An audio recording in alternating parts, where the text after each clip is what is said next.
Okay, we'll start. So the intention of session is a quick revision on what concepts of probability. So whatever the areas that are most possible, those areas we are going to do a quick revision. And every year from the economy, 15 to 20 questions they ask in the UPSC Prelims, and those questions are always good. Maybe some factual areas could be difficult, but conceptual areas are always easy to answer. So those concepts we are going to do the quick revision. So the session would not be as long as the other marathon sessions because this is a economy area. So I don't know how long it will go. So roughly it will go beyond lunchtime period also. Okay? But it will not be that long as it has happened in the previous sessions. So we'll start. So first,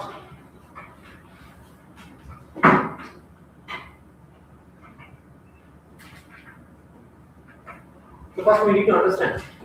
I'm covering everything. Okay. So I'll go with a quick revision from the basics. So what is economy? So economy is nothing but efficient utilization of the resources. Resources, why are we using efficiently? Because the resources are limited in this. So this is the concept that we need to know. Resources are limited in this. So we are going to utilize these things in an efficient manner. This is nothing but the economy. Now, what is the role of governments, private sectors in this efficient utilization of the resources? Is going to tell what kind of economic system we have. Actually, how many types of economic systems we have? We have totally 3 types of economic systems, right? So what are those economic systems we have?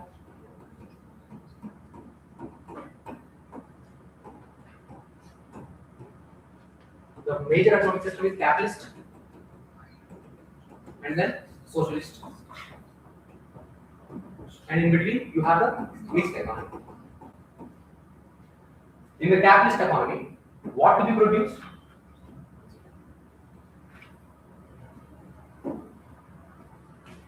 In the capitalist economy, how do we decide whether it is capitalist or the socialist? So there are 3 major questions. What to be produced? How much to be produced? For whom it has to be produced?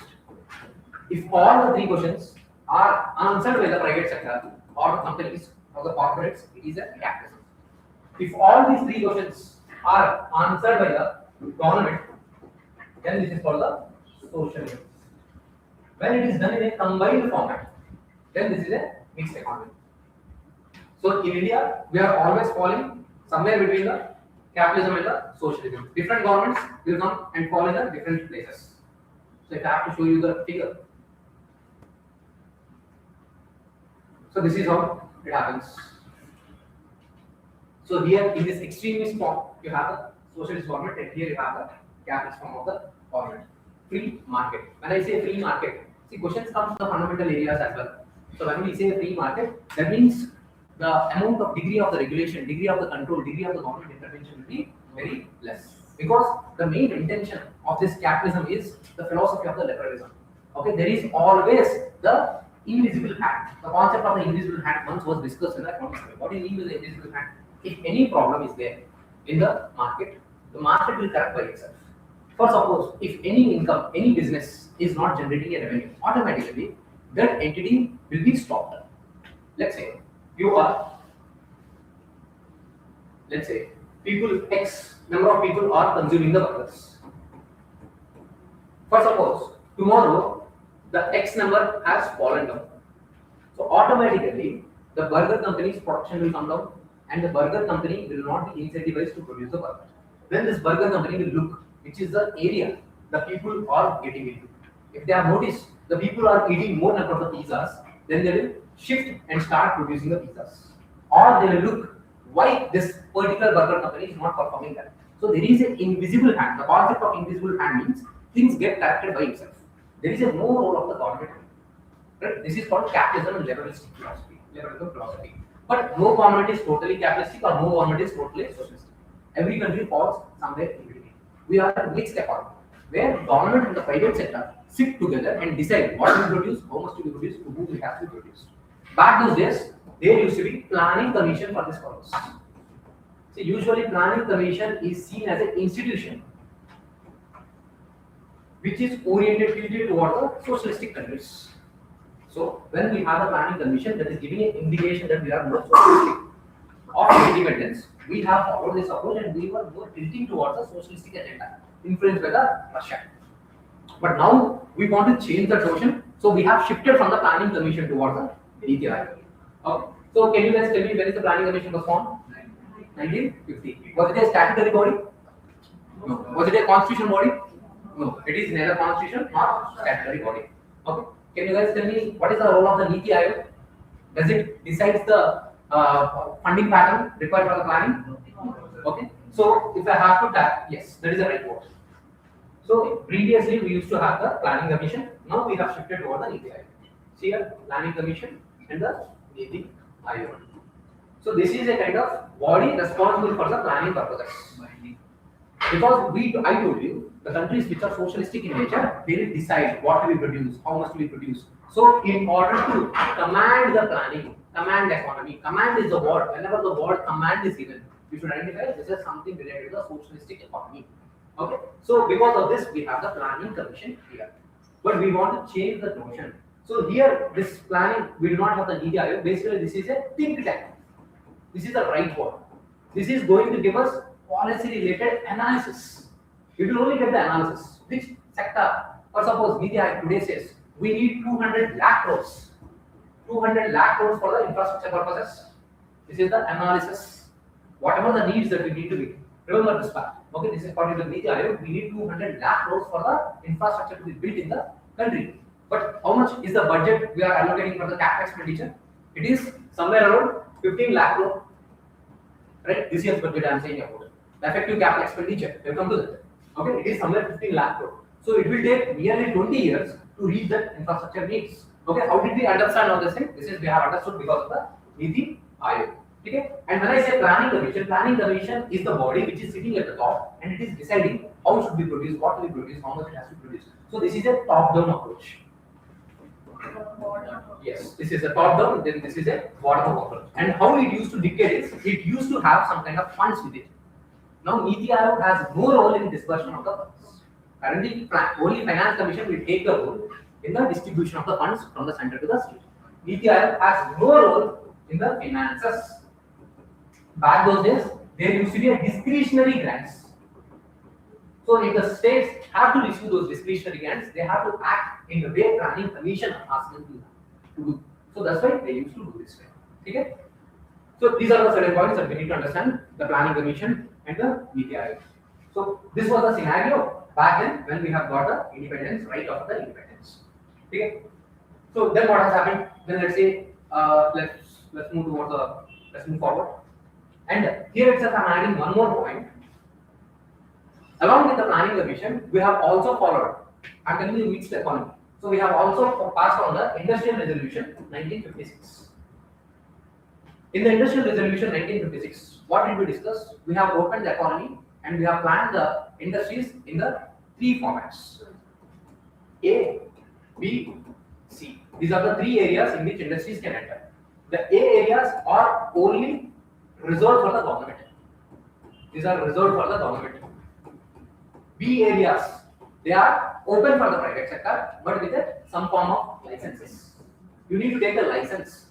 And the C area, it is open to the private sector without any restrictions. But number of areas in which private sector can enter are very limited in nature. So this was a mixed economy. There is a role of government and there is a role of the private sector. This is what we have adopted post-independence. But we are tilting more towards the socialistic orientation because the number of areas that you need licenses were very huge. And the number of areas where there is a government monopoly were also very huge. And now currently it is restricted to how many areas? Only two areas. Atomic energy and the railways. Even in the atomic energy, after which act? After the Shakti Act. After the Shanti Act. Okay. So we have the nuclear power energy. Nuclear energy production.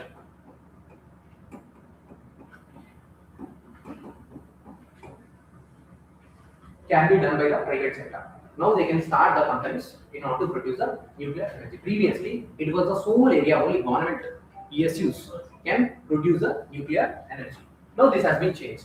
Even the railways, currently you cannot run the railways, but some areas of the railways government has liberalized and private sector can play the role. Like say IRCTC, they have done the disinvestment in some of the administrative areas, in some of the catering services, because riders are not performing well because of the huge amount of stress and the finances that are required. Some areas of the railways have been privatized or disinvested, like from the IRCTC, and it has been given to the private sector's participation. Okay, so this is how we have seen the mixed economy post independence.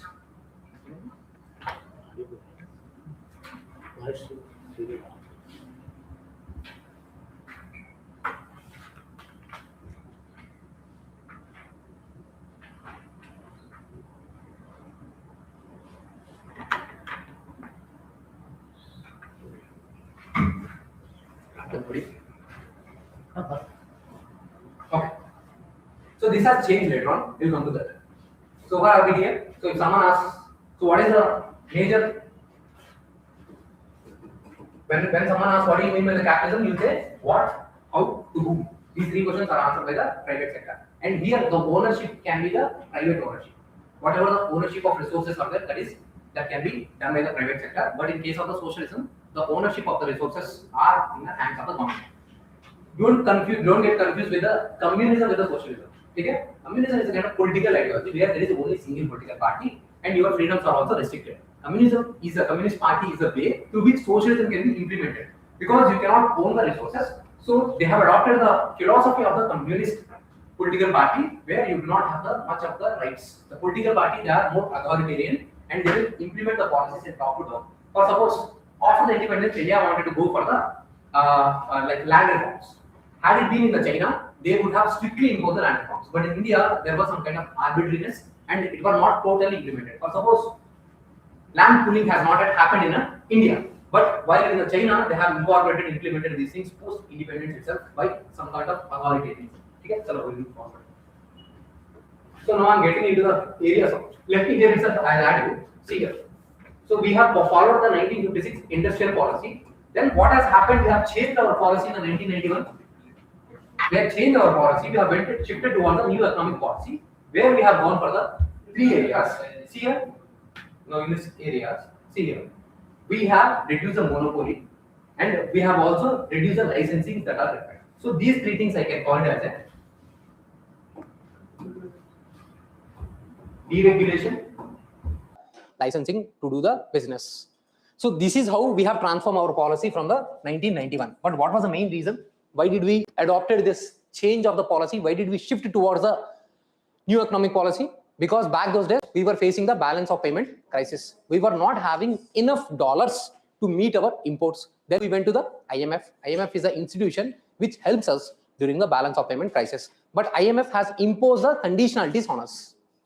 Whenever the conditions are imposed, then only implemented, then only you will be able to get the access to the loans that are present in the IMF. Okay? So that's how the IMF conditionalities are imposed, and those conditions are called as a Washington consensus. Whatever the things that were asked us to follow, those are called as a Washington consensus. See, these words I am mentioning because sometimes having the clarity about this idea will give you to eliminate some options. So whenever you see the word Washington consensus, it is nothing but those kind of reforms which were suggested to the developing countries by the IMF. For suppose opening up of your economy, disinvestment. Why? Because government was having the monopoly. Disinvestment means, what do you mean by the disinvestment? Selling up of the shares. If I have the company, I'll be selling my shares. We'll come to that. We'll also discuss capital market. I'll come to that. Okay. So these are the rules. These are the rules that were suggested by the IMF, and all those are part of the Washington consensus. But since this is a top-to-down approach, China has come up with their own strategy, and that is called as a Beijing consensus. So Beijing consensus is something which opposes the conditionalities of the Washington consensus. Okay, just have the clarity that these words are associated with this. So capitalism, socialism, I think nothing more can be asked if question is being asked from the philosophies of the liberalism and all. See, here itself, I would like to add one more philosophy. For suppose, see, capitalism, socialism, capitalism is the philosophy associated with the liberalism. Okay, so liberalism means they believe the role of the government should be as minimal as possible. Okay, but when the role of the government is minimal, then this can lead to the various kinds of illegal activities, wrong activities, or disproportionate share of income towards one particular areas. Like this has happened in the time period of the early 19th century, during 1910, 1920, 1930. These scenarios has happened, and because of this, during 1930 there was a scenario of the Great Depression. Great Depression.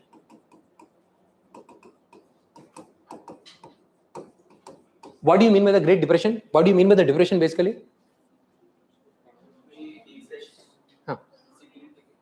Is it related to the growth rate or the GDP? Fall in the growth rate or the GDP? See, when I say fall in the growth rate, this was a UPSC PYQ. Fall in growth rate means slow down. That means previously, like say, in the previous year, we have the growth rate of 7%. Now this year, it is estimated to be somewhere around 6.5%. Next year, because of the war crisis that we are facing, that it might go to somewhere around 5%. Let's assume it might not go till 5. I would say, let's say around close to the 6% or something like this. Now this is called slowdown in the growth rate. This is called slowdown. We'll say this is not a depression or the recession. For suppose if it goes to the negative -5%, like it has happened during a COVID time period. And if this thing happens for 2 quarters in the economy, while calculation of the GDP, how many quarters we have? Q1, Q2, Q3, and the Q4. When you face consistently 2 quarters negative growth rate, this is called recession. And this prolongs for a larger time period. This is called depression. Okay, so when there is a negative growth rate, that means there is a fall of the GDP. GDP means absolute number. 200 lakh crore. 200 lakh crore GDP of India, or $4.5 trillion. This is called GDP. At rate at which is growing, when you see the word rate, in terms of the percentages, you are seeing the rise that is happening from 200 lakh crore to 210 lakh crore. That has happened, the 5% growth that we are talking about. Let's say next year 210 lakh crore. So this is GDP has shifted, and the rate at which it is shifting is called 5% is called growth rate. When this reduces, this is called slowdown. And when this 210 lakh crore, if 210 lakh crore has become 190 lakh crore, then this is called recession, or when it is prolonged for longer duration, that is called depression. Now, in these cases, how can a country come out of the depression or the recession? Can someone tell me? How can a country, this was also the UPSC PYQ question, when the country is going through the recession or depression, what is the role of the government? No, okay, I'll give you the option. Okay, let me see. Okay, chalo. Government is going to increase tax rates. Government is going to, not the options that are there in the UPSC, I'm just framing some other questions. Government is going to increase the subsidies. Government is going to increase public expenditure. Government is going to decrease the public expenditure. So you can say, okay, A, B, C, D, or anything. Okay, tell me, there can be multiple options also. Tell me what should be the answer. Can this be possible? If the government is going through this cannot happen, right? Can this be possible? Increasing the subsidies. Yes, it can be possible. Why? Because when you have more amount of money in your hands, what will you do? If you have the more money, then you will go for the more spending. So with the more money, your purchasing power capacity will increase. You have more money with yourself, then you will purchase something. Because of this, demand is going to increase. As the demand is going to increase, then production will increase. If the production is getting increased, then job creation will happen. When the job creation happens, again money will be increased. So government will try to provide more money in your hands. So in those cases, government might reduce the taxes. Government might give the subsidies. This was happened in the previous budget also, in this year budget also. They have not given more such kind of subsidies and incentives this year, because last year itself they have given the incentives. Up to 12 lakhs, you don't have to pay the tax. You will have the standard deduction as well as the tax rebates. I'll come to that, but I'm giving you idea. Why? Because government is trying to give you more money so that you do the spending. When you do the spending, and because of this, demand will increase, production will increase, and job creation will happen. And this kind of model is called counter-cyclical policy. Counter cyclical policy. So only when there is a role of the government, these things can be possible. Economy is going through one particular cycle. Economy will move in the forms of the cycles. Okay, so economy will go in this way in the cycles. For suppose economy in this way in the negative growth rate, here you are actually trying to push in a counter way so that the demand can increase, the production can happen. So here government's intervention is required. So this philosophy was given by the Keynes. Okay, just have an idea. During COVID time period, what did we do? We have gone for more spending. So government has given more subsidies. Government has created agriculture infrastructure fund. This is very important. I'll come to this. Agriculture infrastructure fund. What is this agriculture infrastructure fund that was created in 2020? You can make a running notes along with it. Okay? Agriculture infrastructure fund, because no time for the dictation and all not possible. So these concept-based questions will come. You will see definitely. So we have created this agriculture infrastructure fund in the 2020 because we want to reduce the post-harvest losses in the agriculture. Whatever the spending that we do, we want to do it for the long term. When I'm doing it for the long term, that is called the infrastructure spending. Government has created this fund for suppose any FPO or anybody, any private player, anyone wants to do the investment in the agriculture related areas like creation of the warehouses, storage facilities and all, government will give the money. Now what is going to happen, so since government is going to give the money when the economy is in downturn, so this will boost the demand, this will create more economy, production, job creation and all. So economy will be moved towards a good side rather than from the downturn. This is called counter cyclical policy. Economy is going to the cycles and we are going to give the counter cyclical policy. But in these scenarios, what are the negative outcomes in these scenarios? The negative impact is what has happened during the COVID time periods. Our fiscal deficit has raised. So our fiscal deficit almost has raised to the 9.1%. Currently, what is the fiscal deficit? It is currently around 4.4%. It is nearby this. We will come down. We want to bring it to next year 4.3%. As per the FRBM Act, this has to be further lowered down to the 3% or 3.5%. Okay, so revenue deficit should come down to the 0.8%, but we are not sure whether we will be able to achieve this or not. The reason is impact of war. Okay, the Gulf crisis and all, what is going to happen. So those things. Now, this is called counter-cyclical policy, and this is only possible because we are not following the strict capitalistic form of government. We are the mixed economy, and the intervention of the government is always somewhere in between. Okay, so somewhere in between government is intervening. RBI is also intervening. We are not leaving things to the market at the same time. We'll come to that. What will RBI do when the depreciation happens, when the exchange rate falls below particular level, what will happen? So we are intervening. We are following both the things, right? We are allowing a free hand, and at the times when the government intervention is required, government is intervening and correcting, doing the support things. So these kind of concept-based questions can be asked, and they have asked. So what will government do when there is a recession? What do you mean by the recession? What do you mean by the slowdown? What do you mean by the depression? So these kind of questions can be asked even this year, because even the base year for the growth rate has been revised. To which year? Okay, 22, right? So previously it was 2011. I'll come to that again. Am I clear till here? So any question from this capitalism, socialism concept you have to understand. Capitalism, socialism, no one will ask those kind of questions. They will ask questions related to this. What do you mean by the counter-cyclical policy? Okay, for suppose the same reverse can also happen. Since they have already asked the other side, they can ask, now what if the economy is doing very good? This is the economy where it is so much heated. Okay, a lot of production is happening. So in this case, this might lead to the inflation, or it might lead to the different types of the problem. Okay, because with more and more money with the people, they might demand more and production cannot meet it, and it can lead to the more inflation in the future. So government also does not want this. So government will intervene in those areas. Now can you guys tell me what would be the measures government will follow here? The measures it is followed here, you know. Now what can we government will be doing here? Taxes will be increased. Subsidies will be decreased. So fiscal consolidation will be done. So in these cases, government want to do the fiscal consolidation. Actually, we were trying to enter into that phase this year.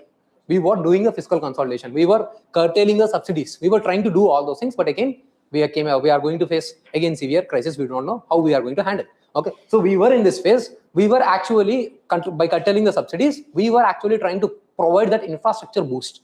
So we have thought we will increase the capital expenditure to the 15 lakh crore effective capital expenditure. But now that might not happen. Okay, that may or may not happen. So we do not know how long the war might be prolonged. So are we clear till here? Okay, no confusion, no doubts. Concept-based questions will come from the economy till here. So now I am entering into the few concepts of the microeconomics.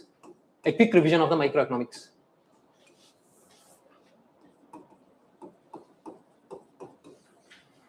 The law of demand.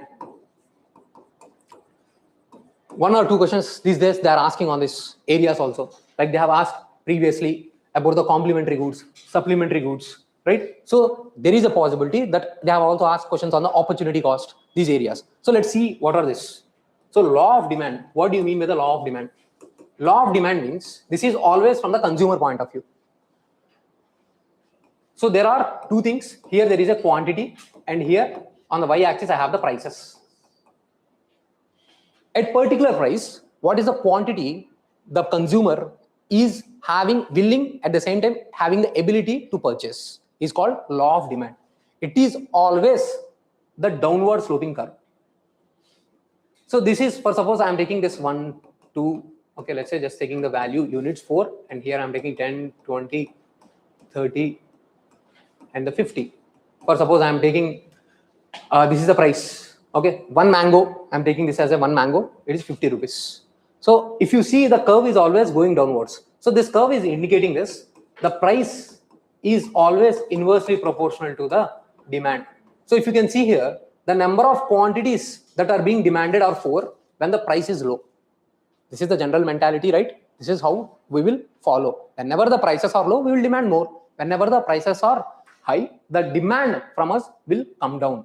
This is a concept. Just simply remind this price is always inversely proportional to the demand. We all know. Just I am revising here. Price is always inversely proportional to the demand. So this is called downward sloping curve, and this can change. There is also the rightward shifting curve. The demand can entirely get changed. Again, the principle of price is inversely proportional to the demand will be applicable. But now, when people have more money in their hands, for suppose economy is doing very good, and now you guys have more money in your hands. Now you are willing to put for the same one mango, you are willing to put some 70 rupees. Now this can lead to the inflation. Now you are going and demanding more because you have more money in your hands. Now in this case, again government will intervene. Okay, so government might believe, acha, these people have more money, chalo, let's go for increase of taxes. Or RBI might intervene.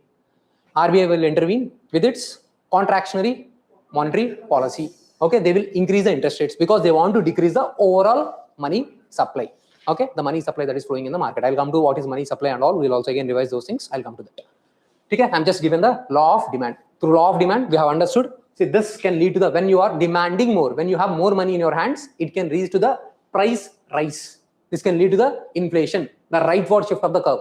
There could be various possibilities why the new demand has risen, but primary reason is your incomes might have increased, money might have increased, and so the demand curve has shifted rightwards. So are we clear with the law of demand?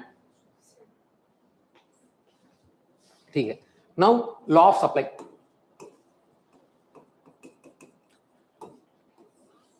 Is this a downward shifting or upward? Downward sloping or upward sloping curve? So logically, this is the upward sloping curves. So whenever I have the quantity and I have the price, that means this is from the producer point of view. The producer at what price, how much quantities he is willing to sell it to you. Okay? So as the price increases, the quantity of the production will increase. So here the producer will be always increased, will be incentivized as price increases. So as the price increases, he will increase the supply. Right? So this is called law of supply. This is called upward sloping curve. In the exam, they are not going to ask you this, what is this curve is called. No. Okay. Through this concept, we are trying to understand this thing. Price increase will always incentivize the producer. So the supply will be increased. That's the reason we always allow moderate inflation. Inflation will be allowed in the range of, how come 4? 4 plus or minus 2. Right? This is the range that is always allowed, because this is why as the price rise happens, the producers will be more incentivized to increase the supply. But now if I tell you, see here, now in the same graph, if I am telling you, see, this is the upward sloping curve and this is the downward sloping curve, and when these areas match, okay, this is the price actually that is available at the market. Now this is the supply S1, this is the demand D1. Now what is happening in the present conditions, especially the oil per barrel, what is the cost? It has reached more than $100, 120, something like this. Now what has happened? Primarily because the supply has fell down. The supply got reduced. Now if you can see here, Okay, so this is for, suppose imagine, let's say this is the price, this is the quantities, 5 quantities I'm getting at the price previously at the, okay, let's say 1 liter I'm writing. So 1 liter I'm taking at the 100 rupees. Now see here, now I'm going based on this curve. So now this is a 150 rupees. The same 1 liter. Now this is 150 rupees. Why this thing has happened? Because supply has reduced. So when the supply is reduced, when the supply is decreased, it can lead to the inflation. I'm just giving you the concept of inflation also here, since the way we have discussed here. So as there is a new change of the demand, so this can also lead to the inflation. And at the same time, when there is a fall of the supply, when the supply has fallen, this curve goes that word. When the supply has fallen, then also there can be the possibility of the inflation. Currently, we are facing the inflation, right? Because of the supply side constraints. The oil that is supposed to come to us, the prices are rising because the supply restrictions that are happening, that used to come from the West Asia, and when we are facing the crisis. Okay, am I clear about the law of demand and the law of supply? So what did I say? In the law of demand, always the price is inversely proportional to the demand. Now see this. So price increases, so then demand has to decrease, right? If the price increase, demand has to decrease. This is for the normal goods. Can there be the possibility where price is increasing and demand is also increasing? Can there be the possibility? Veblen goods, not the luxury goods. Veblen goods. Not every luxury good, not for every luxury good, as the price increases, demand does not increase. More luxury goods act like a normal goods only, but they are very price sensitive. So you have to be very specific. It is Veblen goods, those items which actually show, like say, yes, whichever the like those items which improve the social status. For suppose Rolex watch, not iPhone every time. iPhone also has some good features. Okay, we can say iPhone. Gold is also not a gold teeth, you can say. And if people are wearing gold, like say in India, they are also seen as investment things and all. Okay, so maybe we can say Rolex watch or any Volvo cars. So those items we can say.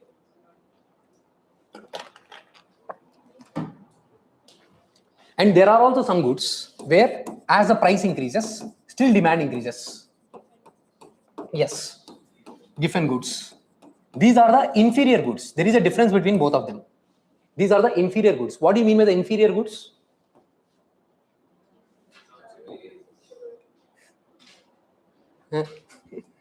See, inferior goods are those goods when income increases, demand decreases. As the income increase, demand will decrease. This is called inferior goods.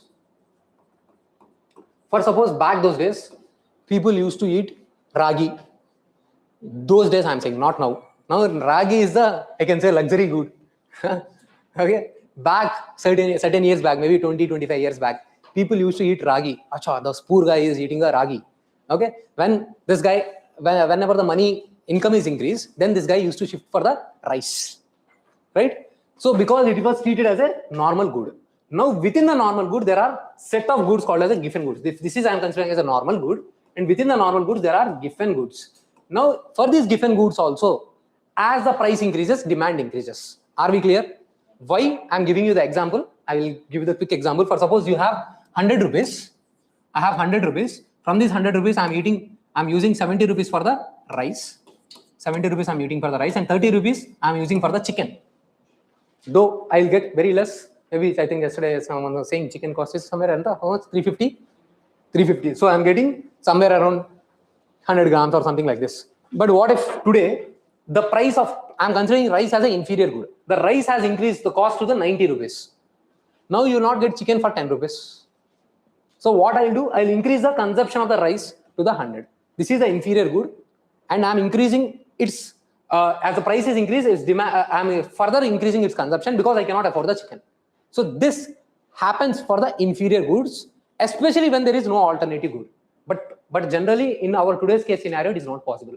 We always have the alternatives. This happens in the areas where there is a food scarcity, where there is no alternative, where you are facing severe famine-like conditions, then only you will face this kind of condition. Okay, so give this concept that I have to remember. Okay, So inferior good, here I'm also getting the given goods. So this is how the relationship vary. We need to have this clarity. Question was asked on these areas. Coming. Okay. So there are few more goods. Okay. For suppose complementary,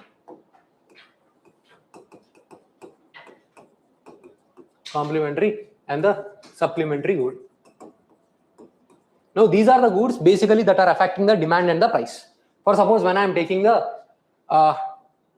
tea.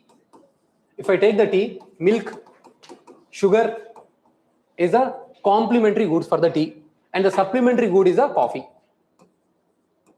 So now let's say the price of the complementary items are increased. So what will happen for the demand of the tea? If this price increases, so generally whenever the price increases, demand has to come down, and this price is actually influencing the price of the tea. So when the price increases for the complementary item, demand for this will also come down. In case if the price of its competitor, coffee, has increased, now automatically without any modification, tea will come down. Okay, sorry, demand for the tea will increase. This was a question they have asked. So here the price is rising. Supplementary goods, the price rises. For the actual good, the demand will increase. So this is how we need to understand. Supplementary goods are those goods that can replace. Those are the competitors. For suppose e-vehicles today are the supplementary goods to the oil and natural gas. Currently, that is what is happening. See, now I was also thinking back those days when my mother used to say, my mother was saying about the e-vehicle. I was the one who opposed. No. But today I was thinking, I should have the e-vehicle, because every day wherever you go for this petrol pumps and all, there is big queues. 3 rupees increase also, and there is huge crowd also, and we are not sure for how long we get access. So strategic reserves, how many days strategic reserves that we are going to have? That is totally, you are supposed to have the 90 days reserve, but we are having a reserve of 9 days only. Okay, according to the International Energy Agency, we should have the reserve for 90 days, but we are having the reserves only up to 9 days. If something goes wrong, that's it. Okay, online classes. Yeah.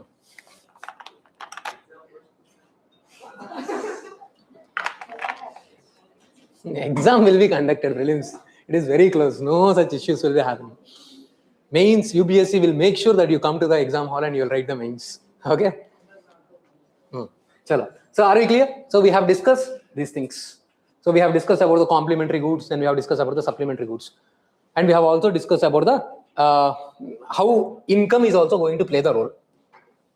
Okay? And this way, when one item is changing, see here, because of the change in the demand, price is also, because of the change in the price, demand is changing. And this concept is called elasticity.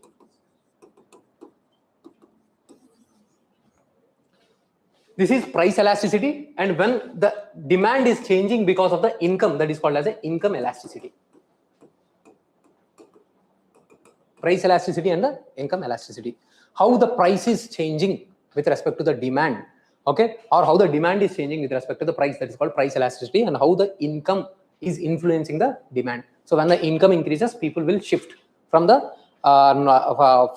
normal goods. They have shift from the other goods which they like, and those items which they have given up is called the inferior goods. And also when your income increases, the consumption of the luxury goods also increase. Now you have to answer based on the question the UPSC frame. This is a concept that we got. Okay. Now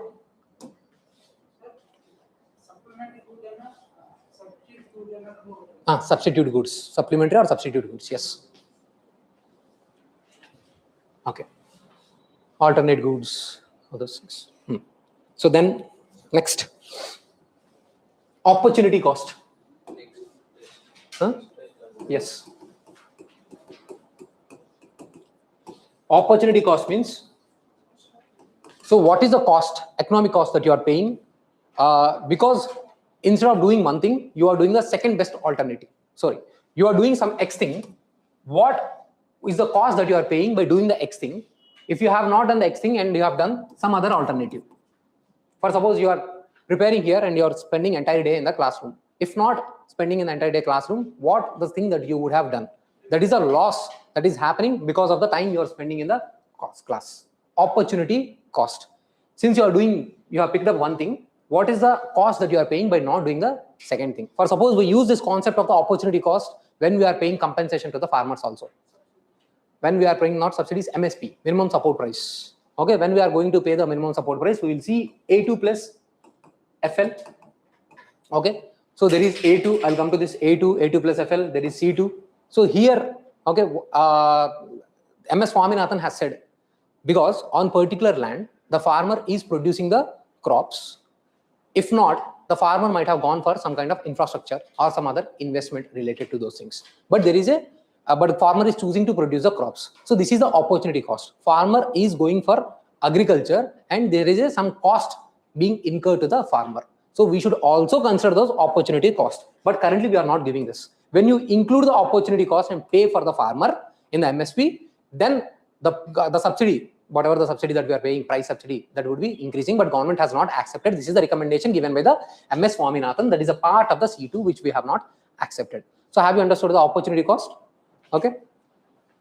So what is the next second best thing that you would have done? That is the concept of the opportunity cost. If not this, what is the second best thing? Okay. For 1 year you are preparing the UPSC. The second best thing, maybe you have got the job of 50,000. Okay. So so you would have got somewhere 6 lakhs. So that is your opportunity cost for preparing 1 year for the UPSC. That is the concept.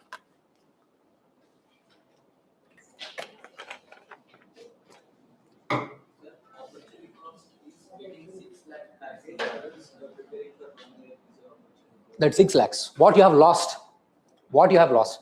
Basically, we are calculating in terms of the economy. It can be also in price of the time also. Okay, yes, it is 1 year time also, but that 1 year time you would have spent here also. Right? Primarily, we calculate in terms of the monetary terms, because in the economy, man is supposed to be economic and rational man.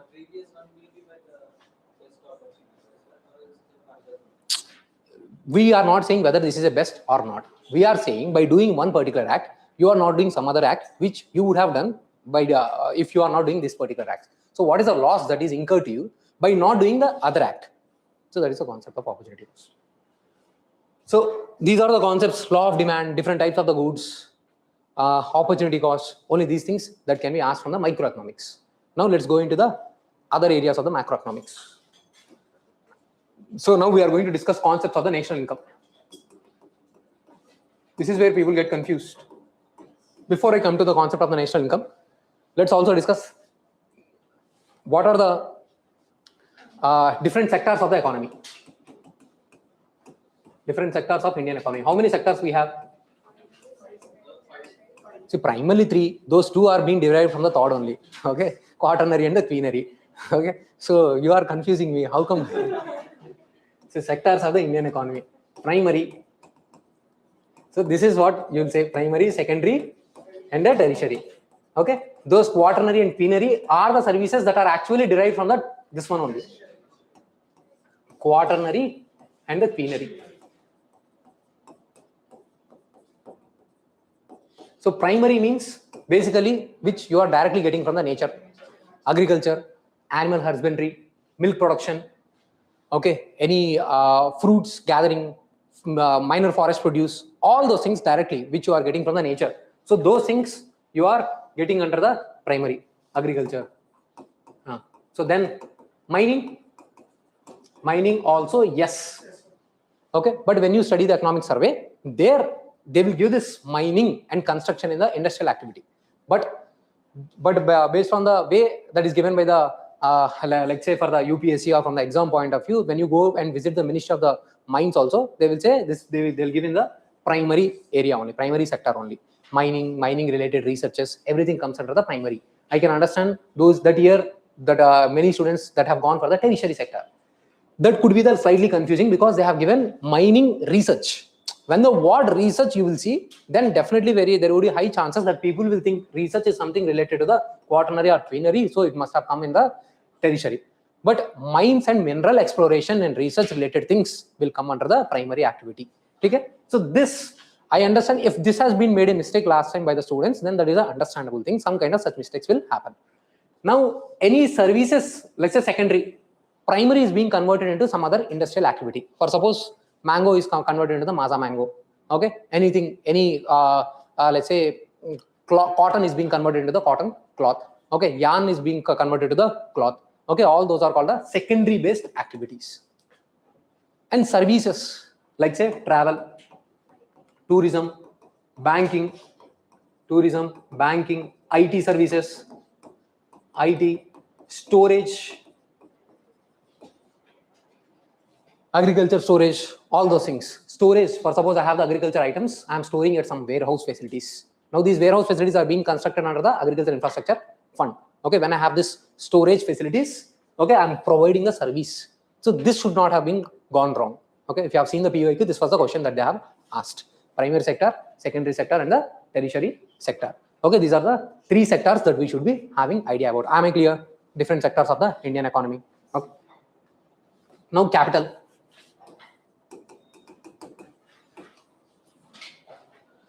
When I say capital, it is nothing but the investment.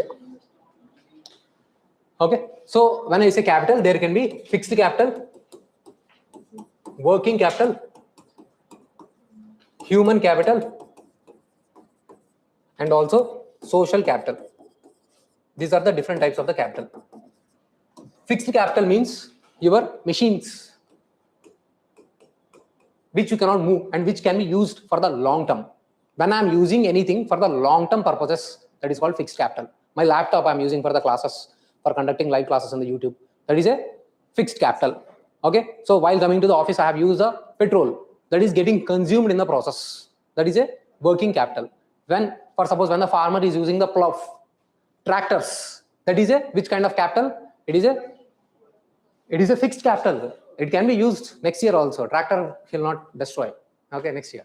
Okay, so that is called the fixed capital. For suppose if that is getting consumed this year, that is called the working. Fixed, not the only criteria. Fixed means that is not the thing. Long term.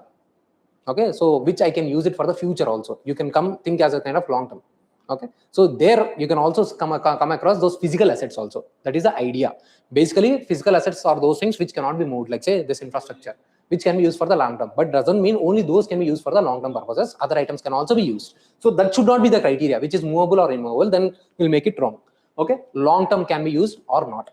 So that is called fixed capital, and if it is not, then it is a working capital. Then human capital means all those individuals, whatever the resource that is available, that is human capital. That is the same thing. I'm not getting into when human beings are provided the skill, knowledge, and the education, health, then human will become a human capital. Social capital. What do you mean by the social capital? Question has been asked on this as well as on this. Social capital means networking. You all do networks. Okay, so interaction, combined studies. Okay, so doing the value addition. So one person's ideas are being transferred to the other person's idea. This is called networking. So the word networking is very important. That is called social capital. So whenever the social capital is good, so development will happen more. Okay? So these are some types of the capitals that we need to be aware of. Are we clear?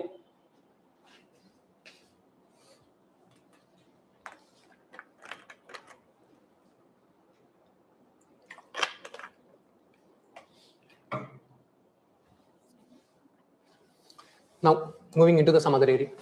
Again, here also we have a few other types of the goods. In the types of the goods, I have the intermediate goods and the final goods. Again, final goods can be classified into the capital goods and the consumer goods. Intermediate goods are those goods which get used in the production process. Okay, for suppose all the critical minerals that have been consumed while preparing the board, while manufacturing the board, while manufacturing the laptop, they get consumed and they get transformed. Okay, they does not exist, and they can lead to the formation of the final good. The final goods can be classified into the two types: capital good and the consumer good. Capital goods, these are used for some kind of productive activity, which is used for the production purposes. This is what it is driving the economy, and this is part of your national income currently. And when I say capital, it is nothing but the investment. So currently the investment of the government as per the recent survey is 30%, less than 30%, 29.5%. Not just the government plus private sector together. Currently the investment that is happening is 30%. So when I say investment, it is nothing but the capital goods or capital expenditure. Everything comes to that. So whatever the 12.5 lakh crore capital expenditure the government is saying, that is also the part of the your capital goods only. Okay. And then you have the consumption goods. These are the goods that are not used for the production purposes, they are consumed. Okay, for suppose you got the tea and coffee for your home. Okay, that is a consumption good. The same for suppose you have got the coffee maker, tea maker, through which you are going to produce the tea and coffee for some kind of business activity. Or I have got the laptop for the business purposes. I have got the AC for the business purposes. Now that is a capital good. Anything that I am purchasing for the business purposes, it is basically investment only, capital expenditure only. For suppose households, anything they purchase, primarily the household expenditure is a consumption expenditure, right? You are in the family, you are purchasing AC for yourself. That is consumption good. You are having the business, and for the business purposes, you have purchased the AC. That will become a capital good. Okay? So these are the different types of the expenditure. Just here itself, I'm giving you. So expenditure is made by the government. Expenditure is made by the household, and the expenditure is made by the private sector. So private sector expenditure is primarily for the capital goods, which we call it as a investment. This is also, see, government sector can produce the goods for the consumption purposes to provide it to the people, which is called as a revenue expenditure, and they can also produce the goods, capital goods. So it can be both consumption goods as well as the capital goods. Households are primarily consumption goods, but if the family is constructing the house, it can become a capital format. Okay, because this is going to generate the business. This is going to create the productive activity, and it is going to create the employment. The consumption of the households for the construction of homes purposes, only that aspect will come under the capital part. Rest of it comes under the consumption part, consumption good only. Okay, so these are the three areas. If I club all those three areas, I'm also going to get the GDP. I'll keep this thing. So I'm just giving you this idea: government, household, private sector. I have not added one more component. I'll come to this. So I've just clubbed up what we have discussed here, the capital good part. So the capital and consumer goods are actually spent by the government, household, and the private sector. So far, are we clear? Are you guys with me? So before starting the concept of the national income, we have discussed what are the areas that we have discussed. So we have discussed sectors of the economy. So after discussing the sectors of the economy, we have discussed different types of the goods, in this capital goods and all consumer goods that we have discussed. Then let's also discuss what do you mean by the gross and the net. See, when I subtract something from one major value, then I get the gross. We get the net. For suppose I'm producing some kind of machine, and that machine will go through some wear and tear. So usually when we are calculating the income, we'll go for the net by removing that part. So when I get gross, from the gross, I'm deducting the depreciation value. So then I will arrive at a net value. Okay. So are we clear so far? Okay. Now we'll enter into the concept of the national income. So concept of national income. So this is very important.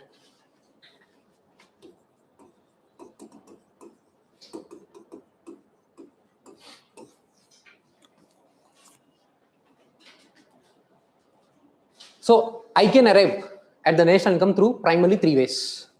One method is income method. Another is expenditure method. Another is a value addition method.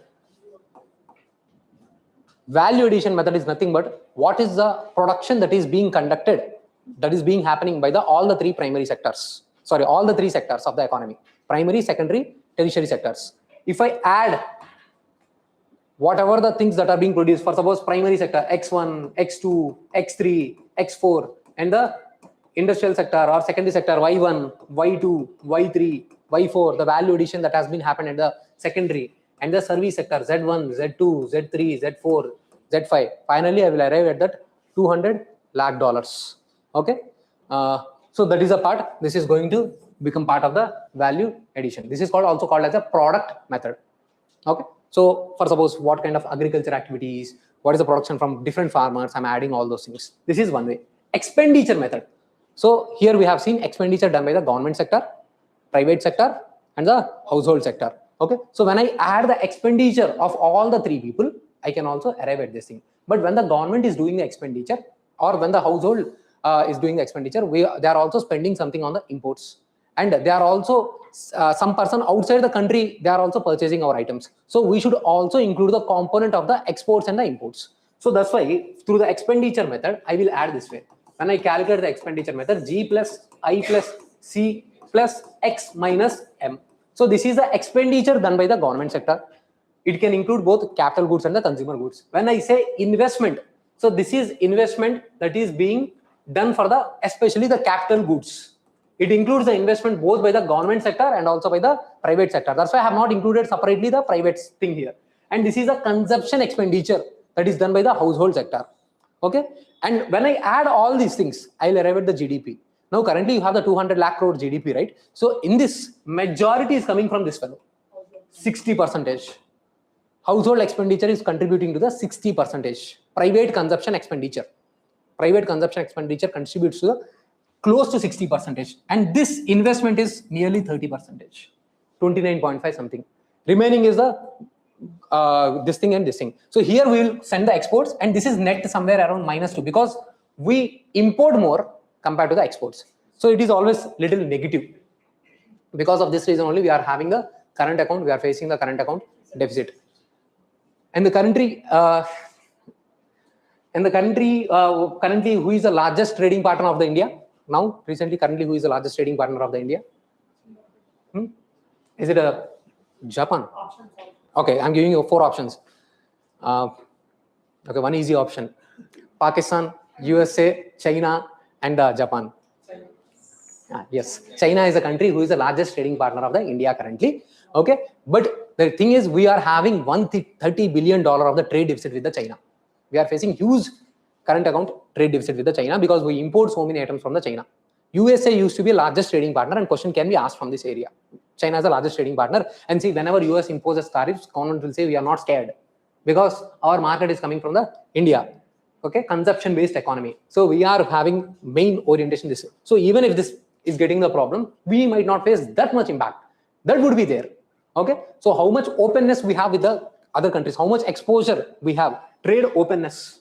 So that is given by the formula of export plus import to the total GDP. This is called openness of the country. How much you are integrated, related to the, connected to the some other country. So if I consider something, so exports value will be somewhere around 24, and imports value will also be somewhere around, the exports value should be somewhere around 22, and imports value slightly more, 24. When I am comparing to the GDP, if my total GDP is 100, from this 100, so export value would be 22 rupees. The import value would be 24 rupees. When I combine, so I am getting it close to 46, and it would be approximately 50% of the GDP. This is the exposure we have towards the foreign country. So they might ask, how much is the exposure we have? Your exposure will depend based on the how much we are exporting and how much we are importing, right? So now with whatever the global crisis that we are facing, how much it is going to impact. So for this, we need to, it is based on the trade openness, degree of openness. After the independence, when we are post-independence during 1948 and time period, it was 10%, somewhere 5%, 10%. Now we have gradually opened our economy, FDI, FII, those things are coming. We are exporting, we are finding the new free markets, New Zealand, UAE, all these free trade agreements that we have done. Okay. So because of this thing, so this is reaching to the 46%. And this is the exposure. This 22 rupees is the exposure that we face because of the exports. And this 24 rupees is the risky thing because we do not have the alternative. We do not have those so-called substitute goods which we are importing, and here we are facing the crisis. And we have a current forex reserves of $70 billion. Of this, almost $40-50 billion have been lost in this last previous month. That's why government is imposing such kind of restrictions and the conditions on the people. Okay? So this is the part that we need to know. So coming back to our topic of the GDP. Okay, so this is the expenditure method and value addition method. Now, what is the income method? See, what is the income method? I'm just adding the incomes of every individual. Okay, so yes. So here I will have to discuss about the factors of the production. So there are 4 factors of the production. So one is land, then labor. All these are the ways through which we get the income. Capital and the entrepreneurship.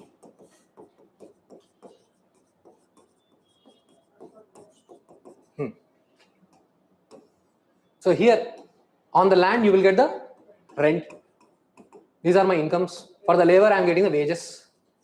Okay. On the capital, I am getting the interest. Here, I am going to get the profits. So if I add all the incomes present in the country, so I am going to get the GDP, national income of the country. So are we clear? So what is how this is not what is GDP. We have just understood the process, ways, methodologies through which we can calculate the national income. These are the three methods through which we can calculate the national income. So are we clear? You want to? Okay, where is this remote?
So when I say GDP, whatever the productions happens in your economic territory. When I say GDP, it is basically where the production is happening. This is talking about where. It is about that geographical territory, economic territory. When I am saying GNP, it is the concept of the residence. By whom? Who is producing? When the concept of question comes, who is producing it, then I will decide it as a GNP. When it is based on the territory, then it is based on the GDP. So whatever the production is happening within your economic territory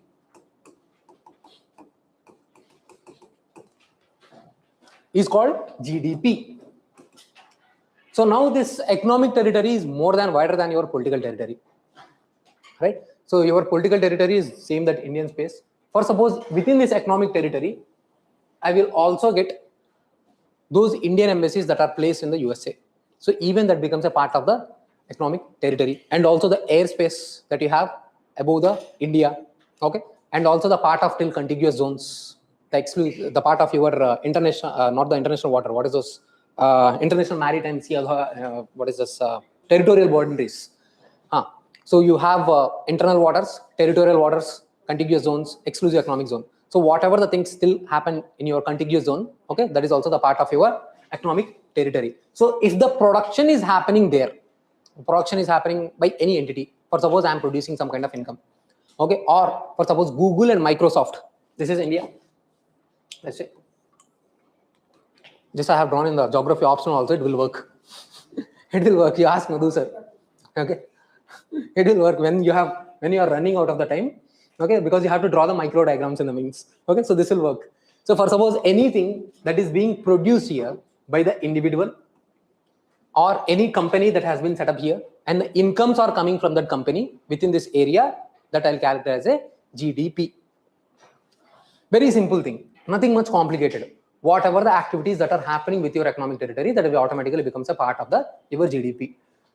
For suppose, like say Google, Microsoft, they are set up the companies here. It is a part of your GDP.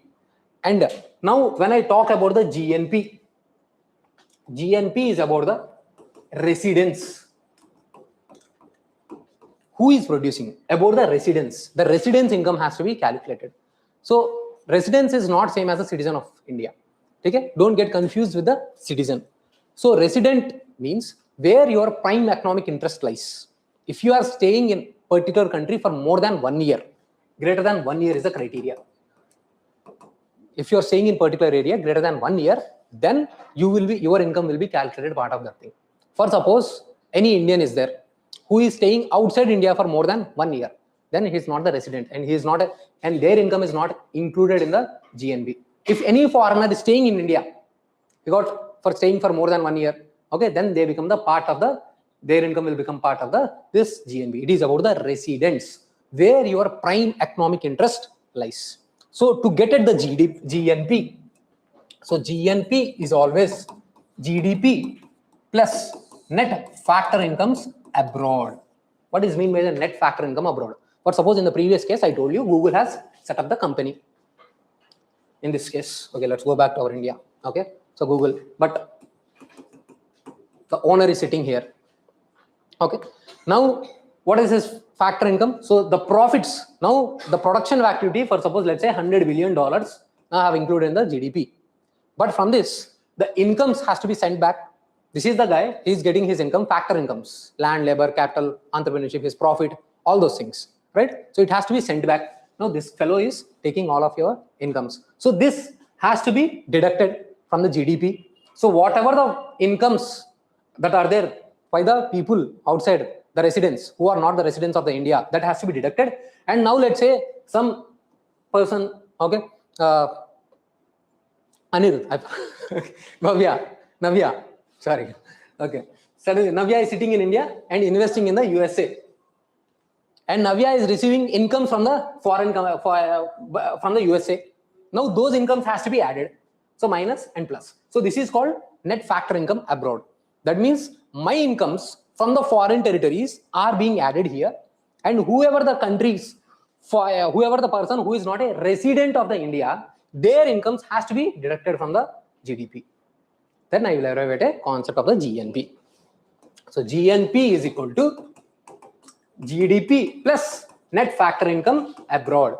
So the same example, like say whoever this Google, Microsoft, they will take back their income. So that's why actually GNP is a better criteria than the GDP, because all of those incomes are flying back. They are not staying within India. Yes, maybe to some extent jobs are being created by whatever. For suppose now Apple, they are setting up the production facilities. iPhones are being produced within the India, UP. Some amount of the jobs are being created, but final income, final profits written are being shifted back to the USA, right? Or Cayman Islands, wherever it is. Okay, so the final returns are being shifted. So that income is not a part of your GNP. And this is what actually how much money that stays in India. For suppose any investor in India invested in foreign country and they are getting back the income. So always here it is negative. What we people, Indians, we are receiving from the compared to the foreigners, what they are receiving from the India is more compared to this part. Okay, so this part is always negative. So our GNP is always less than the GDP. Am I clear? Are we clear the concept of the GDP and GNP? This is only technical part that you need to understand. There are only 2 or 3 technical parts in the area, and this is one such. Have you understood GDP and GNP? So GDP is about the economic territory. GNP is about the residents. So what do we mean by the residents? Where major economic interest lies, according to the UN. So if any person is staying for more than 1 year, then their particular person's economic interest lies in that country. Even it is not linked to the citizenship. Even if I'm Indian and staying outside India for more than 1 year, my income will not be added here. For suppose my brother in USA for more than 1-2 years. Now his income will not be part of the GNP. Okay, because he is not the resident of the India. He is a citizen of India, but he is not a resident of the India. Now it is clear. Now his income part of the GDP? Definitely not. For suppose you are going there. Okay, you are going, for suppose I am visiting the USA. I have generated some income there. I have done some business, or maybe I have got salary for 3 months, 6 months. Okay, through ARK Reflections IAS there. UPSC US Civil Services coaching also, we are teaching economy and geography. I have got money there. Now my money will be part of the US's GDP and India's GNP. Right? I visited from India to the USA for less than 1 year. Maybe 3 or 6 months I have visited. I got salary in the USA. Now my incomes, my returns are part of the US's GDP or GNP? US's GDP, because where it is happening, the production is where it is, the income activity where it is happening, then it is a US's GDP. My income will be the part of the US's GDP. When I come back in the GNP, it will be in the India. Okay, it will be in the GNP of the India, not the GDP of the India. Are we clear?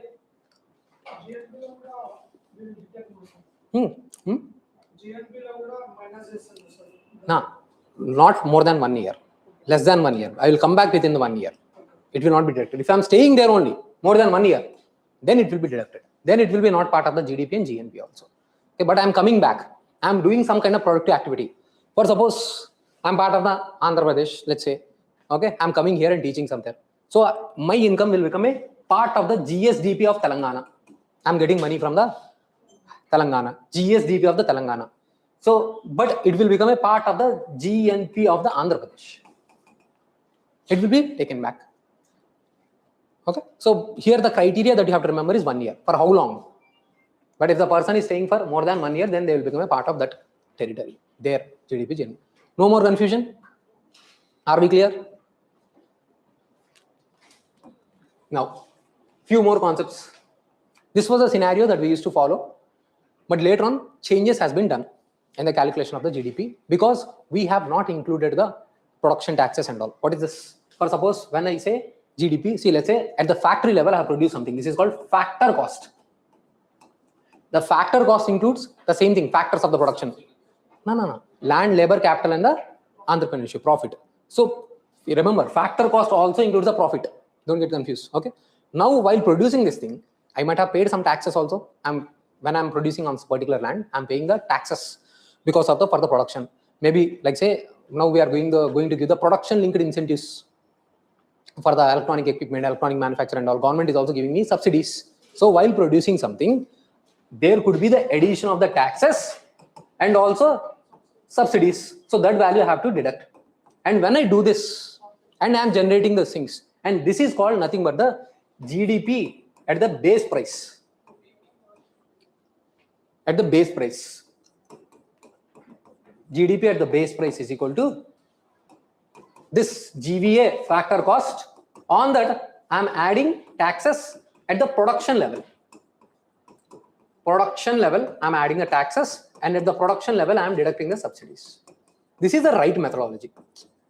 We were usually actually calculating only this previously, but that was not the right way, because even during the production at the factory level, some taxes are involved and some subsidies are involved at the machine level. We say, now, then after this, then finally it reaches to the market, GDP at the market prices. See, at the market prices, when I sell this individual pen, there will be taxes.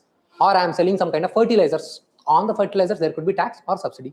For suppose on the urea, government provides a subsidy. So if let's say urea subsidy, if the price is 1 kg, is 100 rupees, government is providing the subsidy and it is becoming 100 minus 50, let's say.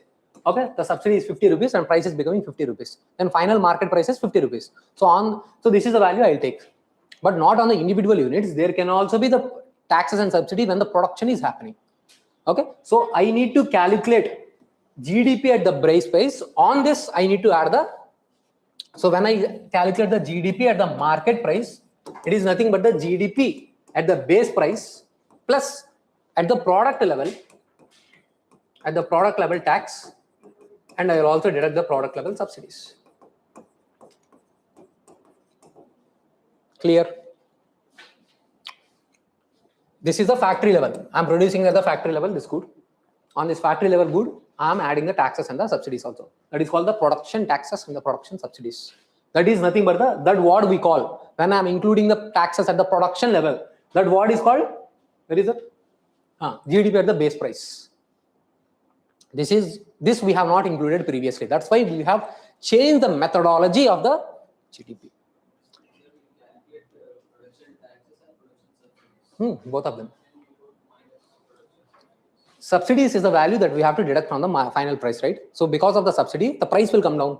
What is the final price? If the price is 100 rupees of this pen, I'm adding 10 rupees tax, 110, but government is giving 20 rupees subsidies also, then it will become 90 rupees.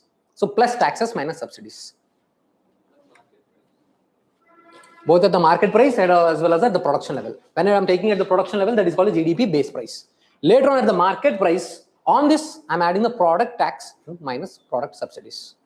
So currently GDP at the market price is included. So without the increase in the factor cost, without any value addition, if simply I increase the taxes, my GDP can increase. Or there can also be the possibility when the cost is increased, inflation is increased, then also GDP can rise. There is also this possibility. So that's why we calculate GDP both nominal as well as the real. For suppose I have produced one car. The price of this one car, I'm taking the base year of 2011 again. So one car is back those days, now it is 1 lakh. The price in the 2011 is 1 lakh. Now I am producing 10 cars. Current price, let's say 2 lakhs. So if I calculate, now totally 10 cars are being produced. So what would be the GDP? Each cost is 2 based on the current prices. So how much it is? 20 lakhs. This is the GDP based on the nominal or current prices. This is nominal GDP or GDP based on the current prices. But this is not actually giving me the how much production is happening. If I go back, what was the price in the 2011? The 2011 price is 1 lakh. So for the real GDP, I need to calculate 10 cars into 1 lakh. So it would be 10 lakhs. This is the real GDP. This 10 lakhs is nothing but the inflation that is there in the economy. So, so when we are adjusting, when we are removing the role of the price rise, then we arrive at a real GDP. This is going to give me the right value. In order to see whether the growth rate is happening compared to the 2024 or not, we should calculate always based on the prevailing prices of that base year. So we calculate the base year of 2011. Now we have changed the goods, now the base year to 2022, because the goods that you consume will always change. The number of basket of the goods that year that might be different, this year might be different. So we always need a revision for every 10 years. But we have not changed during 2020-21 time period because there was a COVID crisis and that year was not so good year. So we waited for some time period. Now 2022 year is, that year base year should be always stable. That should be good. Okay. So those years will be calculated for the thing. So now see here, now if I divide the nominal GDP by real GDP into 100, this is going to give me the GDP deflator. This is going to give me what is the actual inflation that happens. So this is also giving me the inflation. This inflation, the GDP deflator inflation is very broad in nature. Your CPI and WPI basket is conceptually very important. See here. To measure the inflation, I have the GDP deflator.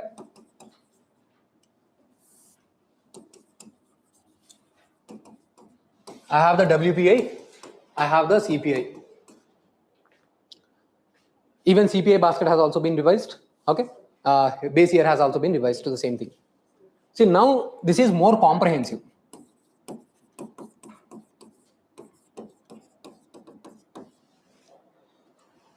But still we consider whether WPI or CPI. Why? When are you going to get the GDP for the final year? It will be happening after 1 year, after financial year. That also with a delay of 2 months. We always have the delay of the 2 months. For the WPI, CPI, for say, if I have to reduce the inflation and counter the inflation next year, if this year price rises, I'm considering next year. That's it, by then gone. Okay. So inflation, if not controlled, creeping inflation will become a galloping inflation. Okay. So it will, from walking, suddenly it will jump. Okay. And it will consume us.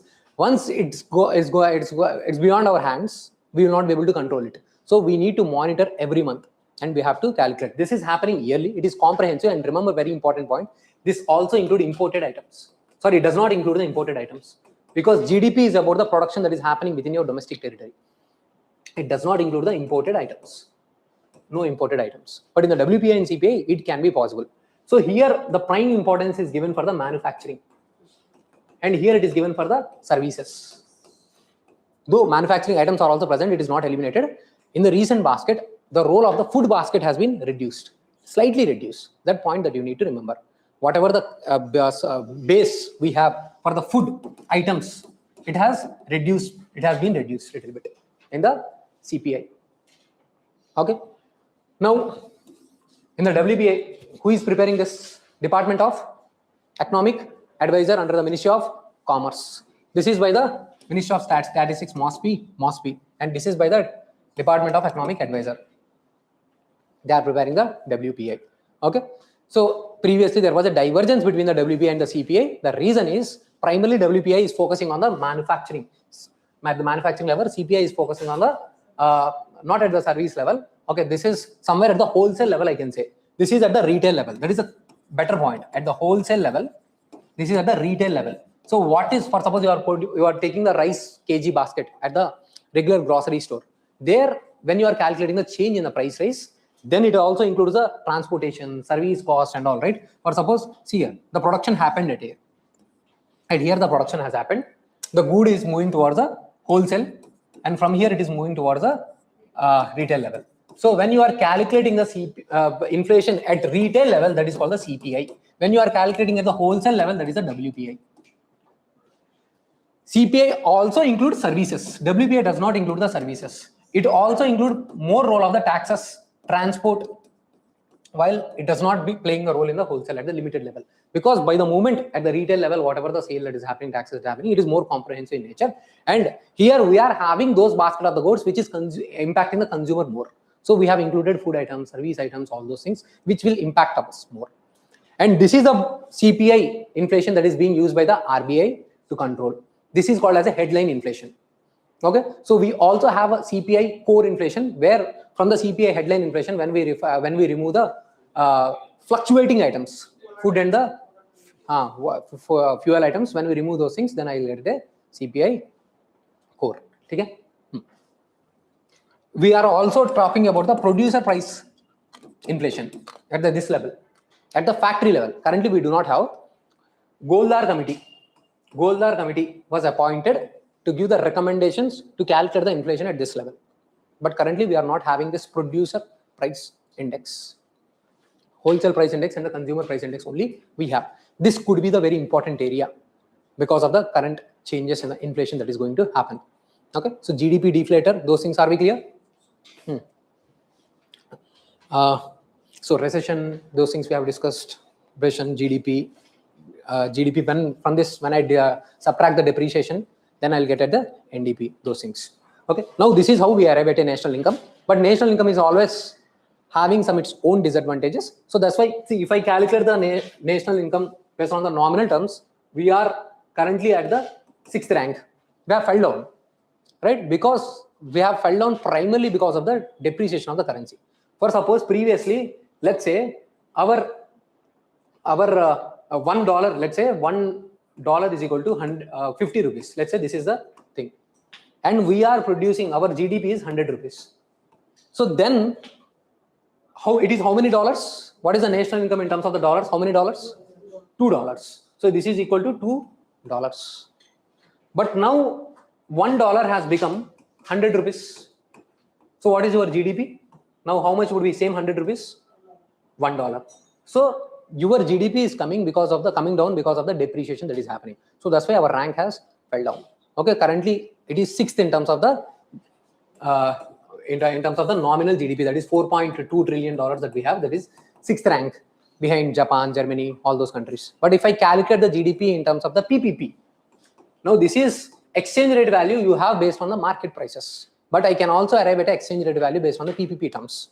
What is the actually cost of items in India, and I'll compare the same basket of goods by the cost of items in the USA. So then I will arrive at a new exchange rate value, but that is not being used. But if I calculate based on those things, then I will get a 3rd rank. Okay, we can say whichever is comfortable. We are 3rd rank in the GDP. Okay, but if I calculate India's national income in terms of the per capita income is when I consider the GDP in respect to the population. Then we will come from behind. Okay, somewhere more than 130s. Where rank is somewhere very far. Okay, the per capita income of India is very less. So our annual per capita income is somewhere around $2,500, somewhere 2,400 something those dollars. So we come under the lower middle income countries. Okay, low income, according to the World Bank, they have divided the countries into low income countries, middle income. Within the middle, I have the lower and the upper, and then higher income. So we are part of this lower middle income group, along with the Afghanistan. Okay, so we are a part of those countries, like say Afghanistan, Bangladesh, Bhutan. So we are placed there. So this is. Rupee depreciation concept. I have not discussed the rupee depreciation concept. I'll come to that. That part is clear. Depreciation I have not discussed. I'll discuss in detail again depreciation concept. Any doubt?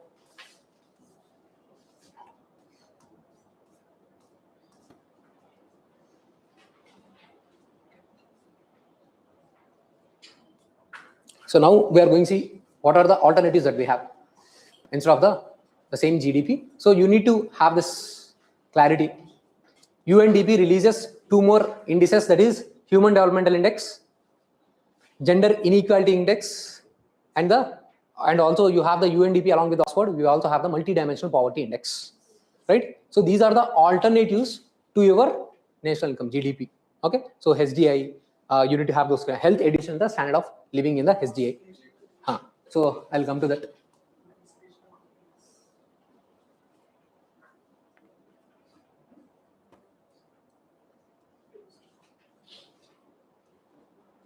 So these are the prime things that are required: health, education, standard of living. So within the health, you have the life expectancy at birth, education, mean years of the schooling, expected years of the schooling, and the GNP per capita. Okay, so this is part that we need to have the idea about. It is developed by the Human Developmental Index. In the same way, we also have the Multidimensional Poverty Index. The overlapping hardships is the MPI report 2025. It says totally we have the 10 criteria in the Multidimensional Poverty Index. Niti Aayog comes up with a own multidimensional poverty index with a 12 criteria. Bank accounts, and the one more is maternal health something. There is one more thing. See here, this is a multidimensional poverty index. See here, health, education, and the standard of living. If you see the standard of livings, all these things we have added. So you need to just revise while going into the exam hall. See, when I go into the exam hall, I don't try to by heart all those things. I just need to have the rough idea. So these are the certain things that I need to just have the additional things. See here, maternal health and the additional two indicators, bank accounts. This has been added by the India. These are the two aspects. Just this one I'll remember. Niti Aayog is releasing. So overall, if your concept is clear also, so I expect possibility there could be one or two questions from this area itself from what we have discussed, maybe or more than that also. Okay.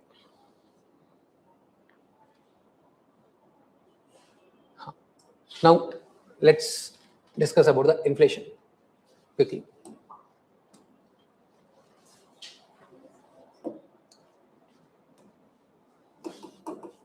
Give me 5 minutes break. Okay, just 5 minutes only. Lunch break I'll give you again. Not lunch break. You sit here only, take a deep breath. Okay. So or just you can use the washroom because you'll take 10-15 minutes. Then again we'll not be able to take the lunch break. Okay, just 5-10 minutes you can take. 12. It is 12:02. You can come back by 12:10. It is 12:03. You can come back by 12:10. Then we'll start. We'll take at 1:30. We'll take the lunch break.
Yeah, hello.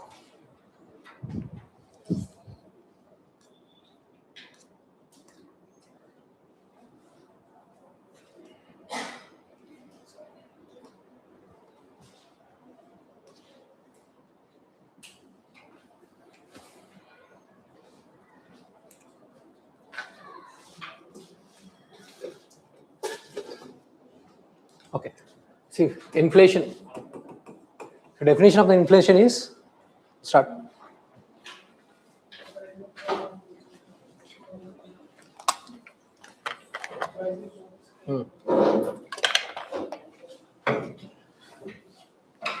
Persistent rise in the price of the goods and the services. Okay? And the price rises are happening persistently, consistently, then we'll call it as a inflation. So types, walking or creeping, then galloping, and then hyperinflation. In this case, we will lose value to our currency. Hyperinflation today is becoming 200%, 300%, 1000, and it is coming back to the normal. So this would not be suitable for us. So we need to take care when the inflation is walking or creeping. So what are the prime causes of the inflation? Causes, primarily it is based on the demand, supply, and it could also be the structural causes. When there are supply chain issues, then you have the problems related to the inflation. So when demand, excess demand, when the demand is very high, when the demand is increasing, when does this happen? When the people have more money, when the price rise happens to your housing facilities and all, when the people are demanding more. Okay, so when the money is more, so RBI is able to handle only this thing, demand related. This is because of the supply related constraints. For suppose, why the prices of the tomatoes, those things will fluctuate a lot, because we do not have the cold storage facilities, warehouse facilities. That's why we have the agriculture infrastructure fund. Government is trying to handle the supply chain related issues. And structural means very deep issues. For suppose we do not have the critical minerals with us. We import 60% of the critical minerals. Government of India, Ministry of the Mines have declared 30 minerals as the critical minerals. Okay, and we have hardly anything. We import primarily 60% from the China. Okay, that's why this year we have also created this new dedicated corridor, critical mineral corridors. Okay, in which Orissa, Andhra Pradesh, Telangana are also the part. Yes, Tamil Nadu. They are the part of this dedicated corridor, rare earth corridors, not the critical minerals, dedicated rare earth corridors. We'll come to that. Okay, so these are the some kind of structural things which we cannot handle. And these things demand, when the money is more with you, then you can go for the more demand. So this will happen. So primarily this will happen because of the government policies, like government expansionary policies, like when they have reduced the taxes, when they have provided you more subsidies. Okay, the government is expanding more, then you can come at these kind of things. Or the most inflationary in nature is when printing of currencies is happening. Government has some kind of constraint, financial constraint, and it is going directly to the RBI and asking it to print the currencies. This is called monetization of the deficit. Okay, so whenever there is a deficit, we'll come to that budget. So whenever there is an expenditure and revenue mismatch, that is called the deficit. And when the government is having a deficit and asking the RBI to print the currency, that is called monetization of the deficit. In that cases, that is highly inflationary in nature. So whenever I go for the monetization of the deficit, then I have the inflation. Or when the government decrease the taxes and the government increase the subsidies, then also there is such possibilities. Okay. So which tax? Direct or indirect or both? Okay. It can be anything. Okay. In terms of the demand, here it will be working. But in terms of the measures, when we are taking, we'll discuss again. I'll ask. So here, any tax that has been reduced, so good. Okay, direct, indirect, and the both. Anything that we are doing here that can lead to the inflation.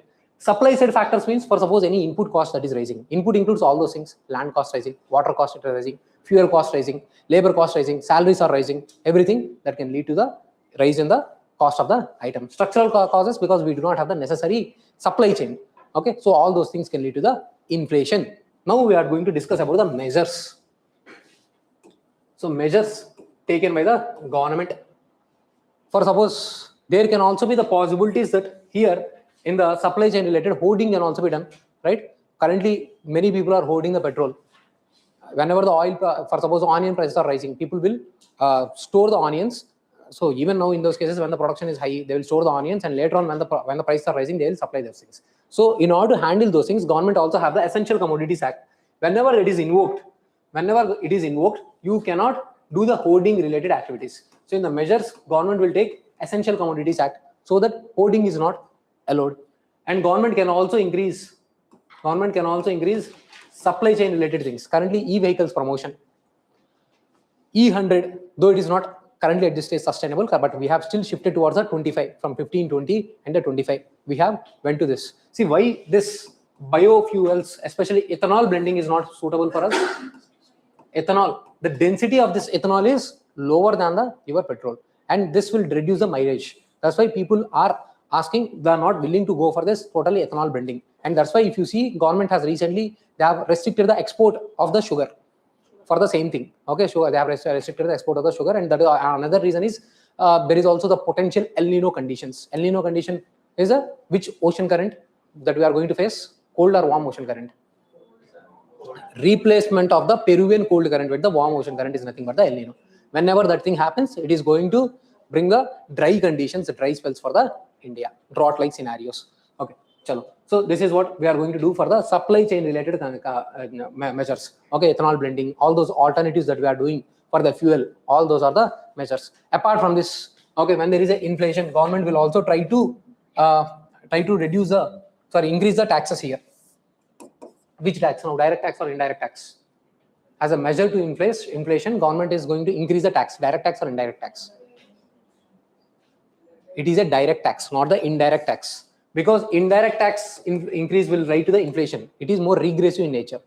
Okay, for suppose you are purchasing some chocolate, or maybe let's say you are purchasing some shirt. Okay, on that, whatever the cost that you pay, I pay, Ambani pay, everything is same. If the tax is being increased, then you are also going to pay the same level of the tax. So if I am increasing the direct tax, then it would be more progressive in nature. So that's why the taxation burden, because of those things. So the more money, this will lead to the less demand, and then it can happen. Okay, so these are the measures that can be taken by the government of India. In the same way, RBI can also take the measures. See, what does RBI will do? RBI will try to decrease the money supply. What do you mean by the money supply? Money supply means circulation of the money in terms of the cash and currency in your hands, as well as of your deposits in the banks. Whatever the cash that I am holding, as well as my deposits in the banks also. Both of them is a money supply. So money supply includes currency circulation plus demand deposits in the banks, not the fixed deposits. Okay, so you have different definitions also for this: M1, M2, M3, M4. Okay, so this is the one that we are using. This is the basically M1. RBI will try to target this. So I'm just here itself, I'm elaborating the money supply. See, now banks also have the accounts in the other banks. SBI has a bank account in the HDFC. That is a part of the money supply.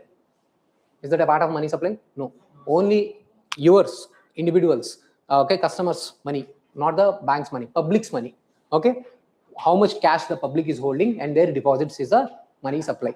For suppose this is a M1, this is a money supply, and M2 is equal to same thing, M1 plus demand deposits in the post offices. Post office.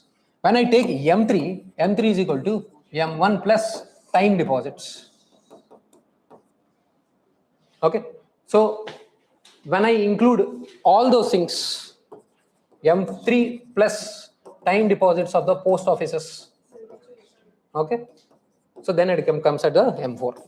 As I move towards this thing, the liquidity will be reduced. Okay, so yes, M0 is the monetary base of the RBI. Okay, whatever the liabilities of the RBI, anything, any currency you hold.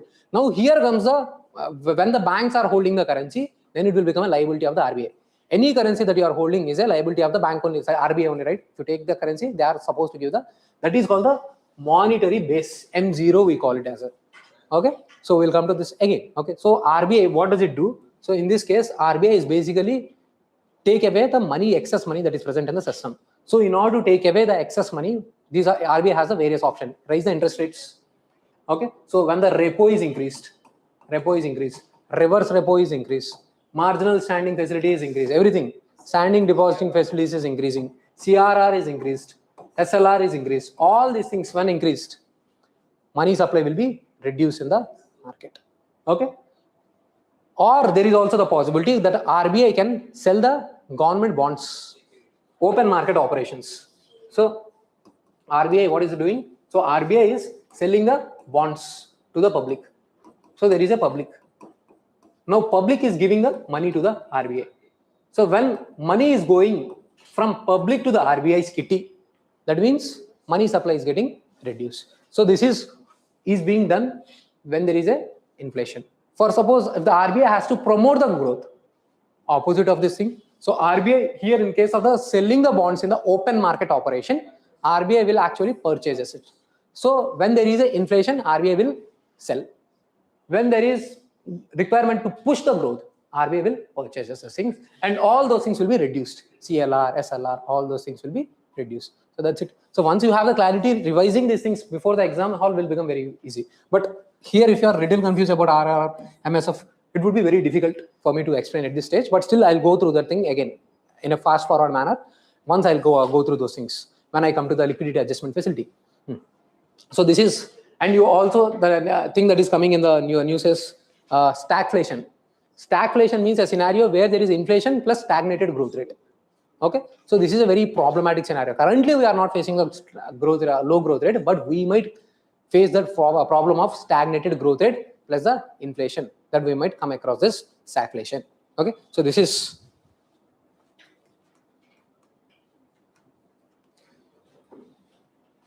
Now, what are the impacts? What will happen to the? See, now also one more point here.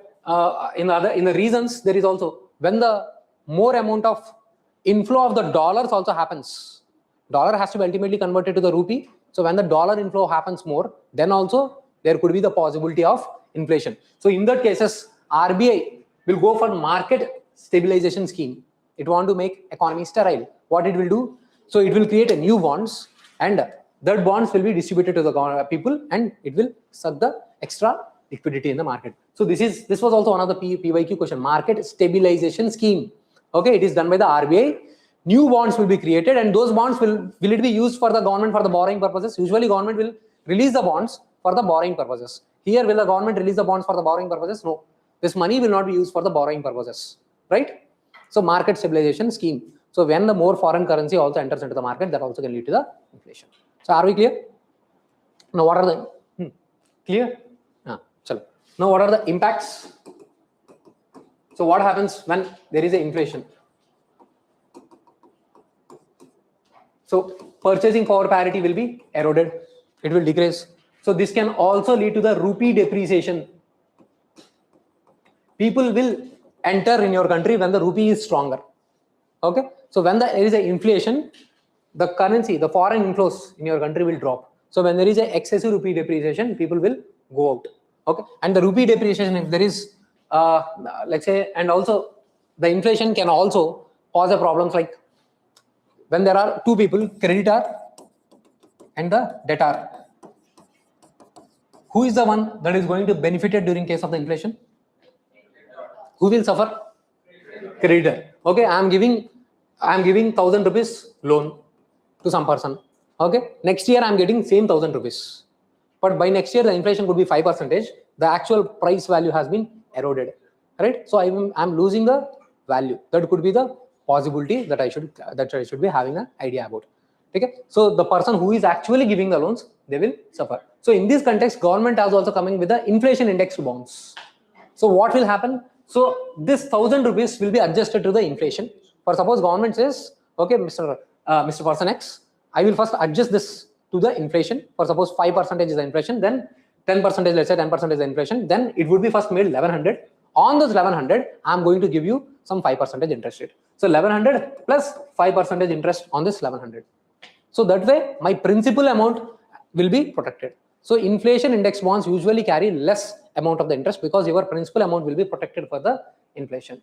And the government will definitely impose the taxes, whatever the capital gains that you do and whatever the returns that you are generated, you are supposed to pay the taxes on this. Okay? So this is a concept. These are the measures that the government will take with respect to the inflation. We have tried to cover WPI, CPI, inflation index bonds. Okay, so we have tried to cover what are the measures, what are the causes for the inflation. Are we clear so far? Okay.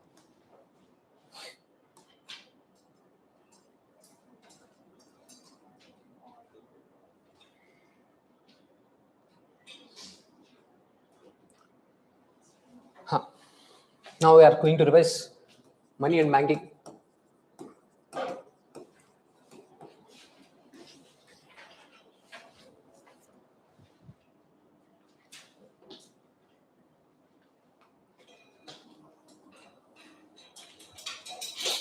Okay, so money is nothing but the medium of exchange. So we have shifted from the barter system to the money, the current form, because of primarily as a medium of exchange. Some functions are there for the money. First thing is there is a medium of exchange,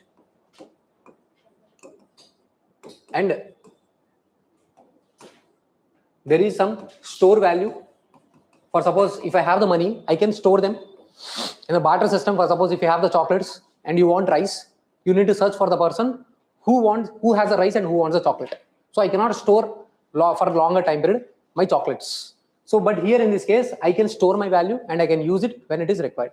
And the money is also fungible in nature. Fungible means divide. I can divide. For suppose 1,000 rupees can be divided into the 1,000 units. 1, 2, 3, 4, 5, 6, 7, 8, 9, 10. So that's why you have the non-fungible tokens. Okay, those tokens. For suppose you have purchased Virat Kohli's T-shirt online, a digital asset.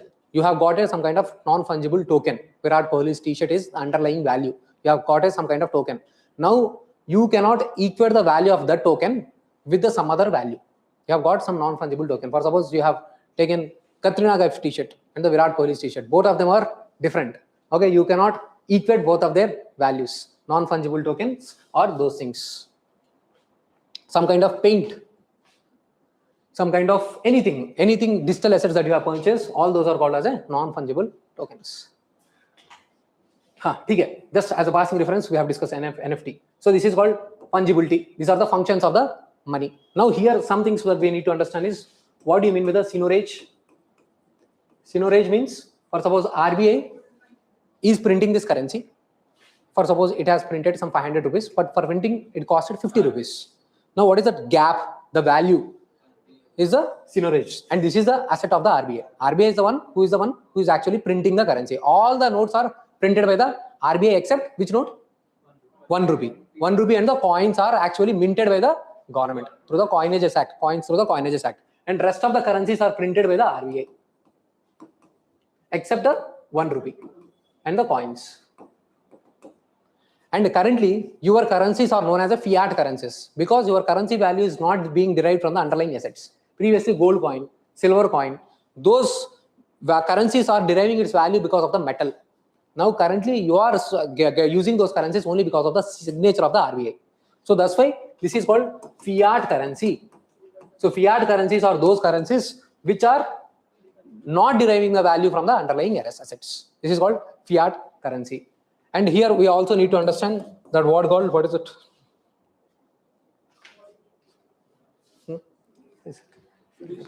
Huh? No.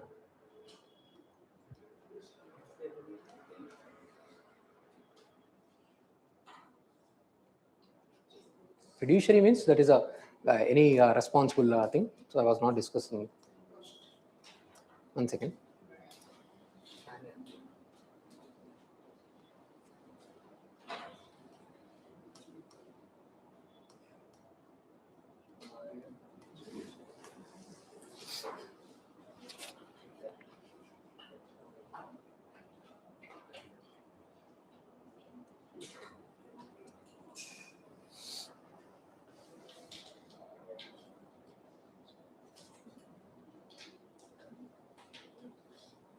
Okay, we'll come to that.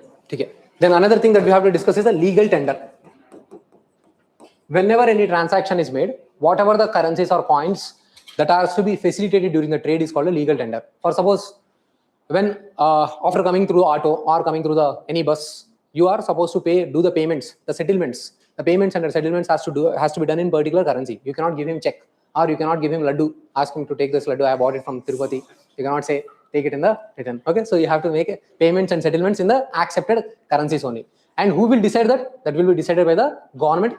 Which currencies has to be accepted in during the payments is called legal tender. So central government is the sole authority which is going to decide what is the legal tender. For suppose 2000 rupees was once a legal tender, now it is no more the legal tender. So these are the points: fiat currency, legal tender.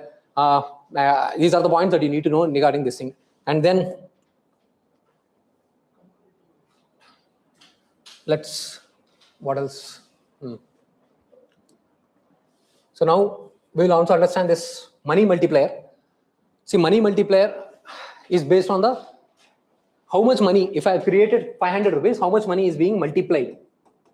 500 rupees is getting multiplied into what levels? That is called the money multiplier. This is always, money multiplier is always directly proportional to the amount of the deposits in the bank, deposits in the banks the people are holding, and inversely proportional to the reserve ratios. Reserve ratio means cash reserve ratio, statutory liquid ratio. These are the two prime reserves, CRR and the SLR. So here, every bank, so bank means, so generally bank receives different types of the deposits. So bank will, whenever you are going and depositing money in the bank, that is called deposits.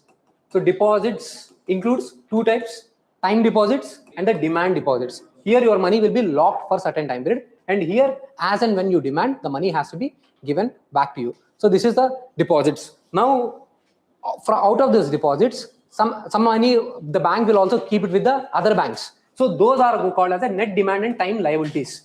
We are calling this as a liabilities of the bank, because when you go and ask money, so they have to repay it back to you. Some amount of money, let's say you have deposited 1000 rupees with the SBI, and within this 1000 rupees, 100 rupees SBI has deposited with the HDFC bank. Now that has to be deducted. That is called net demand and the time liabilities.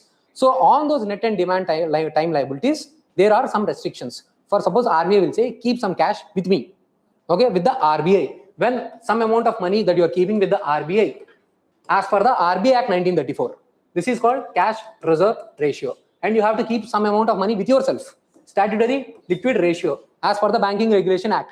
This is called SLR. Okay, this is, you are going to keep it with yourself. So along with the cash, I can also maintain government bonds, government securities, gold, anything which is liquid in nature, that has to be kept. And when the RBI is increasing this SLR and CRR, the amount of money available for lending purposes by the banks will come down, right? So this is how money multiplier will come down. Just I'm giving you quick recap.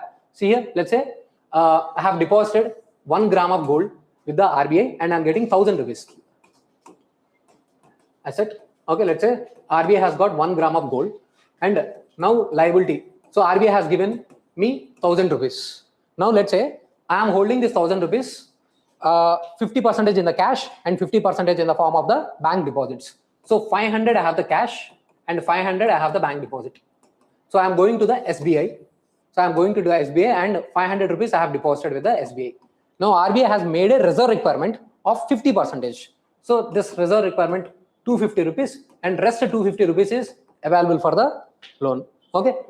Now see here. So now Bhavya has borrowed money from the SBI.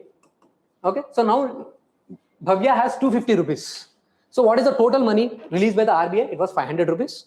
But this 500 rupees has become 500 plus 200, 750 rupees. Now Bhavya also will again deposit money in the banks and it will go forward. So now how the money is multiplying, it is based on the how much the banking habits are there, how many deposits are there in the banks, and also what is the role of the reserve requirement. If the RBI increases the reserve requirement to the 500, total 100%, the amount of loans, it will go to the Bhavya or any person will be 0. So that's the reason. So money multiplier is always inversely proportional to the reserve requirement, CRR and the SLR, and it is always directly proportional to the banking habits and the deposits in the banks. Okay, if CRR is reduced, SLR is reduced, so basically the money supply is also getting reduced. And whatever the deposits that you are doing in the bank, okay, whatever the liabilities that are there in the bank is nothing but the that has to be repaid by the RBI. See here. So in this case, have you understood the money multiplier? How the money? So 1000 rupees has been multiplied to the more and more money. So it will go in this previous case. So now if you ask, see here, if you ask me,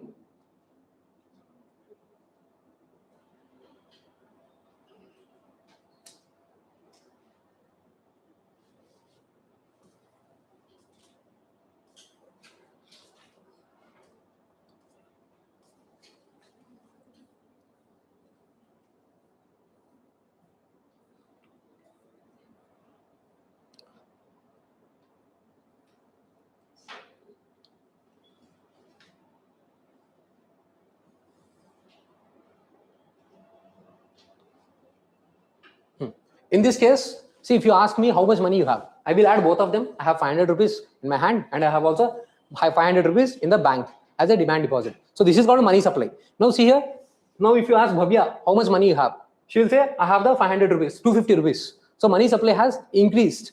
Now if the money supply has to be reduced, so RBI will actually, they will reduce the CRR, SLR. So this is called the money supply, and once there is more money supply in the market, this can also lead to the inflation. And this is how the money multiplication will happen. So are we clear? Where it is 750? Okay, it should be 1250. 1000 plus 250, it should be 1250. Okay. Now you have the same RBI example I am taking. RBI has the assets and the RBI has the liabilities. So whatever the currency the people are holding, deposits of the public is the liability of the RBI, deposit of public. Then banks also deposits with the RBI. So deposits of the banks, and sometimes governments also will open the accounts with the RBI. So these are the government deposits, and any other deposits made by any other institutions, they will become the liability of the RBI. Okay, and at the same time, there are also some assets of the RBI. One is major asset that we have seen today is gold. Now RBI has got the money, so they will also purchase a foreign currency assets. When I say foreign currency assets, there can be dollars, there can be pounds, there can be euro, then there can be yen, Japanese currency, and there can be yuan, Chinese currency, or renminbi. So these are the 5 currencies which RBI will hold as part of the foreign currency assets. RBI can also hold the government bonds. Okay, these are the foreign currency assets. Currently, RBI is holding $750 billion, and whenever there is a less amount of inflow of the dollar, we always import more than the exports. We have the constraints. If it is not compensated by the foreign direct investment, RBI will use this foreign currency assets. Okay, it will use this dollar for the payment purposes. You'll see in the BOP once. Okay, so these are being used, and apart from this, government bonds and all. So RBI needs money. So RBI is a 100% government-owned entity. Okay, so whenever there is a company, yours company, you will say, give me my money. So government is also asking me, you are making a lot of profits, give me. Okay, then it has went into the controversy because government is asking so much of the money. So Bimal Jalal committee. So this committee said, Mr. Government, don't ask much. The RBI can transfer 15 to 20% of the money from its whatever the profits it is making, because they have to manage those things. They have to, once they have to intervene and they have to manage the inflation. Now, like we have seen in the examples of the open market operation. Now they are also intervening in the forex market in order to reduce the depreciation that is happening. How it is doing, we'll come to that. Okay, so RBI needs certain interventions. So they have some amount of money with themselves and transfer rest of the money. So how much money? Sorry, 15 to 20% they have to keep it with themselves and transfer the rest of the money. Whatever the profits they are realizing, realized profits and unrealized profits, by selling these things, these assets and all, RBI might be making profits. Whenever SBI comes to them and asks the money, they will always charge the interest rate that is called the repo rate. When the government also comes to the RBI and asks money, we have the government. I'm saying previously you cannot give the money. Previously RBI used to print the currency and give the money, but from 1997 onwards, we have the ways and means advances for the limited cash supply. Just like your banks have the limited overnight cash mismanagement, RBI, they will come to the RBI and please give me some money for overnight purposes. In the same way, government will also come to the RBI for overnight purposes, maximum up to 90 days ways and means advances you have.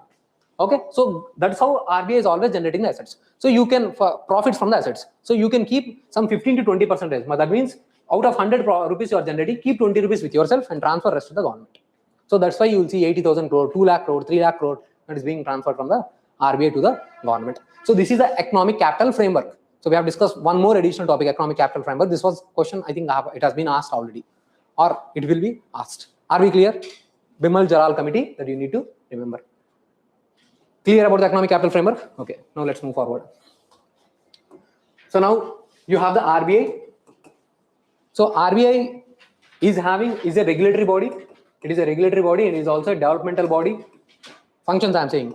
RBI, previously it was a private body. After the Hilton Commission, this RBI has been nationalized in 1934 by passing the 1934 RBI Act 1934. This has become a national body, and then later on it has become a regulatory body also. Previously it was a private body. Okay, through the RBI Act 1935, it was nationalized.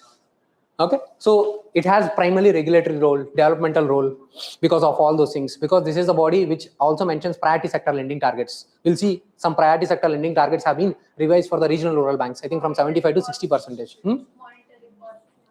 So it is also managing the inflation. Okay, monetary policy committee. Okay, so monetary policy committee. Is it a statutory or non-statutory body? Constitutional or non-constitutional? Okay. No, we can't say non-constitutional. If it is non-constitutional, it is given, that means something violation of the constitution like this. They will not give such statement. It is a wrong one. Okay, it is a statutory body. Totally 6 members are present in the monetary policy committee. 3 members from the government and 3 members from the RBI, and they'll take decision based on the consensus. If there is a tie of votes, then RBI governor will have the casting vote. So inflation has to be maintained within the limits of the 2 to 6%. If they are not maintaining the inflation in that range, the RBI is accountable. They should tell, because currently they have only one responsibility. All the responsibility, as I said. So you should always have the priorities and everything. Okay, so only when your priorities are clear, then if something crisis happens, so you will keep that aside and this will be managed. So RBI is supposed to maintain this inflation as a prime responsibility, prime function. And then this is also called as banker's bank, and it is also called as a banker to the government. Why? Because it is through the RBI, the government will raise the money. RBI does not have its own network, right? If I want money, if I am the government, let's say I want to issue a bond of 5 years for some 50 lakhs bond I want to issue. I don't have any network. I can't go to the bank, bro, please do it. Okay, RBI will say, government will say to RBI. So RBI will have the network through primary dealers and the bankings and all. So they will raise the money and they'll give it to the government. So RBI directly will not give the money. Through the RBI, government is raising the money. So that's why RBI is also called as a facilitator of the government finances. Okay, so these are the developmental roles. So how they are doing this thing? So through the quantitative and the qualitative functions, quantitative as well as a qualitative. So in the qualitative aspects, they will say how much credit you can give, moral suasion, that you should give loan to this area, you should not give the loan to that area, this sector. So this way they can indirectly control. Here directly they will control the quantitative by, for suppose, liquidity adjustment facility. What is this liquidity adjustment facility? Banks will come to the RBI, like I have mentioned, whenever there is a liquidity crunch. For suppose there is a SBI. As per the norms, they are supposed to maintain certain money. For suppose they are facing the crisis. Now they want money, let's say 5 crore, 10 crores, they have to maintain for that day. Then they will go to the RBI. Please give me money. Okay. So now when giving the money, they will charge the interest rate. That interest rate is called the repo rate. Okay, so this is called liquidity adjustment facility. Now using this rise of interest rate or lowering interest rate, it can handle the liquidity. It can adjust the liquidity. That is called the liquidity adjustment facility. So as per the liquidity adjustment facilities, you have this repos, reverse repos and all. So here itself I am discussing. So what is the repo? See here, repo means repurchase obligation. That means this is the RBI. So basically, simply it means it is a SBI. So money is being borrowed by the SBI. So like this, money will be going from RBI to the SBI, but SBI will be placing some kind of collateral with the RBI. Okay, so generally G6 will be the collateral that will be placed by the RBI. This is called repo, but they has to be repurchased. That is why it is called repurchasing obligations. In the reverse repo, it is the opposite. If I have to take it as a reverse repo, see now here same thing, RBI, and then you have the SBI, and then G6, same thing, bonds, money. So money, so RBI is, it looks like RBI is actually basically taking the borrowing from the SBI. So basically these banks are whatever, whenever they have the extra money, they will park it with the RBI. So money will flow with this. Okay, so it is because since RBI is required to, since it is a central regulatory body, they need not provide any kind of collateral. Okay, so I am the Bob, RBI will say. Okay, so they will not pay any kind of collateral. Now see here, in these cases, but what has happened during the time period of the 2018-19 time period, especially after the demonetization, so a lot of money was there with the banks, and they cannot create necessary collateral all the time. So later on, RBI said, okay, chalo, you don't have to place the collateral with me, and that is called standing deposit facility. Without the collateral also, the banks can borrow from the RBI. So these are the three things. Now see here, when these banks are placing excess money with the RBI, this is called reverse repo. All the times, reverse repo are always less than the repo, right? So if it is more than the repo, they can give the loan to the RBI. They can take money from the RBI and give loan to the RBI only, right? That can be the possibility. So that's why there is always the balance in this. See here, so I can fix the corridor. Say I have the repo here, and below this repo, you will have somewhere around variable repo rate or fixed reverse repo rate. Previously, the reverse repo rate is always fixed, some 25 basis points less than the repo rate. Okay, but now this has been changed. They have converted to the variable reverse repo rate. That means they are changing. Now see here, in this case, there is a lot of money with the banks. Now SBI is saying, I will deposit money with you RBI, give me 5% interest rate. But RBI says, even the ICICI bank also want to deposit with me, and they are asking 4% only. Now you think, okay, so they will bring down. Now they will say, acha, chalo, give me 3.5 only interest rate. I will deposit with you, because outside they are not getting even that much. So they used to maintain this variable reverse repo rate. So they have initially followed this variable reverse rate, but still even that thing is not working. So now they are primarily using standing deposit facility as a part of their interest rate corridor. If this is 6.5%, it is always the 25 basis points less. It would be 6.25, and over this you have which one? Marginal standing facility. Now banks, see, up to certain level only they can borrow from the RBI. So after that thing also, even if they need more money, they can go for the penal rate, marginal standing facility. Up to 1 to 2% of the net demand and time liabilities, they can borrow from the RBI, but interest rate will be charged more than the repo rate. So these are the three things: marginal standing facility, repo rate, reverse repo rate, and the standing deposit facility. Even this has been given the statutory status. All of them have the statutory status. Are we clear? Okay, this is how RBI will handle this thing.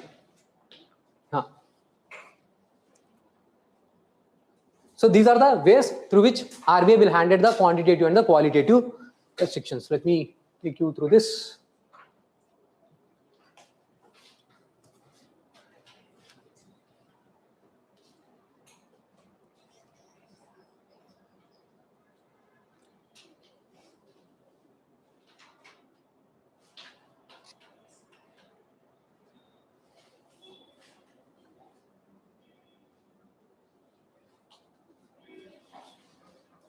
CRR, SLR, so moral suasion, selective grading. Sometimes last time I think they have given the statements and they have asked whether it's a quantitative or qualitative. Very simple fundamental question they have given. Okay, direct action, regulation of the consumer tools and all. So these are the things. Okay.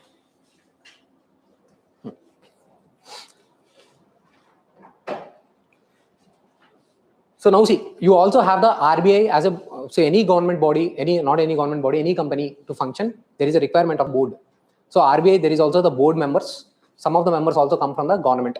And our central government can give the binding decisions as per the section 7. As per the section 7, central government can give the binding directions. This was also in news back those days because there was a conflict between the RBI governor and the government. RBI governor will say, "Chalo, we'll not do this thing." So these days, whenever there is a conflict, let's say whenever the government wants the growth, RBI wants inflation to be controlled. Okay, so it asks, okay, the interest for suppose to lower the interest rate, government will ask the RBI to lower the interest rate, but RBI will lower only when it is not creating any risk to the inflation.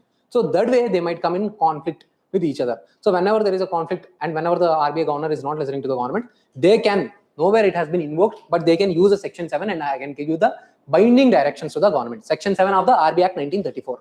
Very simple question, one of the PYQ, they have said, it is mentioned in the constitution. Okay, so RBI is not a constitutional body. Okay, so nowhere there is a possibility that it can be mentioned in the constitution.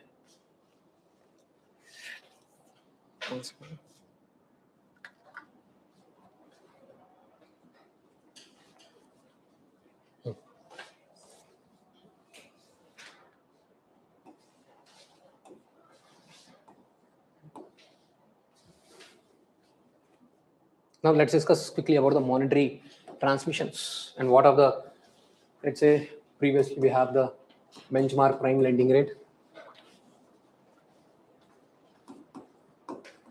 base rate, and then MCLR, and then you have the external benchmark lending rates. See, so far we have discussed what whenever they are coming with the different types of the interest rates we are trying to discuss. So now let's say people are borrowing money from the banks. There is a bank and people are borrowing money from the bank, and when the consumer is receiving the money, interest rate will be charged. And what should be the interest rate that has to be charged? Okay, so there has to be some kind of conditions. Now because RBI is giving money to the bank, and if they have to control the money supply, if RBI is raising the interest rate, the same bank should also increase the interest rate. But if they are not doing, then monetary transmission might not happen. Right? So in this order, for this to happen, for this to function properly, we have evolved some kind of measures. Previously, under the benchmark prime lending rate, see, banks used to give the loans at a cheaper rates to the high net worth customers. For suppose when the corporates comes, okay, they will be given lower interest rates, but when the farmer comes, they will be charged very high interest rates. Okay, so that's why, because of this mechanism, they thought this is not going to work, and they have shifted for the base rate. Base rate means the rate, interest rate below which you cannot charge on anyone. So for suppose if the base rate is 5%, you have to charge to any individual over 5% only, whether he's Ambani or whether he's a farmer, you cannot go anything less than this. There has to be some base rate on which you have to charge the interest rate. Now, how can I arrive at the base rate? See, for suppose if you are producing anything, if you are producing this, manufacturing this pen, how will you fix the cost? You will fix the cost based on the input prices as well as the profit. For the banks also there is a cost. So there is a administrative cost. There is administrative cost. There is a cost of CRR, SLR. There is a deposit cost. So these things will be calculated, will be assessed, and then for suppose this is, let's say, this has been arrived at some value, X value, and on this value, based on this value, interest rates has to be charged. So RBI said, in these cases, always use the CRR and SLR when they are going for this base rate. Okay, but banks were using this thing, but however, if say RBI is raising the interest rate, the banks were not passing on to this consumer. The reason is, for say, if I have raised the interest rate, the people might not borrow money from me. I'm the SBI bank. If I'm raising the interest rate, then people might not borrow money from me. Or for suppose if I'm lowering the interest rate, that can I offer for the deposits, people might not deposit money with me. So there could be the possibility. So they are saying various reasons and they are not actually doing the monetary transmission. This was happening. And what the reason they used to see is, so let's say the RBI has increased the interest rate, but I have not increased the interest rate for the person who is borrowing money from me. When the RBI asks, this person will say, I have already borrowed money from the previous customers, previous depositors, whatever the people that have deposited, I have charged the lower interest rates. Now I have calculated price based on the deposits that were happened last year or 2 months back, 3 months back. So I am not passing on the cost to this. RBI has realized this thing, this is happening in the base rate, and they have created the word marginal cost of lending rate. Marginal cost. What is the additional cost that you are incurring because of the raising new funds must be included. Okay, for suppose I have borrowed previously, Anirudh came, I am maintaining the SBI bank. I'm maintaining the SBI bank, and Anirudh came and deposited money in my bank. Okay, and I said for the Anirudh, I will be giving 5% interest. And based on this thing, I'm going to give the Bhavya some loan at a 15% interest rate. Later on, in this case, RBI is also charging me some 5% interest rate. Later on, RBI has increased to the 6%. But still, when some other person is going to ask for loan, I'm still charging 15% only. So the monetary transmission has not happened. So from 5 to 6, RBI has increased, but monetary transmission has not happened. When asked, SBI said, I'm still using this thing because I'm still using that money. Anirudh has given me lump sum money, so I'm using the same money to lend. But real reasoning, if I transfer the burden, then they may not take loan from me. So monetary transmission is not happening. Then they said, you do it based on the marginal cost of lending rate. The new funds that you are raising, that has to be involved. So this is the new fund that I am raising. The interest rates has been increased. So automatically that has to be transferred. This is called marginal cost of lending rate from the base rate to the MCLR. So those marginal, the concept that you need to understand. So now we do not know in what way they will ask, but we should be having those things. See your prime mark lending rate. It has been changed to benchmark prime lending rate, base rate system, and the MCLR. Okay, so this is the marginal cost of the funds. Tenor premium, operation expenditure, negative carry on the CRR and the SLR. So these are the tools that are being used. So MCLR, base rate, all those clear? So what is the additional cost of the funds that we need to do? Now they are saying the external benchmark lending rates, because now they are saying even this thing for the transmission to happen, it might take time, 15 days, 20 days, 30 days. Now they are saying no such transmission time delays should happen. Immediately, whenever I transfer here, immediately have to transfer it back to the people. It is usually linked.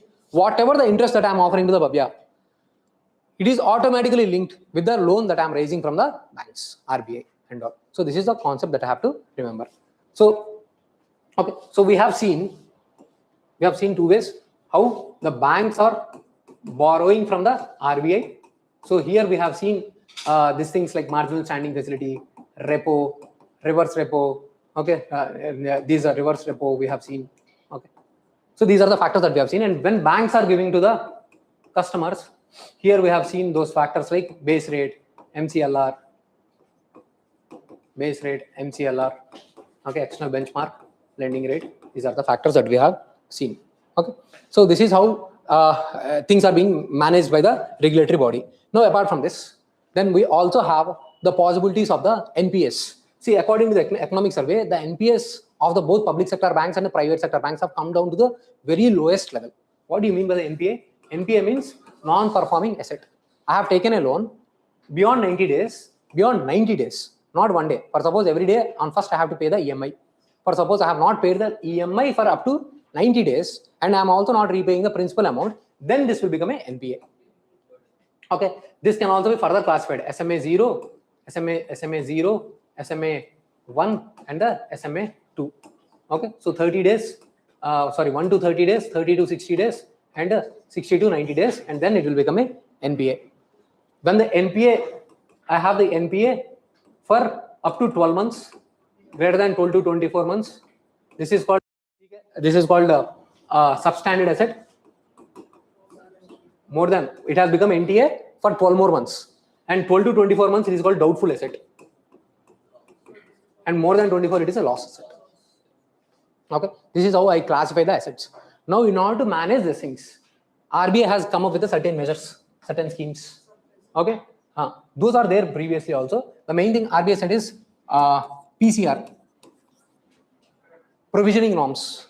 This is based on the profit. For suppose, whatever the money profits that you are generating, you keep certain assets with yourself. For suppose, let's say 100 rupees RBI is keeping aside. RBI not, SBI is keeping aside. Why? Because I am using this 100 rupees so that whatever the NPAs I have in the future I can repay. You might have heard about this gross NPA and net NPA.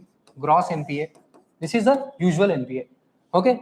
Net NPA is nothing but the provisioning I am making. Gross minus provisioning norms.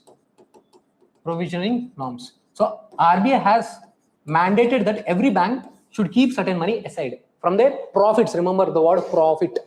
Okay, it is not NDTL, it is not from their capital and all. Because previously we have mentioned the word NDTL. Now here from the profits, you have to keep certain money aside, because if tomorrow that money does not come back, you should be able to repay them. So I have the provision norms, and this is called asset quality review, SMA1, SMA2, SMA3. That is the asset quality review that you are doing. Okay. So apart from this, you also have SDR scheme, strategic debt reconstructing scheme. So that means, okay, for suppose I have given loan to some Deepthi, okay, and then Deepthi is genuinely facing the losses. So then I have restructured her debt. Okay, chalo, and then I said, chalo, there is one possibility that how I am restructuring the debt. So I said, chalo, Deepthi, you give me management control, give me some share, whatever the loan that you have borrowed, give me share for this. So I have got the share, and now I am managing her business so that to revive her business. But can banks do this? They are not actually qualitative enough to manage this. This is the strategic debt restructuring program. In the same way, we also have 5/25 scheme. For suppose whatever the loan the Deepthi has borrowed from me, I have said, okay, you pay me, since your business is not performing well, you pay me after 25 years. And I have also brought down the amount of interest that Deepthi has to pay to me. But I will assess after every 5 years. This is called 5/25 scheme. So SDR scheme, 5/25 scheme, I should be aware of. These are the measures that were introduced by the RBI. And there is also inter-creditors agreement. Collectively, for suppose Deepthi has not only taken a loan from me, but she has also taken loan from the multiple people.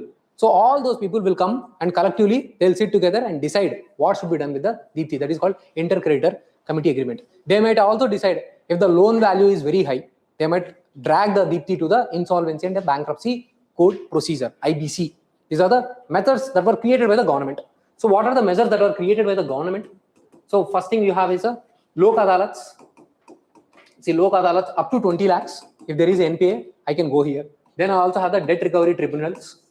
So when bank is taking the loan, they always ask for collateral. But collateral value might not be that high. So collateral value is less than the amount that you have borrowed. Then I'll go for the debt recovery tribunals. For suppose the collateral value is high enough to match my value, then I want to sell off those assets and I want to get back my value. So that's why I have the SARFACI Act. And when nothing of this works, then I will drag Deepthi to the insolvency and the bankruptcy code. Okay. So insolvency and bankruptcy code is successful. 30% of the recovery is happening. So what is the intention of this insolvency and bankruptcy code? For suppose this is managed by the professionals. So for suppose I have said the inter-creditor agreements, right? All the people who have lended to the from all the banks from where Deepthi has borrowed money, all those banks will come together and they'll form the agreement. And now they will go to the tribunal. Okay, NCLT they will go. Insolvency professionals. Okay, so this is insolvency. I'm discussing about the IBC. See, insolvent means you have said, I can't. Okay, so like that movie, where Allu Arjun's movie, where Rajendra Prasad asks, okay, you claim that you cannot repay back your loan, claim you're insolvent. Okay, when that is given more official and legal definition, that is called bankruptcy, insolvency and the bankruptcy code. You are saying, I have taken the loans, now I cannot repay back. I'm insolvent. That's it, I'm done. So in those cases, what should be done? So can this company be revived, or this company can be sold and sell off the assets and give back the money to the people? What should we do? This is what is the procedure that is mentioned in the insolvency and the bankruptcy code. So first here, whoever the creditors or the person who has given the loans, or I myself can go, or Deepthi herself can go. I am the one who is given credit to the Deepthi, or Deepthi is the one who has borrowed money from me. Both of us can go. So in this procedure, both of them will first go to the NCLT and they will discuss the scenario. So NCLT, what they will do? They will call the insolvency professionals. There are new group of people. These are the professional people. They will see how the company is doing. So once this is accepted by this NCLT accept this scenario by the those inter-committee creditors committee. So now whoever is the management, Deepthi is there, she will lose the control, and this NCLT will take the management control and give into the insolvency and professionals. They will have the information through the information utilities. This is also new body created. And insolvency board is also there to manage and regulate this thing. And these professionals will say whether the Deepthi's company can be revived, or they'll say this is no more, it can be done, sell it off. So they will give some plan, resolution. They will give the resolution plan, and all those creditors will do for the voting. If more than 75% of the people accept this thing, then the resolution plan will be implemented. If they are saying no, Deepti is no more, the company can no more be revived. Okay, that is gone. So they will sell off the assets. Okay, so when I have sold off my assets, okay, then I am getting only, maybe I have given 1,000 crores, but I am getting 1 crore. Okay, that is called haircut, deep haircuts. Okay, when you listen the word haircuts, that is nothing but the loss that have been given. So realizing this thing, I have written off from my bank accounts. That is called written off. SBI said, okay, chalo, I might not get anything from the Deepti. I will not mention in my bank accounts. That is called written off. So you need to be aware that written off assets and the haircuts. Okay, so with the insolvency and bankruptcy codes, the haircuts are very deep. Okay, the people, whoever the creditors are there, they are not, though it is successful, the amount of money that they are receiving is receiving very deep haircuts, though it is slightly successful than the others.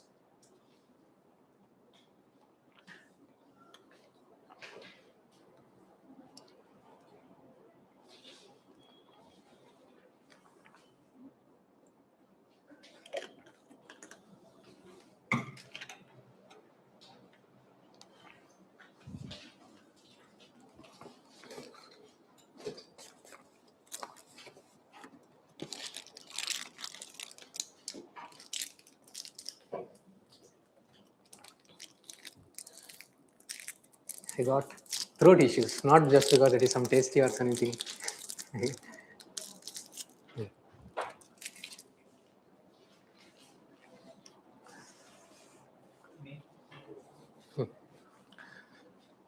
Okay.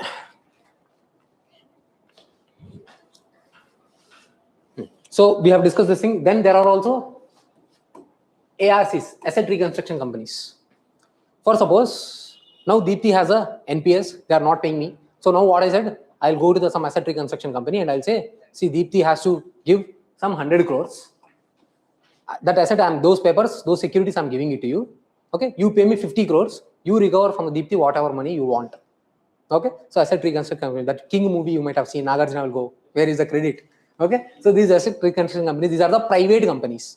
They will actually recover the money through different ways, or they will say, Deepti, you sell off our assets, we will revive. Whatever they want to do, they will do. Because see, banks alone cannot do the recovery process. They at the max can they can use various technologies like say core banking. For suppose what Deepti is doing, since I'm asking the loan, then she went to some other bank. From there, she is taking the loan and she is returning my loan. I might not be having the data. This is called evergreening of the loans.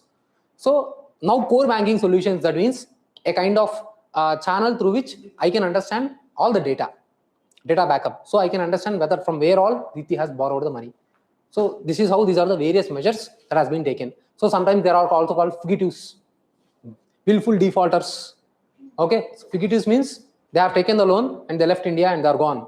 Okay, or we don't know where they are. Fugitives. Okay, so fugitives, Economic Offenders Act that we have passed, willful defaulters acts we have passed. You know, these are the ways, the legal measures and the measures taken by the RBI. These are the various measures. That's why we are able to drastically bring down the NPS.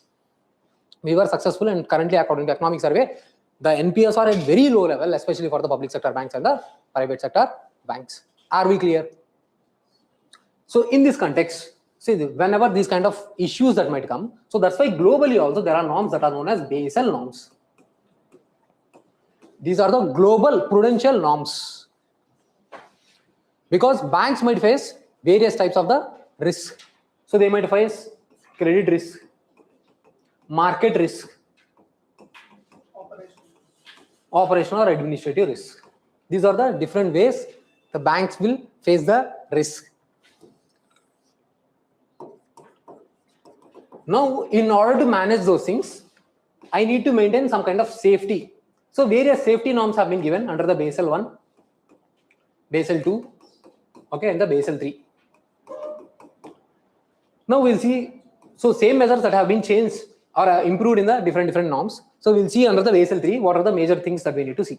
So first important thing that you need to know is capital adequacy ratio. So now you might be aware. So whenever the banks has to take the licenses, they say you need to maintain 500 crore capital, this much of the capital, like this they'll say. So that is called the bank's capital. The bank's capital can be divided into the tier 1 and the tier 2 capital. Tier 1 plus tier 2 capital. So CAR says, capital adequacy ratio says, you need to maintain some amount of capital with yourself, okay, separately based on the risk-weighted assets. For suppose I have given loan to the Anirudh, I have given loan to the Bhavya, I have given loan to the Deepthi and all. So each individual's loans are at a different risk. So depending upon the risk, I need to maintain some amount of the money aside separately. That is called capital adequacy ratio. So as per the Basel norms, this is 9% and this keeps changing. For each item it is changing risk. For each banks, the percentage is same. The amount of value, the amount that they'll keep, it will change. Okay, it will keep changing. Okay, so this is how now banks can maintain more than this also. It is 9%. In the RBI, I think it is more than 1%. You can see, okay, once you can check. So okay, once you check, 8 or 9.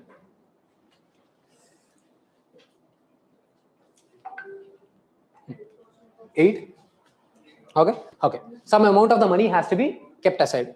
Now see, even within this money also, the tier 1 is the most strong capital. See, tier 2 is a kind of capital where I have, for suppose I am having this ARK Reflection IAS. Now whatever the liquid capital that we have, strong capital is a tier 1 capital. For suppose those other things like say infrastructure, ACs, laptops, all this belong to the tier 2 capital. This is some kind of substandard capital. So within this also, I need to maintain more amount in the tier 1. And this is called leverage ratio. Leverage ratio means the tier 1 capital should be very high compared to the overall capital. This is the concept of the leverage ratio. You might have heard about this ATR bonds. Okay, that ATR bonds are also part of the tier 1.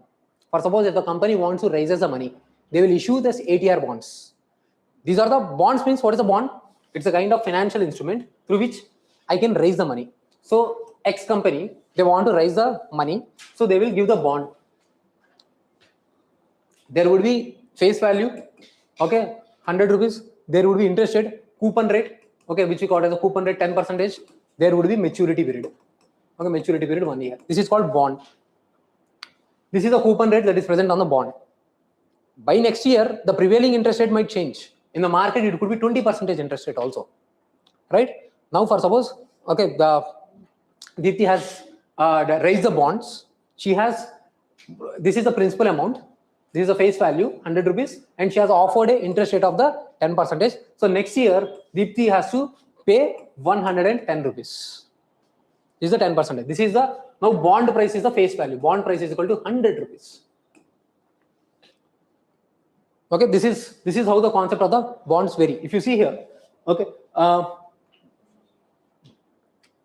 So now, this ATR bonds are the bonds which are perpetual in nature, which do not have any kind of maturity period. As long as I'm paying the interest rate, I can keep these bonds, I can utilize these bonds. So there is no time period on which I can, there is no maturity period. I can continue paying this thing as long as I pay your entire principal amount. Without paying principal amount, I'm paying you this interest rate. But the risk is, if the banks, they have to default, this is the one, first they will default, the companies. ATR 1 bonds are the little risky bonds, the banks. Banks also register as a company. They include CAR. They are the part of the CR. Yes, they are the part of the tier 1 capital. So sometimes 81, 82 bonds, yes. that is different. That is a credit rating bonds, AA plus and all. So this is the 81 bond. 81 bonds. These are the bonds issued by the banks to raise the money. Okay? Yes. Okay. Sometimes when the banks are facing the crisis, RBI might say you don't repay the 81 amount. Okay, you can default it. So that's why they carry some amount of the risk. 81 bond. That's why it is in the news. And this is how the money will be raised. See here, the bond price currently it is 100 rupees. Later on in the next year, the prevailing interest rates has increased to 20%. Now, will you purchase this bond? See, these bonds are liquid in nature. Now I'm carrying this bond. I'm saying, see, I need money. I will give you this bond. You can go to the Deepthi and next year you can collect the 110 rupees. But by the time period, prevailing interest rate is 20 rupees, 20%. Now, if the same person, some other person is selling you the bond at 100 rupees, they are going to offer you 20% interest. So what will happen when the interest rates are increased? The bond price will decrease. So interest rates and the bond price are inversely proportional. Just remember this thing. Okay. So this is the point that is also given in your speculative demand of the concept of the money. So bond prices are inversely proportional to the interest rates. Clear with this concept? So now when I want to sell my bond to some other person, I will not sell at 100 rupees. I will sell at 89 rupees. Then only the person after its maturity might get 21 rupees and they might give me the money. These bonds are financial instruments that are tradable in nature. For suppose prevailing interest rate in the market falls down to the 5%, then my bond price will increase. So bond price and the interest rates will be inversely related. Okay, so this is how I will hold my money. See, there is a speculative demand of the money. Concept of the speculative demand of the money. People will hold either cash or in the form of bonds. When will they hold the cash? See,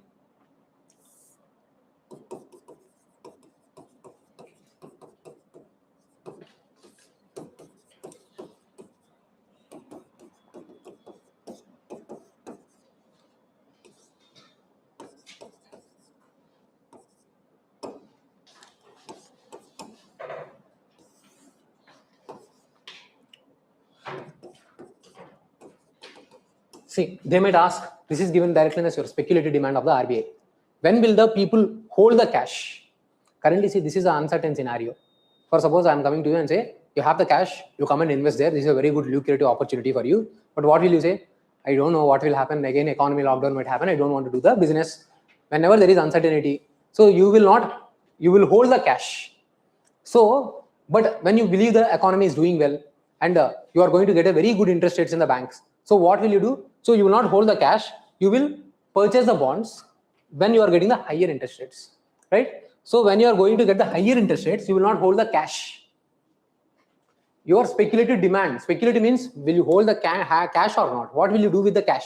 What is the speculation that you are doing? So when interest rates are very high, when the interest rates are high, bond price is inversely proportional to interest rate. So bond prices are low.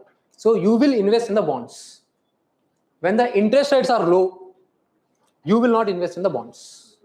You will keep the cash. Am I clear? So we are basically discussing what will you do? Will you hold the cash or will you use the cash to purchase something?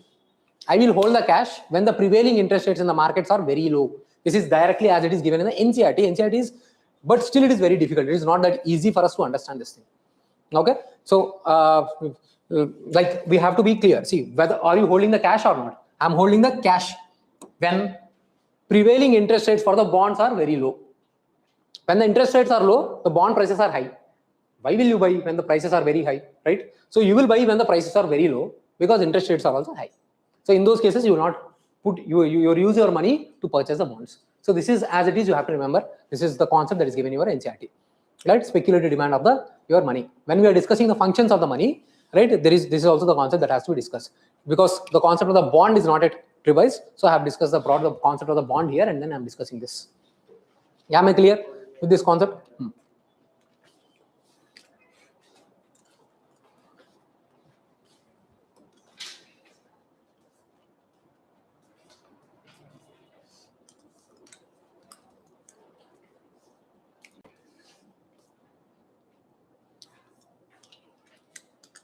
Now,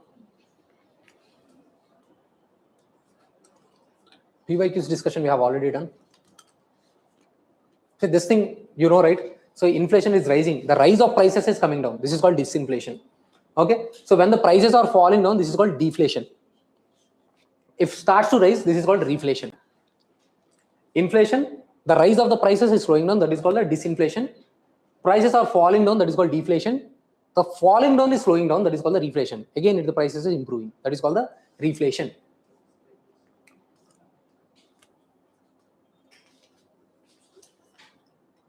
Where is the banks? I think.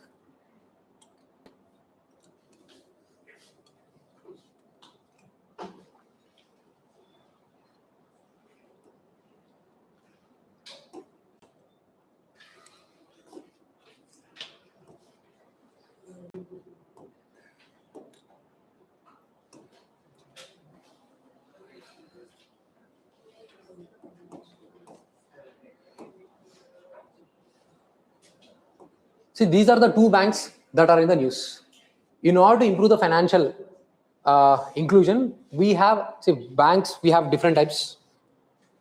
Financial inclusion is the prime criteria, and banks, scheduled commercial banks, are the ways through which we are increasing the access to the agriculture credit in the rural areas, despite having the so many things. See, so we have the scheduled banks. Those banks are mentioned in the Schedule 2 of the RBI Act, is called as a scheduled banks. See, we can discuss the scheduled commercial banks in this way. Classify the scheduled commercial banks into the public sector banks and the private banks and the foreign banks.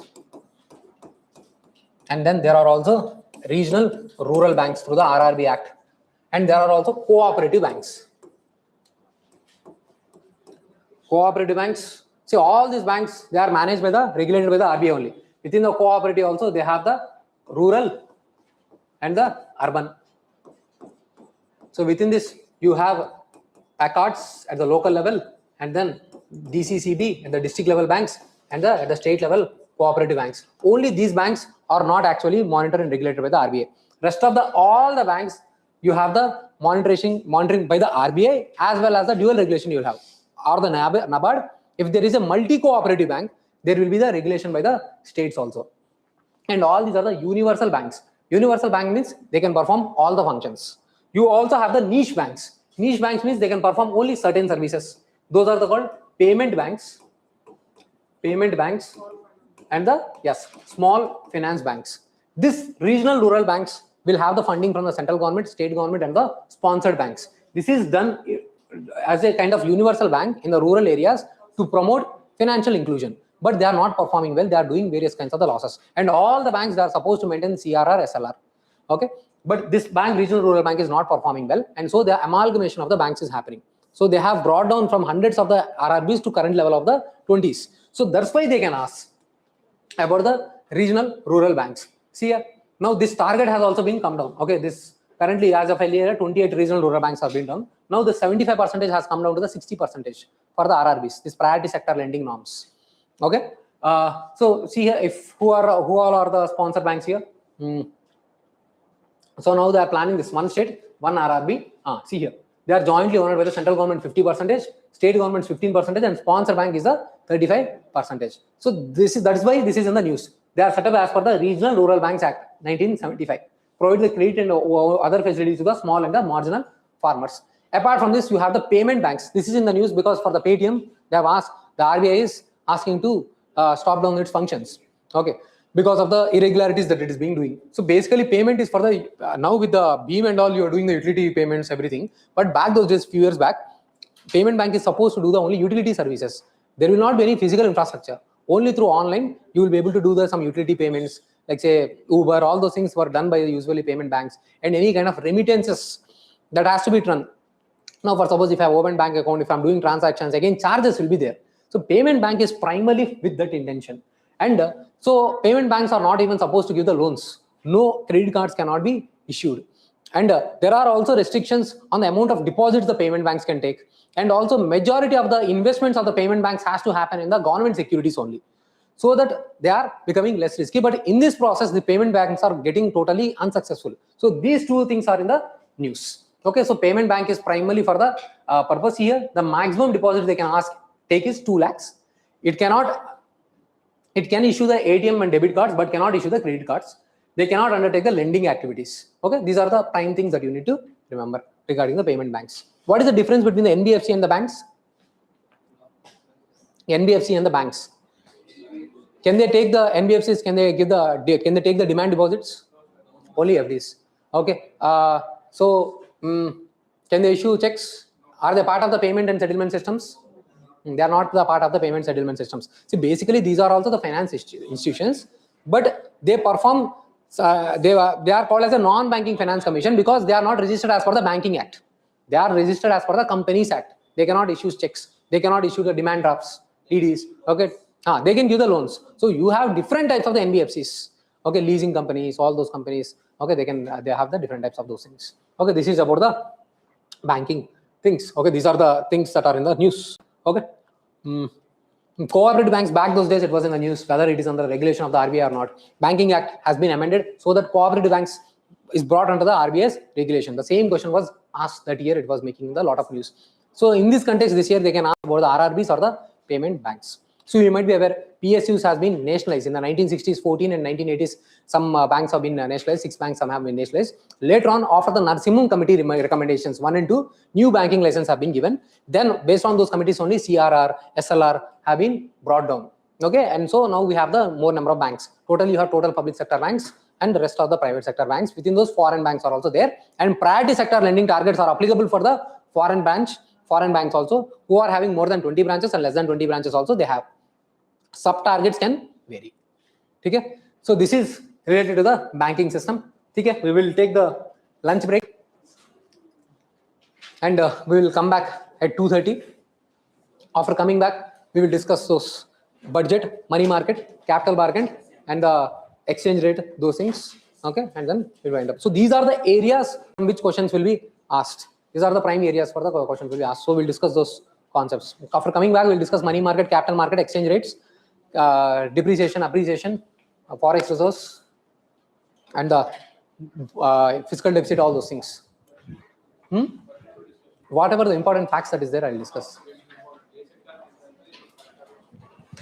When they ask bank, payment bank name. They may ask such factuals. Okay, they may ask. Once you can go. Bank name.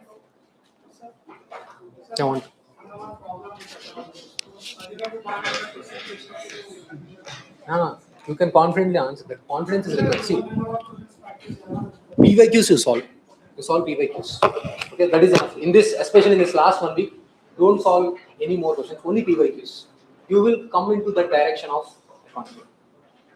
Okay, or else you will get confused. 1 can lead to the 2, 2 can lead to the 3. Like this, you can go on thinking, overthinking can happen. Okay, so once you solve the PYQs, you will understand the way UPSC is training. Okay, then meet.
Bro,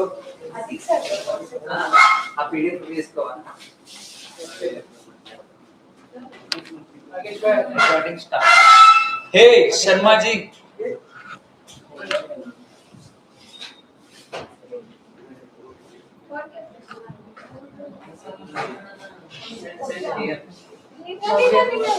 No. Hey, buddy. Every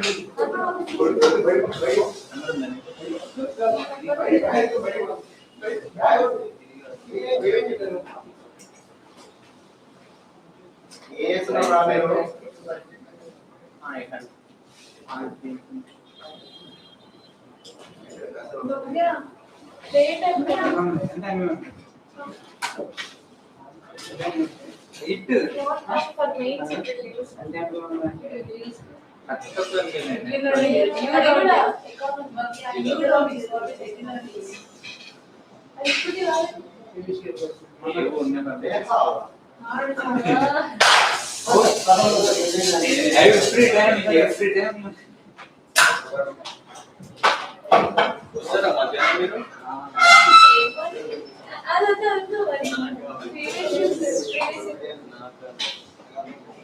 Hey, Mohammed, Hamari man.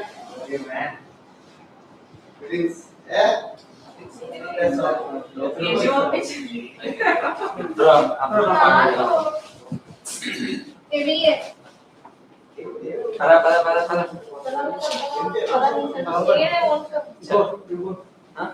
You won't come.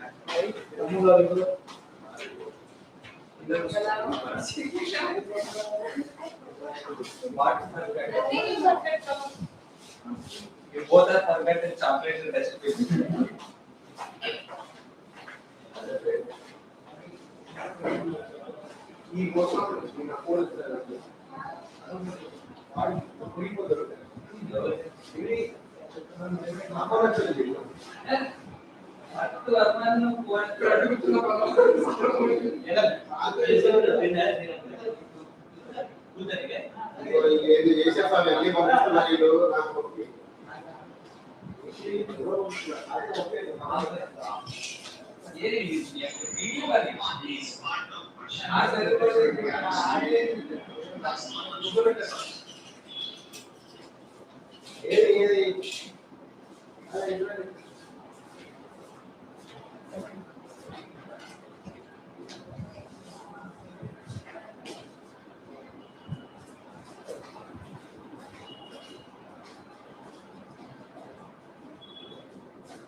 Keshav Memorial High School, Hyderabad.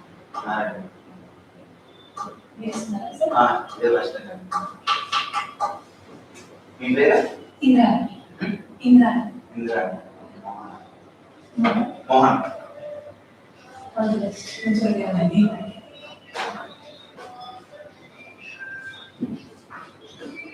Daily వస్తారా?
Okay.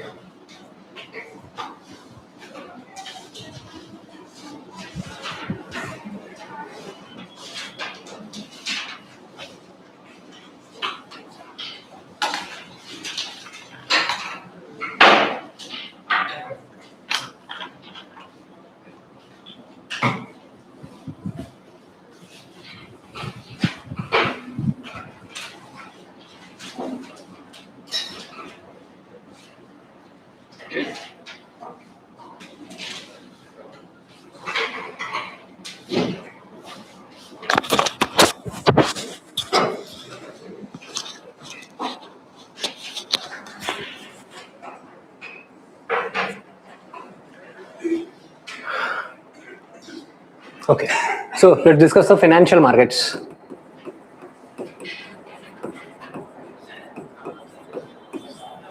So market means a place where buying and selling of the goods and services that takes place. So financial markets can be divided into the money market and the capital market. When funds are raised for more than 1 year, that comes under the capital market, and when funds are raised for less than 1 year, it comes under the money market. Money market will be regulated by the RBI, and capital market will be regulated by the SEBI. So here you have again bond market and the share market. So for suppose I have a company. So let's say I have a company and I need finances. So I can raise finances by issuing a bond, or I can raise finances by issuing the shares. Here you will get the ownership. You will not get the ownership here. No ownership. As there is no ownership, you are not going to get the voting rights. Here you are going to get the ownership, and you are not going to get a fixed return. Here you are going to get the returns based on the profits the company is going to earn. For suppose you are investing in the ARK Reflection IAS. Okay, so depending upon the returns of the ARK Reflections, you are going to get the money. For suppose ARK Reflections, they have issued the bonds. When we are issuing the bonds, when one company is issuing a bond, they are going to say, so irrespective of the company's profits, you are going to get a fixed assured returns. It is like bond is nothing but the loan. Whoever is issuing, they are basically borrowing. Okay, and the person who is purchasing the bond is basically the one who is a lender. He is giving the money. So here you will get the assured returns, and here returns are based on the profits the company will earn. So you are going to get the dividends, the profits that we call company's profits that are called as a dividends. So here we also need to know different types of the bonds. So bonds, zero coupon bonds. Zero coupon bonds means basically coupon means interest rates. So here zero coupon bonds. Zero coupon bonds means they are issued at a discounted price. For suppose 100 rupees bond is issued at a discounted price of the 90 rupees. Then at the time period of the maturity, when you are going to get the 100 rupees, that means it is offering somewhere around 11% interest rate. These are called as a zero coupon bonds. We have already seen fixed bonds or vanilla bonds. We can also see the floating bonds. Floating bonds are the interest rates where they are not fixed. You can get the varied interest rates. For suppose my returns are linked to the repo rates. So my return depend upon the repo rates plus the 3%. So that way it will be linked to those things. So bonds can be zero coupon bonds, fixed bonds. We have also seen floating bonds, and then we have seen inflation indexed bonds. Inflation indexed bonds. So these are the types of the bonds that we have seen. And there are also types of the bonds called as foreign currency convertible bonds. I have issued the bond in the foreign currency. After the maturity, I will say either I will give you your money or I will give you the possibility that you can convert it into the shares. Bond means you will not get the ownership. But after the maturity, I am giving the possibility that you can convert into the ownership. This is called foreign currency convertible bond. So that's why when it is issued in the foreign currency, so this can be also considered as a foreign direct investment. There is a possibility that bonds can be considered to be a foreign direct investment. Okay, so when we call it as a foreign investment as a FDI or FII, so I can classify the foreign investment into the FDI and the FII. So when the investment of particular person in particular company equity, shares or equity is same, okay, is more than 10%, then that is called as a FDI. This is a global norm. Why 10? No rule. This is a global norm that is being followed based on the Mayaram committee. And when the investment in the particular company's assets is less than 10%, it is called FII. So, coming back, so this is the bonds that we have fixed: bonds, floating bonds, inflation index bonds, and the foreign currency convertible bonds. Now, when coming to the equities,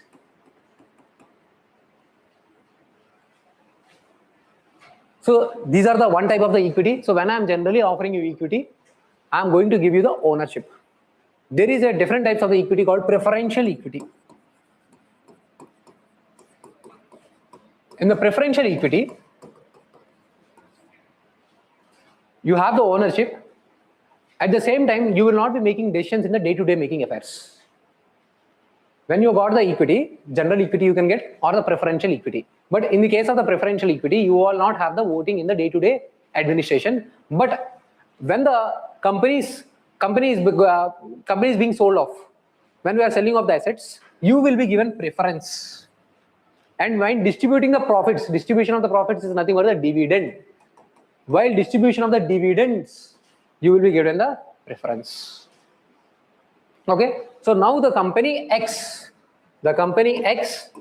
has to raise the funds. Let's say this is not X. Okay, this is X. Now they have to raise the money.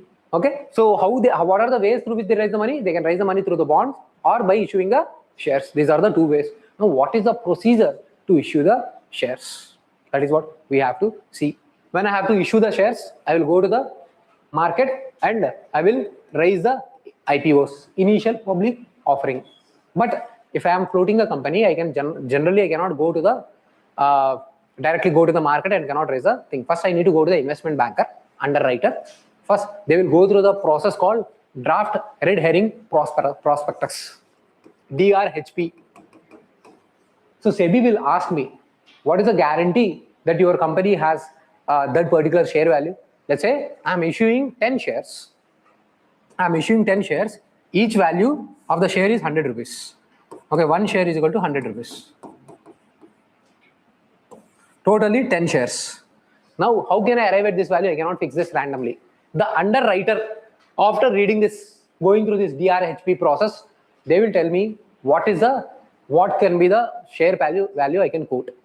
Let's say I'm already having, let's say I'm the one who is having I'm the promoter and I'm having the 100% shareholding currently. So currently my shareholding is 100 rupees and I'm having the 100% profit.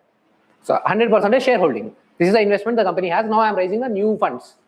The moment I issue the IPO, totally I'm issuing the IPOs. Let's say, okay, let's make it 1,000 rupees for the clarity. Okay. Now I'm issuing the IPOs totally of new 1,000 rupees value. So my shareholding will come down to the 50%.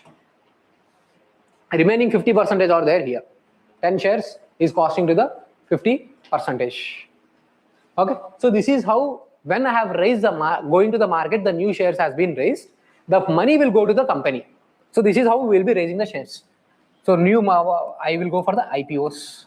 So through the IPOs, new shares will be issued and company can raise the market. The moment new shares are issued, whoever the promoters, the holdings that are there, previously, let's say I'm holding 100 crore of share and I'm having the 100% holding. Now totally by raising the new funds, it has reached to the 200 crores. So my shareholding will come to the 50%. Rest are with the people who have purchased. This is the process through which IPOs are issued. Okay, so you might be knowing when you are in the stock markets. Okay, but when you are having any like say brokerage platforms like Zerodha and all. So whenever a company is issuing the IPOs, you will get the intimation. If you want, you can purchase. Once you are purchased, this is the primary market. Once you have purchased particular stock, then from here it will go into the secondary market, where the buying and selling of the stocks happen. You might have purchased Infosys stocks and all these stocks, right? So these are already the stocks that you have purchased. If you are purchasing the Infosys stock, is it added in the GDP?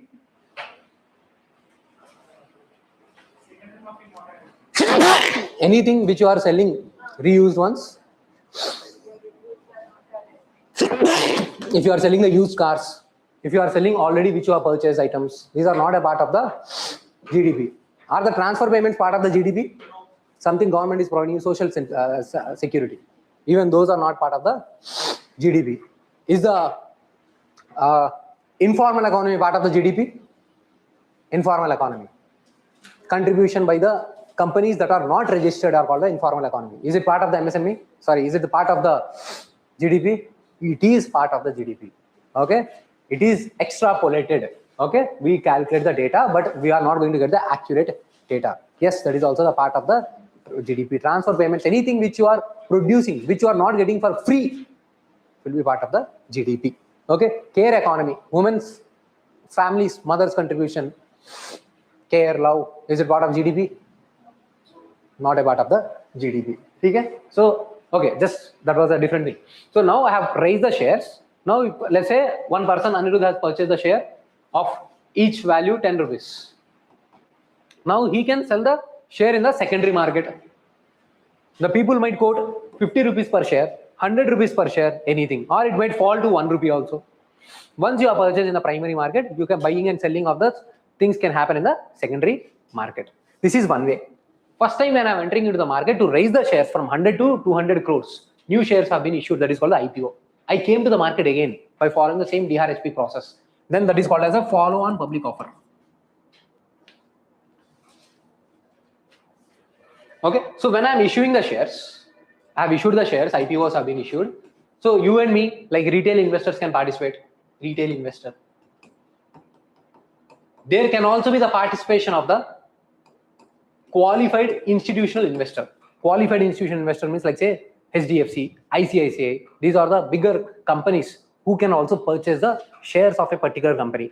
These are called as a qualified institutional investor. Now within this qualified institutional investor, there can also be the possibilities of the anchor investor. These anchor investors, they are supposed to hold the shares for at least 90 days. And they have to invest a minimum of 10 crores. So these anchor investors are part of the qualified institutional investors who are providing you the support. And this part is known as private placements. I am not coming to the market. Privately, before issuing the IPOs, I'll go to the qualified institutional investors or anchor investors and I'll issue my shares to them. And the person who purchases those shares, okay, they become an anchor investor who have done this thing. Once these people purchases those shares, then my brand value of my particular shares will increase. Like say HDFC has purchased my shares, ICICI mutual fund has purchased my shares, then you will believe the thing and then you will also purchase. So retail investors purchasing of those shares can increase.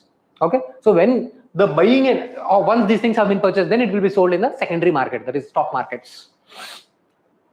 This is how the process happens. There is also another market, the secondary market. See, primary market is the IPOs, FPOs, this is there. And once it is being purchased in the secondary market, this is called stock market, that can be selling and buying can happen. There is also another market called OTC, over the counter exchange. These are not organized or regulated stock market, unorganized. They are not totally regulated by the SEBI. For suppose ARK Reflections IAS now is not a listed company. Now we have to raise the funds, we have to go to public. Then SEBI will say, you people are new to the company, first you go for the OTC. You go there, you try there, first raise your incomes and all. So then, okay, now when we have to raise the funds and all, so let's say some people in the Delhi, okay, some through middlemen and brokers, some transactions have happened which are not to the stock markets. That is all the over-the-counter markets. This could be slightly risky. Okay, fake companies can also be there and all. This is not totally regulated. Okay, this is the most regulated market. This is how the primary market and secondary market are organized.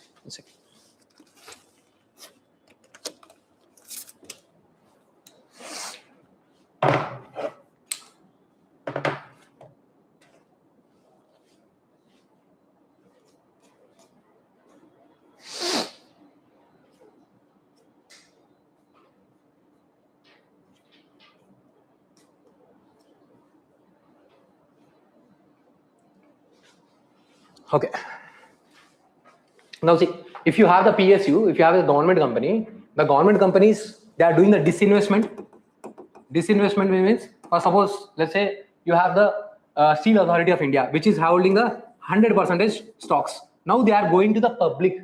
That means, for suppose government is trying to go for the selling of the 50% of the shares. For suppose, let's say the 100 crore is the value of this company, this X particular company. Each share is having a 1 crore value. Now government is holding 50 crores and remaining 50% are offered to the market. That is called that is what where the whatever the stocks that is holding is being sent to the market. That is called offer for sale. Offer for sale. Now this money will go to the company. They are not raising the new fresh shares. This is not the new issues. Okay. So they are going for the disinvestment. They are holding 100 crore. Out of those, they are giving for the sale, putting for the sale, offering for the sale.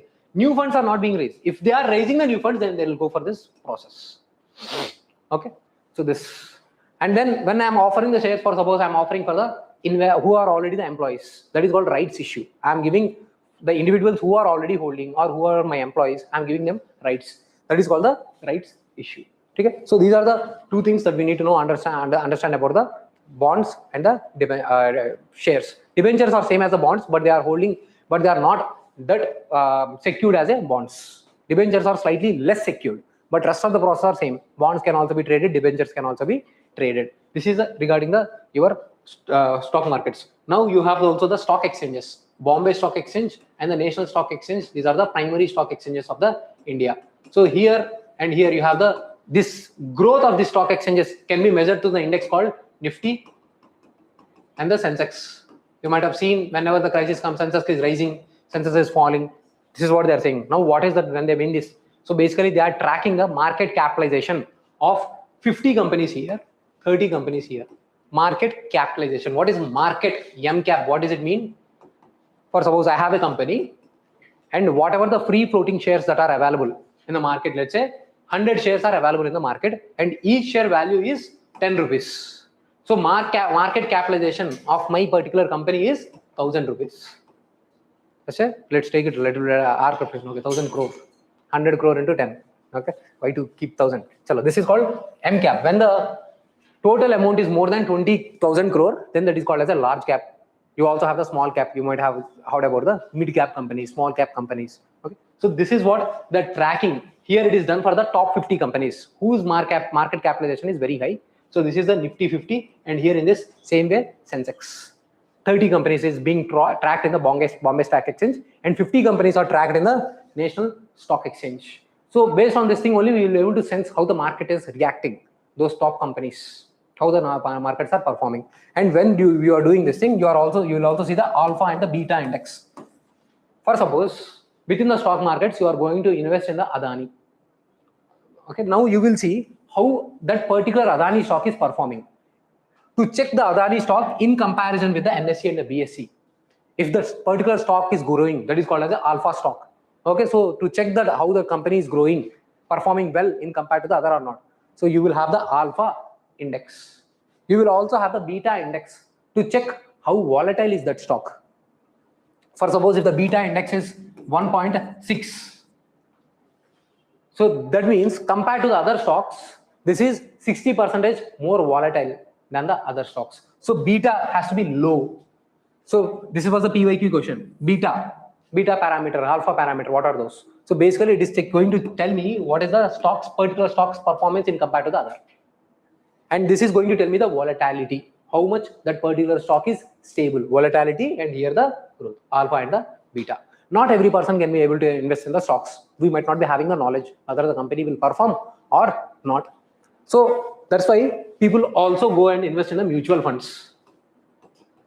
Mutual fund, for suppose AMC, asset management company will be created. AMC, ICICI, say SBI, all these asset management companies will be created and they will pool the funds. You, me, and all of us has pool the funds. Okay, let's say 100 rupees have been pooled. And now this 100 rupees, they are going to invest in the different places. Okay, so now whatever the 100 rupees this asset management company has raised, they are supposed to pay back. They have raised from all of us, asset management company, they have raised 100 rupees. Now this 100 rupees is a liability for them. So this is a liability, and they also have the assets. Okay, this 100 rupees they have invested in the different stock markets, and let's say they have generated 200 rupees as a asset. And in such a way, totally they have raised this 100 rupees from totally 10 people. and this is called the net asset value. Whenever you invest in the mutual fund, you are going to get the NAVs. So you will get your returns based on the NAVs. The people who do not know how to invest in the stock markets, they will simply invest in the mutual funds and you will be getting the NAVs. And your mutual funds can be linked to the various types of the things. For suppose there could be the possibility like indexed mutual funds. Indexed mutual funds means my mutual fund growth will be linked to the Nifty index, Nifty 50 index, Nifty 100 index, banking Nifty. So like this. So as and when that index will grow, your index will grow. Or you might be having Nippon Small India Cap, Quant Multi Cap. These kind of mutual funds will be there. So that means small cap means your funds. This AMC will invest in a small cap only. Flexi cap, they will invest in a small cap, mid cap, large cap. Multi-asset fund, ICICI multi-asset fund, mutual fund is there. They will invest in a small cap, large cap, mid cap, or the gold, silver also. Okay, this is how the movement of the mutual funds happens. Now there is also called as exchange traded funds. Exchange traded funds are similar to the mutual funds, but here, what are the items? These are the box. The box would be there, and for the box value is there. When you invest in the mutual fund, you do not know where that asset management company is going to invest. But here you will know. For suppose there is Bharat Traded Exchange Fund. Whatever the stocks that are present here, 1, 2, 3, 4, 5, this growth will give you the returns. So you know what are the underlying stocks. You can purchase 1 unit, 2 units of the exchange traded funds. Let's say you have purchased 1 unit of the exchange traded fund. Okay, or 10. Okay, chalo, we have purchased somewhere 10 units. Now each unit is growing at the 10%, and you have purchased each unit at 100 rupees. Accordingly, based on the underlying asset, your exchange traded funds will be growing. So are we clear? So exchange traded funds means you are clear what are the funds that is present here. And so generally in the mutual funds, the asset manager, let's say ICICI, they will charge expense ratio. They have to charge the fees. So, but in these cases, the fees will be less because they are not doing anything. If these stock markets are growing, your funds will also grow. So your fees will be less. And at the same time, you are not investing in a single stock. You are diversifying the risk.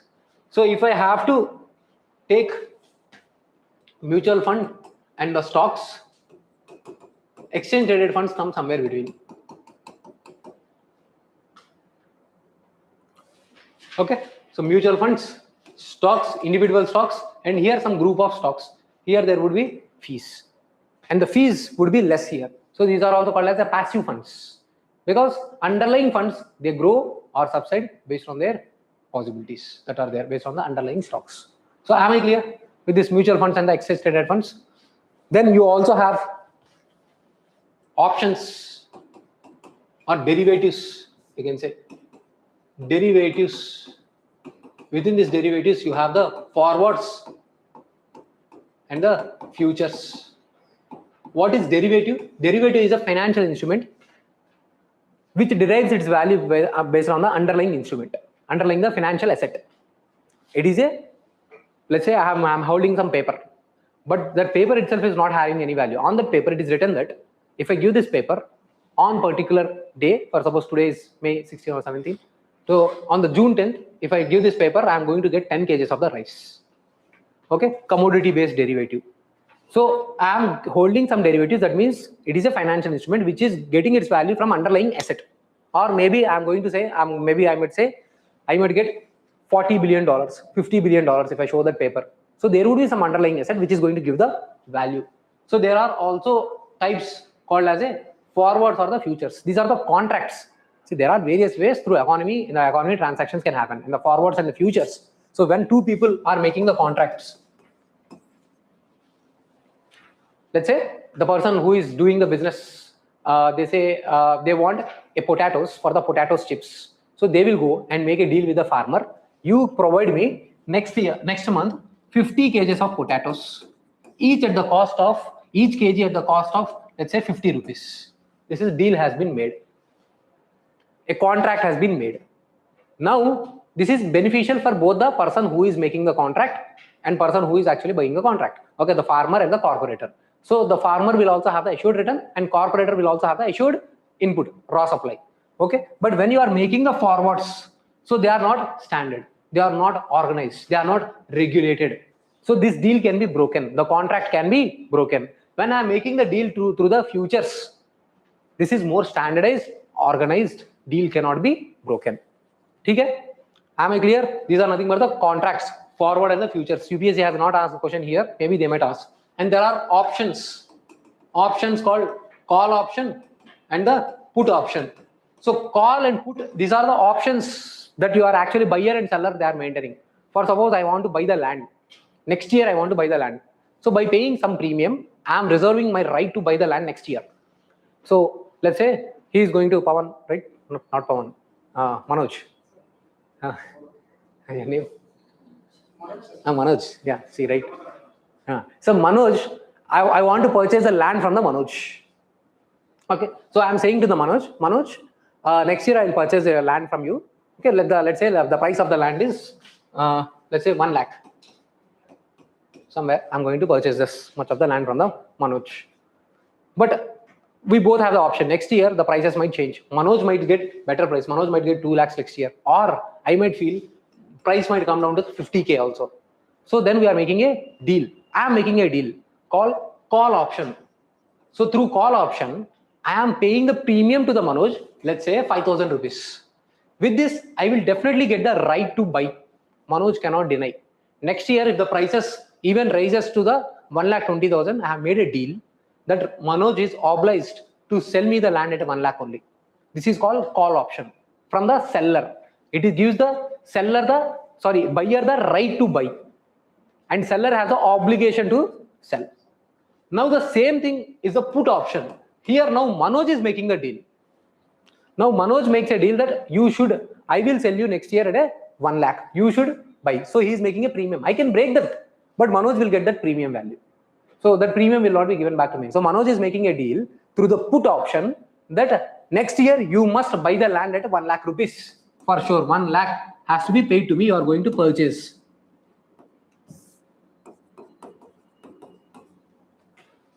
For this, he has purchased a put option. That means a premium has been paid, not to some mid person. If I could not buy, then that premium will be given to the Manoj. This is called call option and the put options. And then we have also seen forwards and the futures. Okay, these are the things that you have to study from the capital market. Apart from this, there are also alternative investment funds. See, now we have seen stocks, mutual funds, options, tradings. We have seen these things. Apart from this, also there are alternate investment funds. They are also regulated by the SEBI only. So for suppose there are type 1, 2, category 1, category 2 and category 3 funds. For suppose those funds, let's say angel funds, venture capital funds. What are those venture capital funds? I'm starting a company. Okay, now these venture capitalists are the one who actually provide investment to me. If I want to grow, let's say Byju's, how they have got the funds? They have got the funds when they want to expand. They have raised billions of crores from the venture capitalists. When they see the potential, they will invest in the later stages. They might ask, venture capitalists invest in the early stages or the later stages. So I have started the company. See, I have started the company X and it is growing. And the funds that are initially required are called as the seed funds. Initially, the funding is called as the seed funds. And the company is growing. In the initial stages, I do not know how to proceed. Then Anirudh came. Anirudh believed, okay, this company might grow. And Anirudh came like an angel. So Anirudh has provided me fund. This is called angel funds. So Anirudh is not willing to invest for the returns. Anirudh believes, chalo, sir is working very hard. So I see the talent. I see the potential growth. So Anirudh has a lot of money. So he is contributing like an angel without expecting anything in return. So he will say, just give me this much of the money once you make a profit. So this is the angel capitalist. Later on, the new people might come. Here there are the venture capitalists.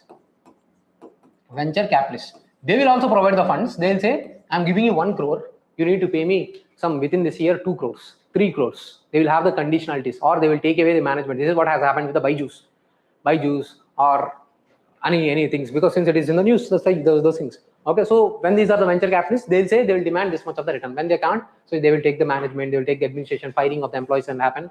So you will lose your things. So angel funds and the venture capitalist funds. Okay, they will come in the later stages. So you need to understand. They are looking for the more profit make you. For suppose Tata's, these people who are not just they want to support the growth, they will be entering into the as a angel funds. These are the venture capitalist funds. Now all these kind of funds, where do you get?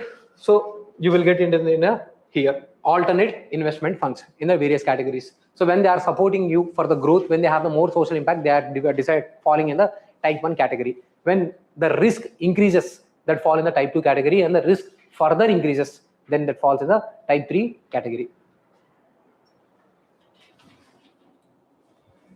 Sir, venture capital is compulsory included in this process. Alternate investment funds, it is included. Yes, it is part of those types. In the these are part of the alternate investments, and these are also regulated by the SEBI. All those funds which are not a part of your mutual fund, those things that are that will become a part of the alternate investment funds. Then you might be aware of hedge funds. Your hedge funds are also the part of the alternate investment funds. This is a mutual fund for the wealthy people. For suppose minimum entry would be in crores, high net worth individuals. So they will take the money, they will lock in money for some time period, and they will invest in the assets which is going to give them returns. And then that is how they will generate the money. So hedge funds is a rich people's mutual fund. There would be lock-in period, and they will invest in the areas which are risky areas and high returns. This is our the hedge funds. Have you guys heard about this REITs and the InvITs? REITs, InvITs. Real estate investment trust, infrastructure investment trust. This question can be asked because now, like I've told you, government is raising the funds for its national infrastructure pipeline. It requires somewhere around 180 lakh crores, something like this. But I told you, currently government through the capital expenditure is able to raise only 15 lakh crores. According to Niti Aayog, you need to have the 200 lakh crores for the infrastructure needs. So how, from where can we get the funds? So we are going for the asset monetization. Asset monetization. This is one way through which we are raising the funds, and there are also PPPs, public-private partnership, through which government can raise the funds. Now, what is this asset monetization? For suppose government has some highway, National Highway 42, 44 is having this. Okay, so now government want to reconstruct or rebuild, or they want to develop some kind of parks around the national highway, or some kind of restaurants, or some kind of facilities they want to develop, some kind of recreation facilities and all. So government wants to raise the money. So government want to raise somewhere 10 crores. Now they will issue the, so let's say this is the, they form the company, just like asset management company. Here also a new trust will be created, and this trust will be raising the 10 crore. And on the 10 crore, you are going to get the returns. So you are the one, say they'll say, whoever we are going to invest here, so you are going to get the returns. So you are going to, on this 10 crores, let's say you have raised the money, you have invested money somewhere around 10 lakhs. So whatever the money that you have raised, and they are able to generate out of the 10 crores, they are generating a 12 crores. In this, let's say government will say 90% of the profits will be distributed to the back to the public. Out of the 2 crores extra, so the investment is 10 crores, 2 crore is the profit. From this 2 crores, government will distribute 90%. Let's say 1 crore 80 lakhs is being distributed. So somewhere this much of the money, somewhere close to the 20%, somewhere it is 18% is being distributed. So you are going to get, if you are invested 10 lakhs, so you are going to get additional 1.18 lakhs, maybe close to the 12 lakhs you will be getting. This is how this is called InvITs. Your money is being generated in the infrastructure InvITs. That is how government is going to raise the money, and they are going to complete the plan. InvITs. So this was in the news. This was in the current affairs. In the same way, there is also REITs. Same thing. Now government has some in real some building, some infrastructure, some real estate areas. Now government is trying to use those complexes to provide the rent. See, I have the space. Now I need to construct. After constructing, I will go for provision of the rents. Now government will again create a company, and then by that money, government will build the infrastructure. Now occupancy has increased. Now people are paying the rents. I'm getting monthly, or suppose government has invested in so many rents, maybe I'm getting a monthly rent from that property amounting to 10 crores, let's say. I'm think of bigger complex. 10 crores returns are generated by because of the rents, and you have same way invested somewhere around 10 lakhs, and 10 crores is the profit that they are generating. So again, government will keep some profit and will give it to you. So this is same way, just like you are investing in the mutual funds, a new company will be created, and this company will be invested in either the real estate or the infrastructure, and returns will be given back to you. So this is the most potential area for this REITs and invest. So not only government, even the private players also will generate. See, for suppose, let's say you have the you have the bigger land. Let's say you have some 2 hectares or some 10 hectares of the land. You want to develop the plots and you want to give the rent. Now you have raised money from the public by creating a trust. So accordingly, you will give them back the money. Okay, so whatever the returns are there. Now the people, for suppose you are individuals cannot invest in the huge real estate properties as an investment purpose. But now you have broken down. Instead of the 50 or 60 crores that is required to build the property, you have broken down and you are giving them 1 unit. Maybe individual can purchase the real estate property of 1 lakh, 2 lakh, 3 lakhs. So through these units, they can break down the investment, and even the retail person can also participate in the investment purpose. Or else generally, if you have to invest in the real estate area, it is very difficult for the general middleman to invest, right? Now with these options, you can also become a part of the real estate owner. Okay, you can also become a part of the some infrastructure investments. So these are the most potential areas from the capital market that can be asked. Okay, this is only capital market, that's it. Okay. Now we are going for the money market. The money market is the place where you are going to raise the money for less than 1 year. So you have the different players here. So here there are players, okay, and here there are, like say here there are borrowers, and here there are lenders. For suppose, who all are the borrowers? Okay, government wants to borrow money, banks want to borrow the money, banks, NBFCs also want to borrow money, RBI also wants to borrow money for its own functions. Now lenders are the same players. So RBI will be there, banks will be there, government will not be there, banks will be there. Sometimes we and me and you, like we call it as a retail investors. Retail investors. Then we also have the NRIs, foreign investors.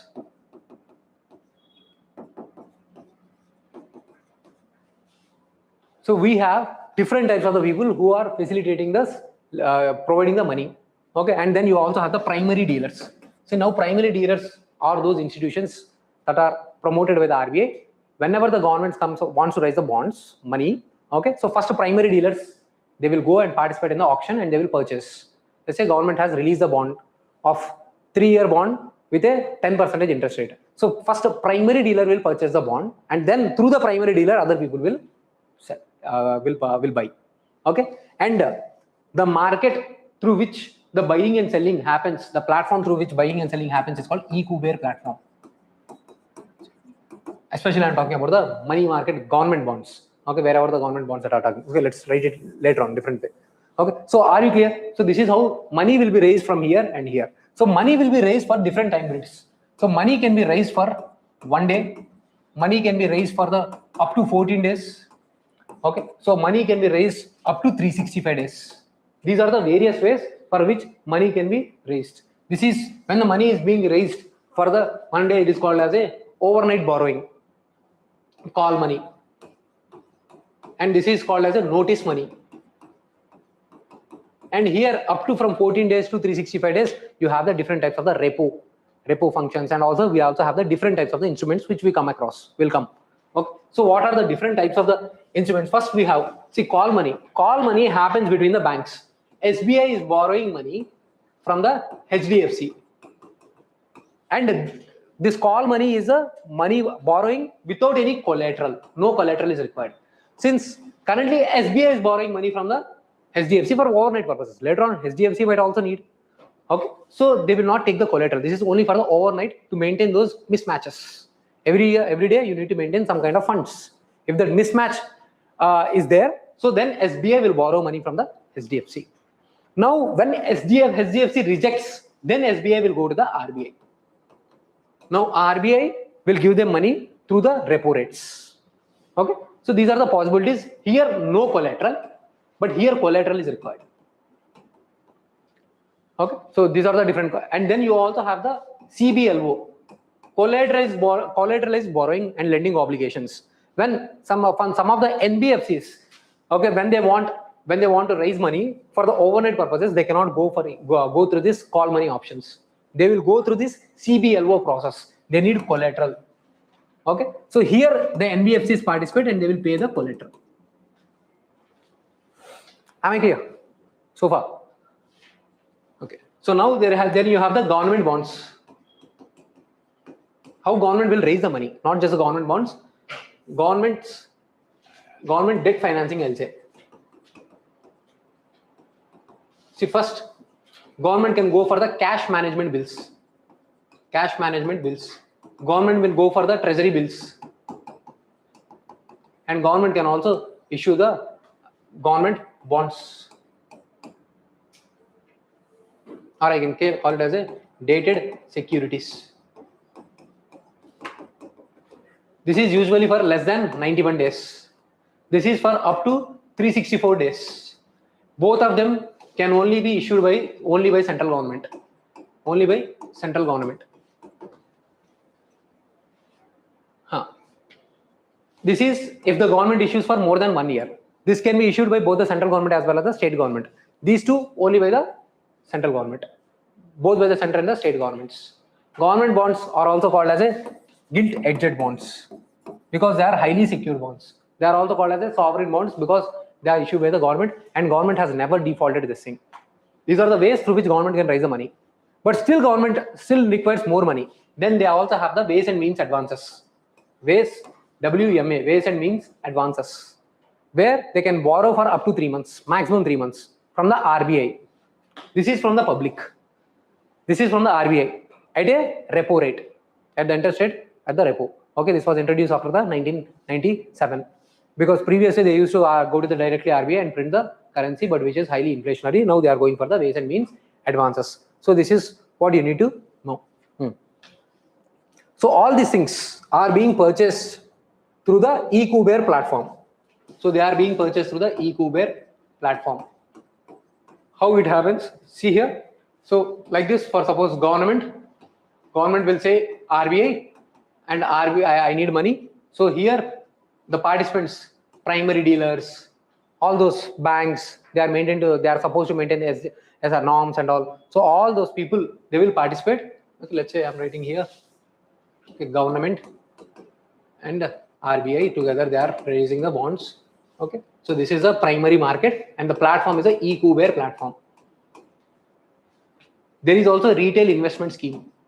Previously, regular customers like you and me, regular citizens, they cannot purchase. Now through the retail investment scheme, even the normal common public can also purchase the government bonds. Once you purchase, you can sell them in the secondary market. That is called as a NDS-OS. NDS-OS market. Here, again, public, all others people will participate. Here, RBI will also participate. When we say open market operations, this is where RBI will come.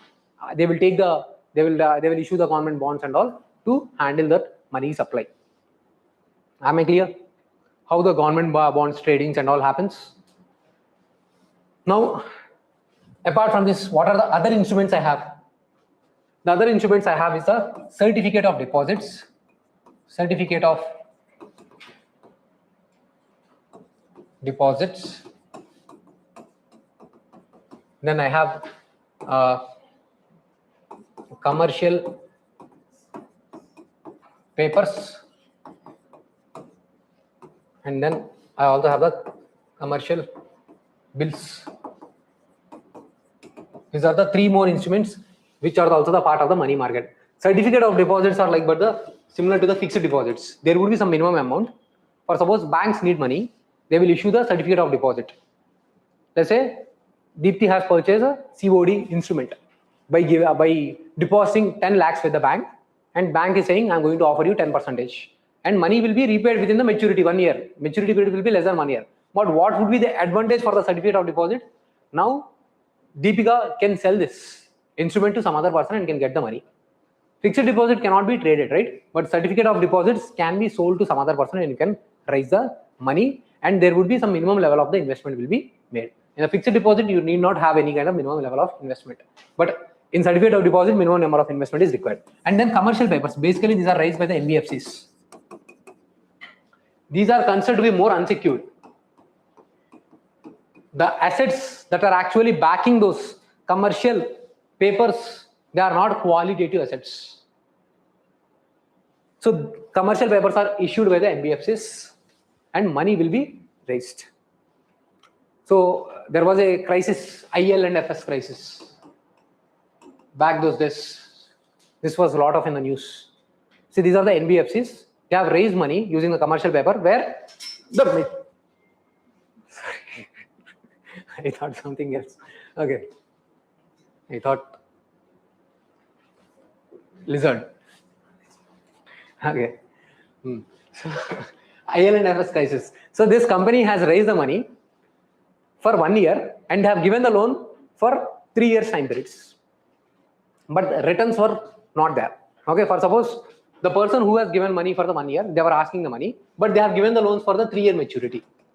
They are not getting the money and they have to repay back. That's why they are facing the crisis. This is called IL and FS crisis. So that's why this money is called more of unsecured money.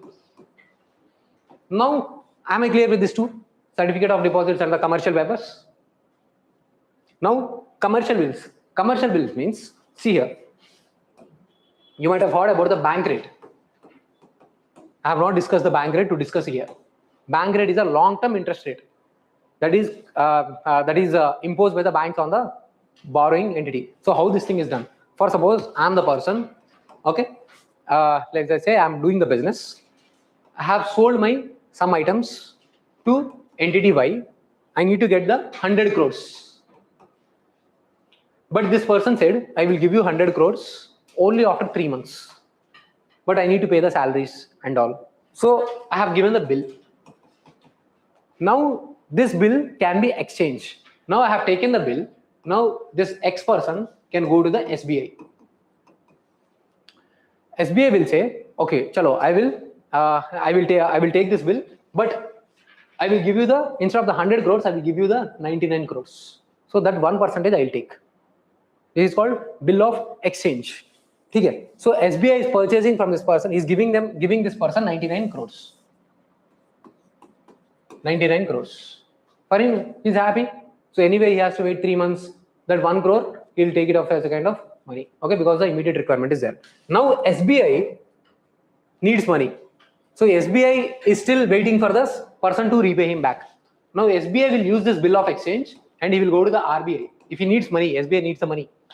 If SBI requires money, then they will go to the RBI and they will give this bill of exchanges. Then RBI might impose the interest rate. Then RBI will say, I will give you only 95 crore. Remaining, I will use. So the RBI has paid him 95 crores and RBI is going to get 100 crores from this person. So this is called as a bill of exchanges. This is also a money market instrument. Previously, this was being used as a prime interest rate policy, but now it is no more the interest rate policy. Currently, we are using the repo rates. This is not much used for the borrowing purposes, interest rate purposes by the RBI. So because very rarely this thing happens, so main policy instrument today is the repo rates. That's it. This is only about the money market. Anything question cannot go in the money market or capital market beyond this. This is how you need to study. What are the various tools and what are the borrowing time periods that are there? Different types of the time periods borrowing, 1 day, 14 days, up to 365 days. And also we have seen in the ways through which government can borrow and what are the exceptions and all. Okay? So if I have to show a little bit more few exceptions here, 1 second.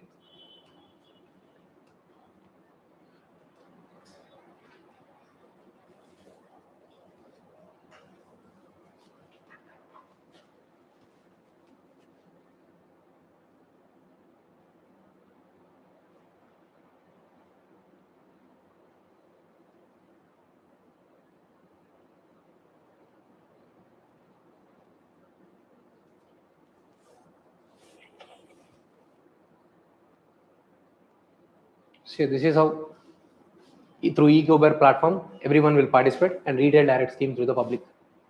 So wanted to show some exceptions.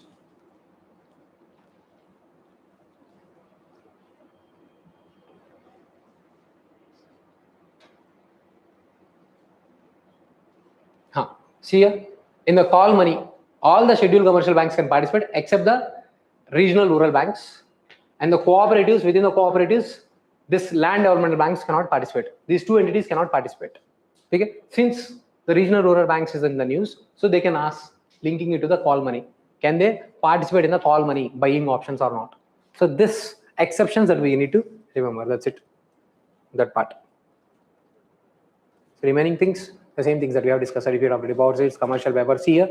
Now this is how happens from the buyer, seller, the SBI, RBI, the bills of exchange that we have discussed right now. Okay.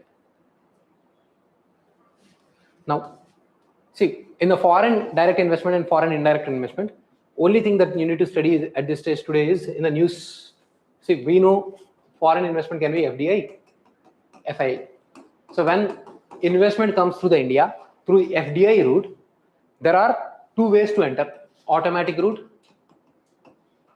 where there is no approval is required. You can enter, you can start the business, and later on you can take the government approvals. No requirement of intimation. And here there is an approval route. Department of Internal Trade, Policy and Promotion. Okay, so DIPT is the body which is going to give the permissions when any permissions are required. Whether, for suppose I want to start a print media, if I want to start a media house, if I want to start the banking sector and all. So in those cases, I need to take the government approval. So that is how the entry can happen. So you might be aware during 2020 time periods, China was using the opportunity to take over the companies. They were using the various ways to purchase the shares of that particular country's companies. For suppose India is having various companies. Now what if foreign country is investing here and they are taking the management control by heavily acquiring things. So that's why India has made a restriction that whoever the country is sharing a land boundary agreement, land boundaries with India, not agreement, land boundaries with India, they should always come through the only approval route. They should take the permission. So by using this thing, the government used to deny the permission for the China.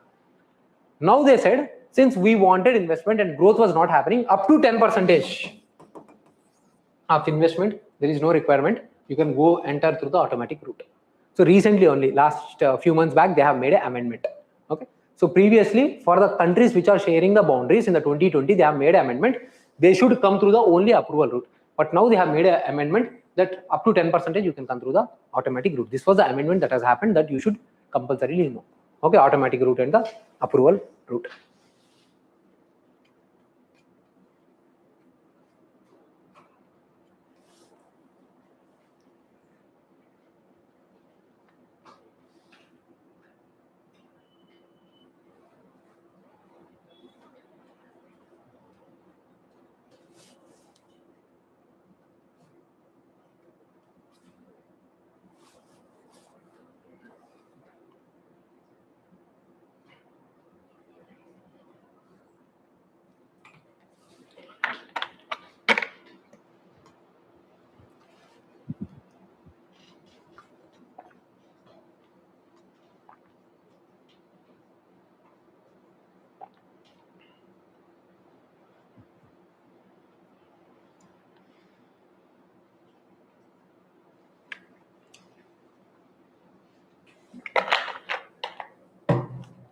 Okay. Now, when it comes to the FII, previously there used to be the different ways through which a person can enter into the FII. So now there is a foreign portfolio investment scheme. All those ways through which a foreign institutional investor or retail investor can enter only through the foreign portfolio investment scheme. And within this, one important thing that you need to remember is the P notes. P notes. See, P notes are the kind of derivatives. These are the instruments. For suppose a person want to invest in the Indian stock market from the USA and they do not want to disclose their identity. So they will go for any kind of bank that is present there. So this X person will be going to some institution and this institution will give him P note.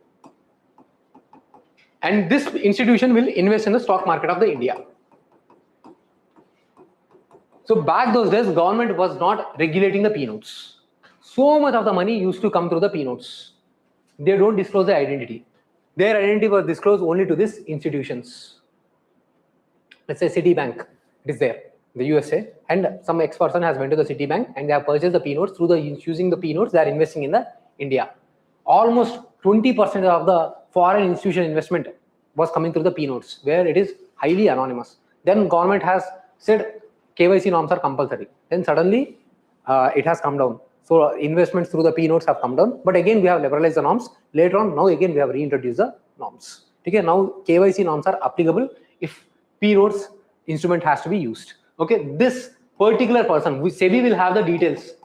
SEBI will have the details from this from these institutions who is actually purchasing the P notes from the whoever is person purchasing the P notes. This institution will carry the information. So if SEBI requires, they can get the access to the data about the P notes. This is the concept that we need to know. P notes could be the possibility, because using those P notes only, we need to we are facing this problems of the tax evasion and all. So let me go through this concept of the tax evasion and all. How they do is, see, for suppose usually in India we have to pay the taxes. If any stock markets, if any trading and all happens, then you need to pay the taxes, securities transaction tax, capital gains tax, various kinds of the transactions that you need to pay. Now what if, let's say there you have the country India, so I am getting some money. Now this country India has made a deal with the Mauritius that if any investment coming from your country, let's say they're from here, the investment is coming to the country, either one of us will charge. Okay, both of us cannot ask to pay the tax. That can lead to the double taxation. Same tax cannot be paid. Other taxes you can impose, but for suppose India can impose the capital gains tax, and this entity on the item which you have not taxed, this entity can impose the tax. So India said, if the investment is coming from this area, we are not going to impose the capital gains tax. You go and impose the income tax on that particular thing. So, but this Mauritius was also not imposing the income tax on the entity who are investing in India. So what Indians did was, they have opened the companies, shell companies in the Mauritius.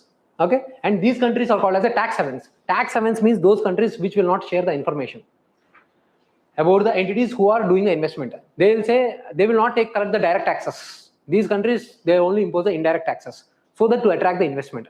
Now, basically this was given for the company which is there genuinely for the Mauritius people. But now Indian company, they are opening the shell company. Shell company means on paper only. They do not have any economic activity. So Indian company has opened the shell company. Now this particular company is transferring the funds to this India. Now with this, they are actually not paying the capital gains tax, and later on again this money will be rerouted back to the India. This phenomena is called as a round tripping phenomena. Okay, and government wanted to curb this, so that's why they have passed double tax avoidance agreement. And also India is a founding member of the FATF, Financial Action Task Force. India is a founding member of the FATF. Through this, India can put a country into the grey list or the blacklist. So if your country has been put in the grey list or the blacklist, India wanted to put the Pakistan in the blacklist. Currently, it was in the grey list. So when you are in the grey list, the investments flow into your country will come down. Here, India has forced these countries to divulge the information, to share the information who all are investing through this. Previously, they have opposed, but now using India's power, economic power. No, not at all. Okay, that is a different thing. You might be talking about the exchange rate. Not at all. Here, not at all possible. Okay, that is a different thing. Exchange rate. Since India was actually RBI was actually intervening, so they have kept India in the currency watch list. Okay, so this was time period during the currency war was happening between the US and the China. So USA thought we are actually depreciating our currency wantedly. If we depreciate the currency, this will promote our exports. I'll come to that. Okay, so this was the scenario that is going in this case. So double taxation avoidance agreement has been imposed, and at the same time using the powers of the FATF, now these countries has to share the information to the tax authorities if it is demanded. Okay, so this is the concept. We do not know how the question can be asked, but if you have the clarity about the round tripping, double tax avoidance agreement, the changes that has been made in the double tax avoidance agreement is you need to show this particular company genuinely belongs to the Mauritius, or else you are not going to get the benefits of the double tax avoidance agreement. So these are the certain aspects that you need to know regarding the foreign investments. Okay, now let's come to the exchange rates. So the depreciation and also these questions can be asked from these areas.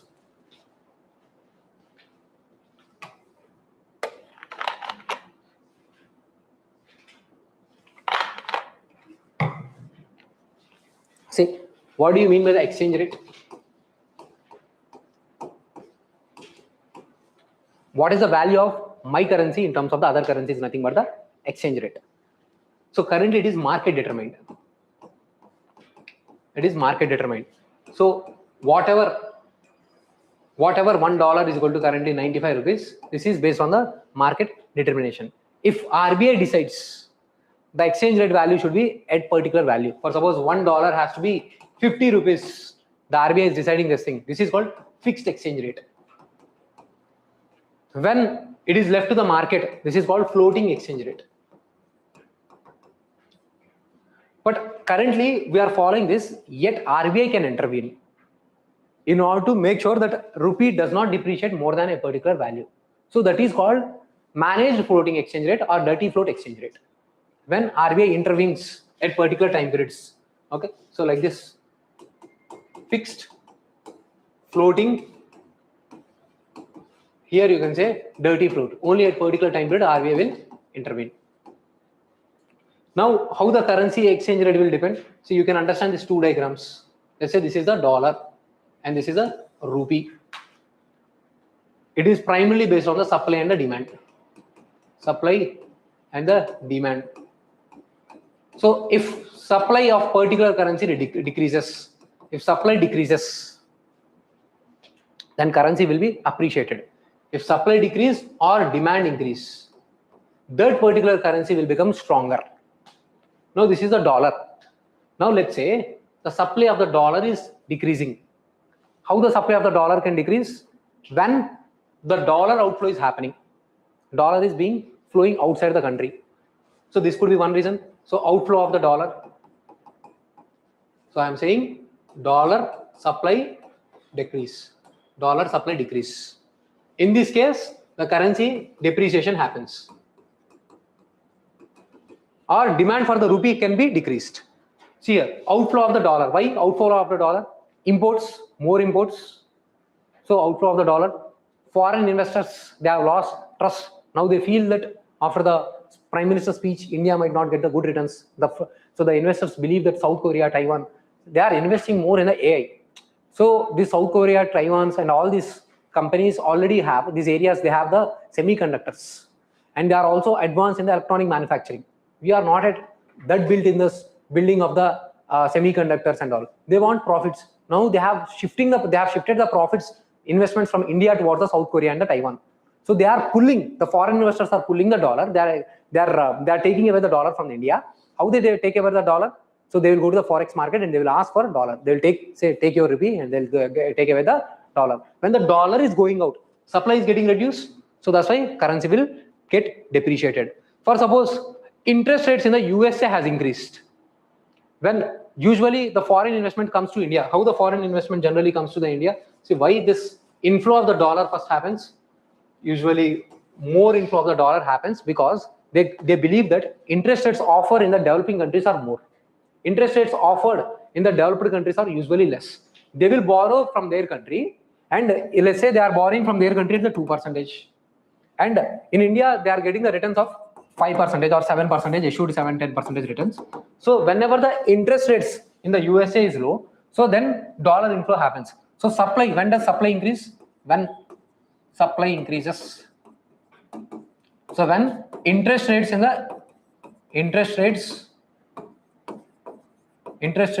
in India are high. In India high. For suppose, and the interest rates in the USA are low. You might have heard about the Fed tapering.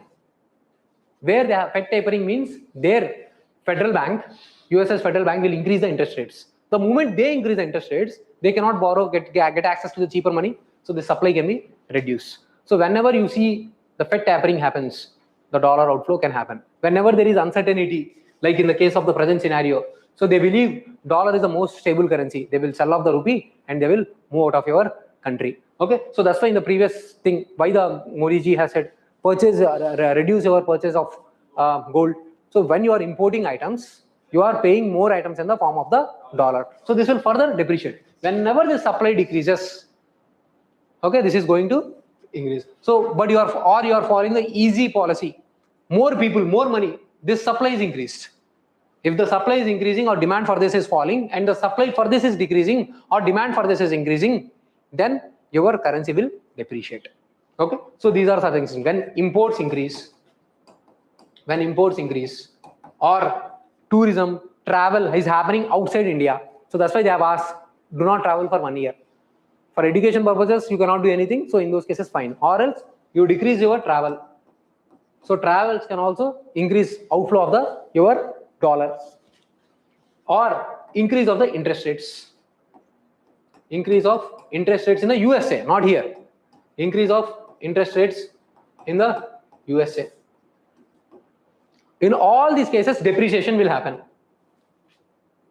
See, depreciation means your currency, you need to pay more. So for suppose $1 is equal to 70 rupees has become $1 is equal to 100 rupees. Now whatever you are importing, you are paying more. You need to pay more. For suppose whatever you are exporting, you are going to get better returns. So during case of the depreciation, exports will benefit.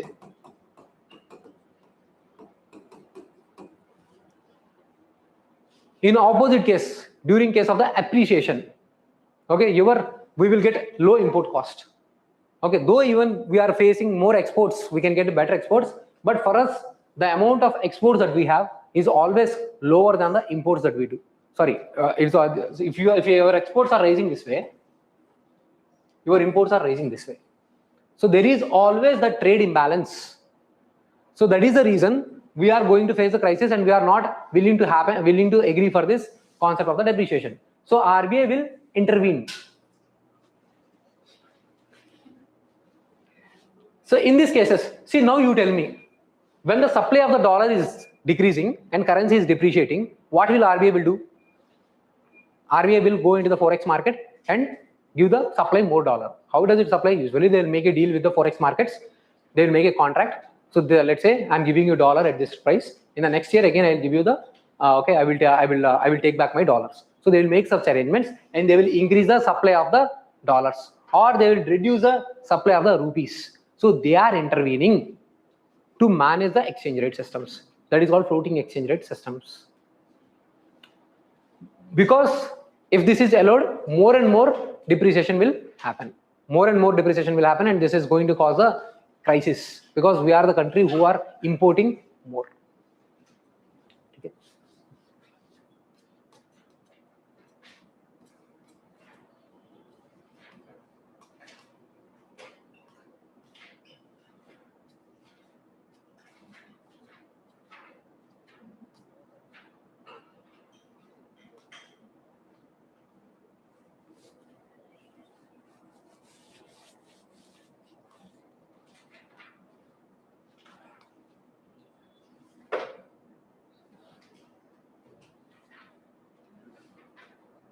Okay.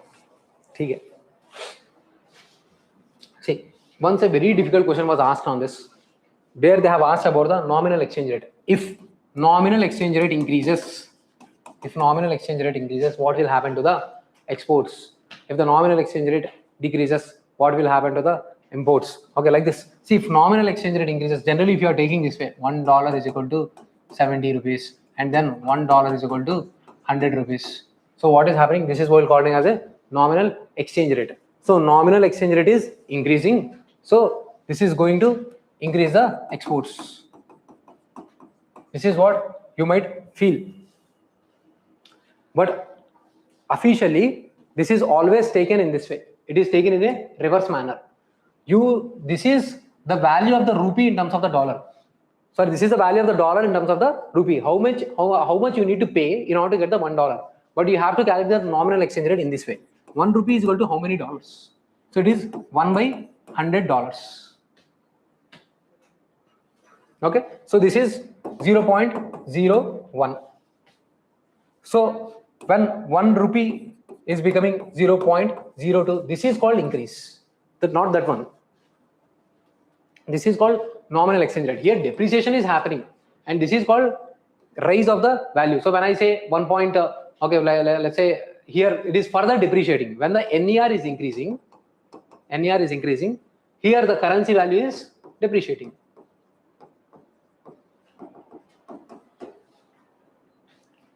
So on these lines, the UPSC has asked PYQ question, but that was a very most difficult question. Let me show you once the notes. There is also the PYQ. Is this 1 second? Let me show you the PYQ. That can be easily discussed through the PYQ.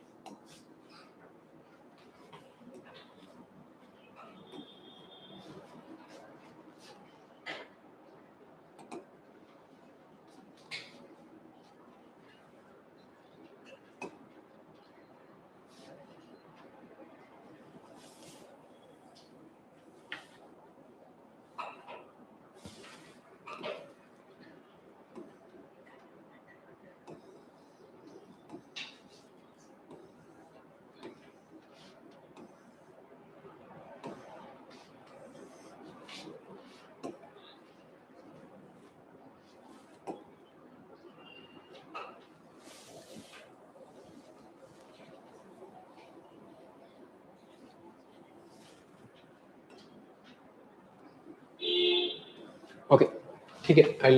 Well, you can see that thing again in the PYQ discussion once. There I have discussed little bit more detail through the PYQ regarding this NER and the RER question. Okay, so I'm moving forward. Once it is in the PYQ discussion, once you can see, okay, this NER, what happens when the NER, RER, and all. So it will take little bit more time to discuss that thing. 1 second. So just simply understand. So when the NER, nominal exchange rate, is increasing from 70 rupees to 100 rupees, you are checking for the dollar. You are not checking for the rupee.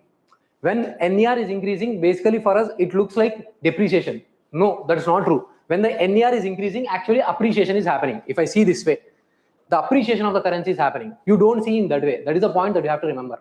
So we are calculating only in terms of the dollar. $1 is equal to 70 rupees. $1 is 100 rupees. So that means nominal exchange rate, we will feel when it is increasing, it is depreciation.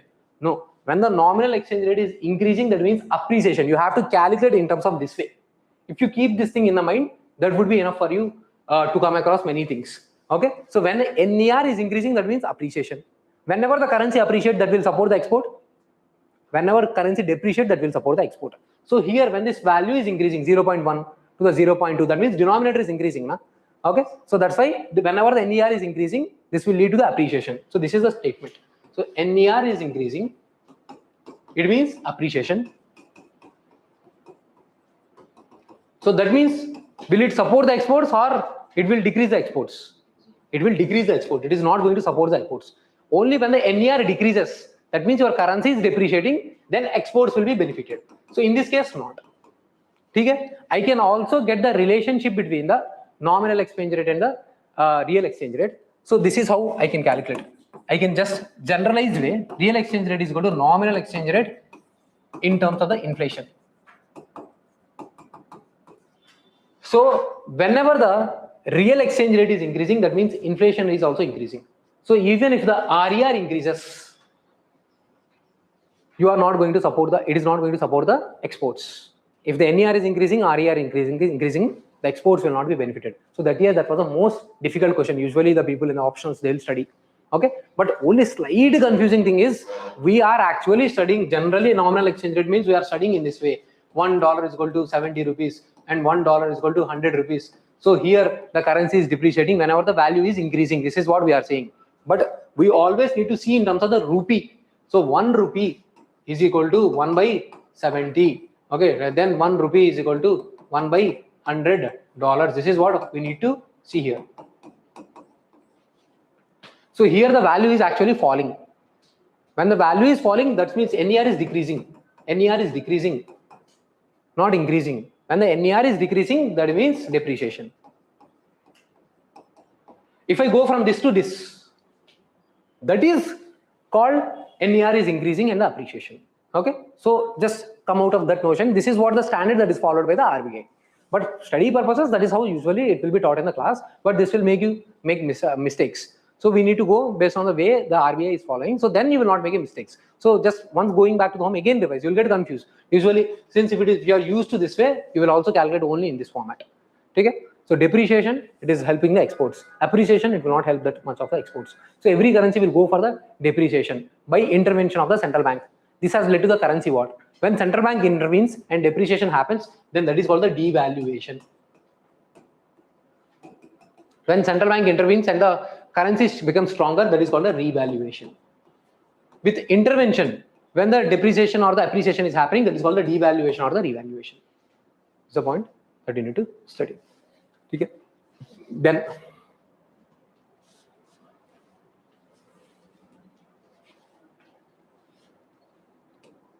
let's go through the balance of payment.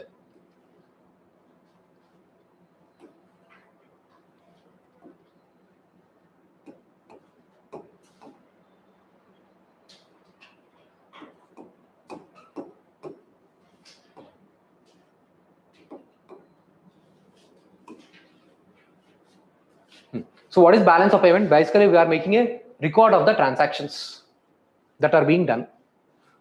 When one country is trading with the outside country, so what are the transactions that are being done? How much the transactions are being done, so that we have a track of those things. So this is how we will see the transactions. So current account and the capital account. See, whenever the word capital you come across, that means there is some future obligation. Current means payment has been done. So current can be again divided into the visible and the invisible. The visible is called as a merchandise. Invisible, all those things where you cannot see, like say gifts, remittances, services, all this come under the part of the invisible. For us, the thing that you need to understand is this is always negative, because our imports will be higher than our exports. That's where we are facing the crisis. And this is always positive. This positive will compensate this negative, but this is not high enough. Here you need to see this. Okay, this, if you can see here, the remittances. India is the #1 country in the remittances. The remittances comes under the invisibles, and this is always positive. This is going to balance this entire current account. Majority of the times we are always facing the current account deficit. Only some 2 or 3 times in the 2003, in the 2019-20 time period, there was current account surplus, but that was because of the lowering of inputs, not because of the increasing the exports, but because of the lowering of the inputs. And then you have capital accounts. In this you have the foreign direct investment, loans, borrowings and external commercial borrowings and all those things. The foreign investment, all those borrowings that you do, that will come here in the capital account. If any mismatches happens, for suppose even this year, even the capital account could not compensate, then we have to use the BO, that forex reserves. Okay, that we have seen the forex reserves part. Okay, so in the forex reserves, we also have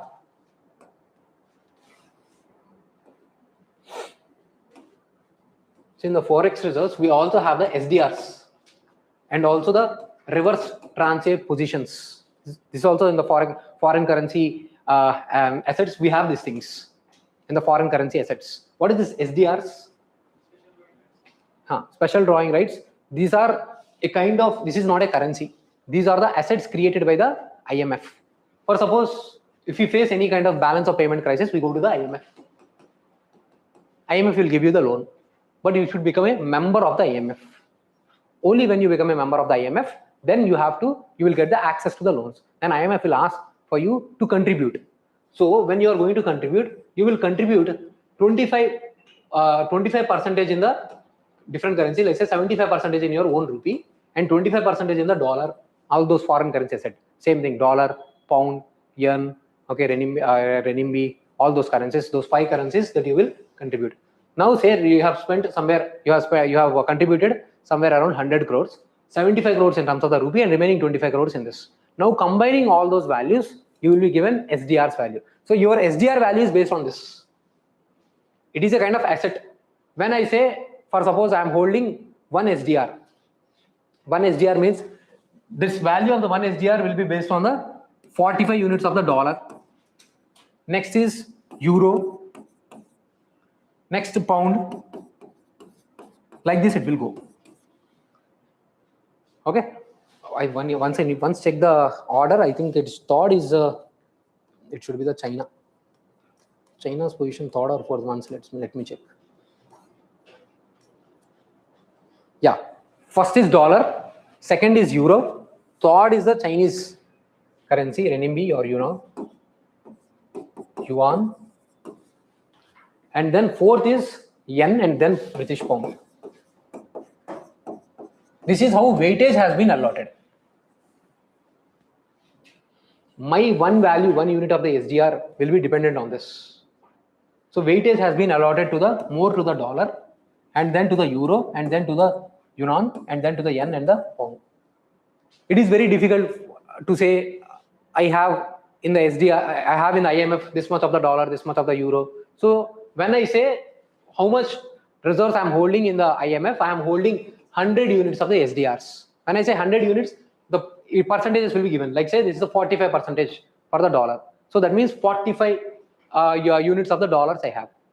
So SDR is a unit to tell me how much assets that I hold are contributed to the IMF. Based on that only, I will get the loans. Now this part, this 25% part is called as a reverse tranche positions.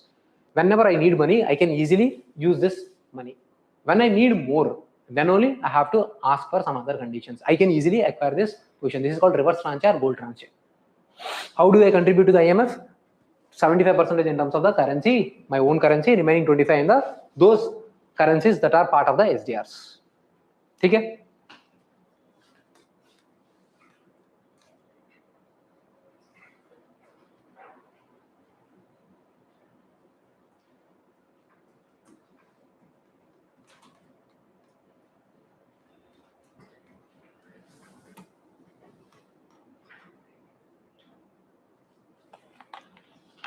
Okay.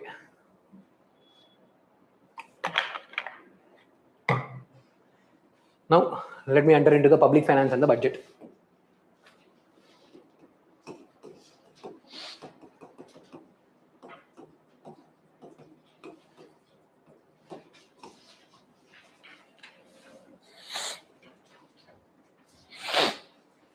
See,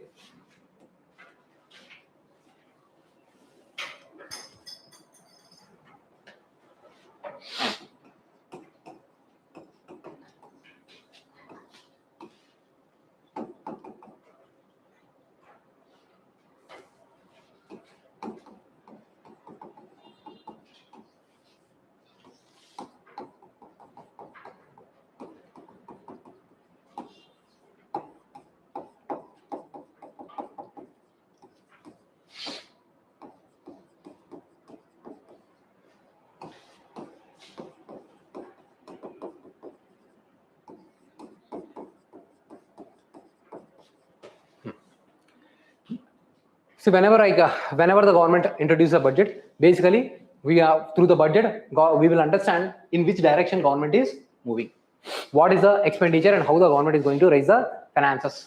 So there would be receipts, how much government is going to raise, and there would be expenditure. So currently, based on this present budget, it is somewhere around 53 lakh crores that we are going to get in terms of the expenditure that we have. So when I say expenditure, that can be the revenue expenditure and the capital expenditure. When I say receipts, it is the capital receipts and the revenue receipts. And mismatch between the revenue and the capital, revenue and receipts and the expenditure is nothing but the budget deficit. This is a gap that is there, and it will be handled through the borrowings. And whenever there is a gap in this revenue receipts and the revenue expenditure, that is called the revenue deficit. So primarily the things that we need to understand is revenue deficit is equal to revenue expenditure minus revenue receipts. Then fiscal deficit that we need to understand. Fiscal deficit is total expenditure minus here I need to write revenue receipts plus non-debt creating capital receipts. Non-debt creating capital receipts means, so what all things that we get in the capital, see, non-debt creating capital receipts means I should not be having the possibility to repay them back. Those things where, for suppose like say I have sold off my company, disinvestment, I have raised the money, I have got the money in terms of the grants, I don't have to repay them back. Someone has taken loan from me and they have repaid me back. So all those receipts which I do not have any obligation to pay back is called capital receipts. And whatever the gap it is there, let's say in this case 53 minus 20 minus let's say I have somewhere around 37 crores. And whatever the gap that is there, somewhere close to 17 or 16 crores, this gap is managed through the government borrowing. So fiscal deficit is going to give me what is the level the government is actually borrowing. how much the government is borrowing. But this formula is important.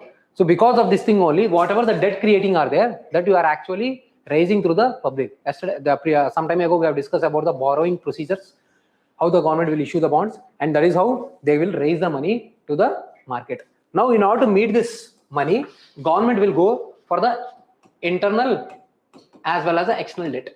Internal as well as the external debt. This is called overall public debt for the government. So public debt, so government, whatever the gap is there, they can raise through the internal borrowings or the external borrowings. India has 90% of the borrowings as the internal borrowings. That means rising within the domestic country, domestic economy through the people.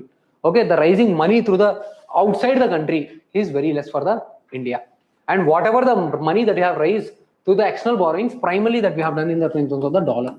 All of your loans primarily are there in the dollars. Since the borrowing is primarily within the India and we are in the good state. Now, what is the primary deficit? Now, from this amount, in the fiscal deficit, see, there could be some expenditure on which where I am paying the interest rates that have borrowed from the previous years. So I will remove the interest rates, interest payments, not the rates, interest payments. For suppose fiscal deficit is 10 crores, and within this I have some payments on which I am paying the interest of 4 crores. Then this is called as a primary deficit. Primary deficit would be 6 crores. So on these lines only they have asked the question: revenue expenditure, revenue deficit, fiscal deficit, primary deficit. These three areas, very simple fundamental questions, they have asked the UPSC PYQ. Revenue deficit is nothing but the revenue expenditure minus revenue receipt. What is the difference between the capital receipts and the revenue receipts? Whenever there is a future obligations, then we'll put them in the capital. Okay, in the revenue means it is day to day. You do not have any obligations for the future. When you do not have any future obligations, then I'll place it in the revenue part. See, so when I say capital expenditure, so there could be the two possibilities. Either assets are increasing or liabilities are decreasing. For suppose I am constructing the roads, I am constructing highways, I am constructing schools, colleges, assets are increasing. Or I have taken some loan previously, I am repaying back those loans. So in this case, liabilities are decreasing. So in the same way, capital receipts. In the capital receipts part, for suppose you have sold off some assets. So here in this case, assets will decrease. Or you are borrowing the money and so the liabilities can increase. So with this concept, now remembering those concepts, what are the parts that are there in the budget will become easy for you.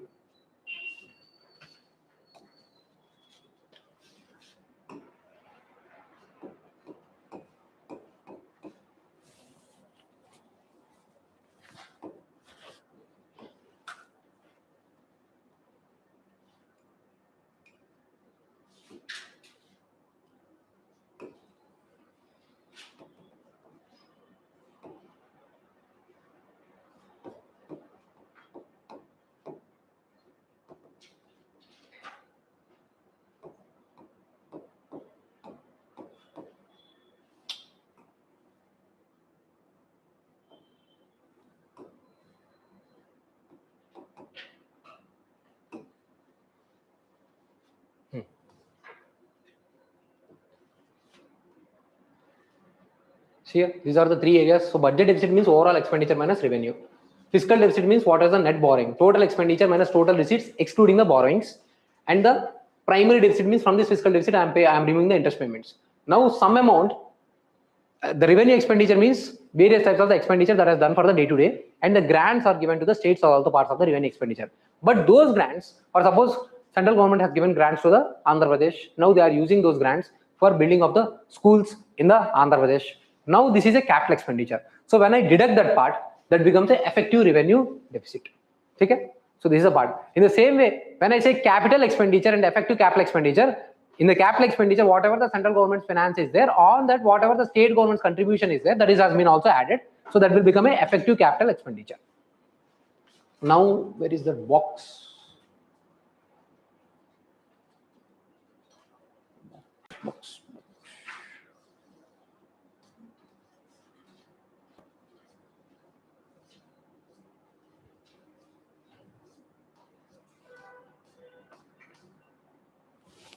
box is not here. Okay.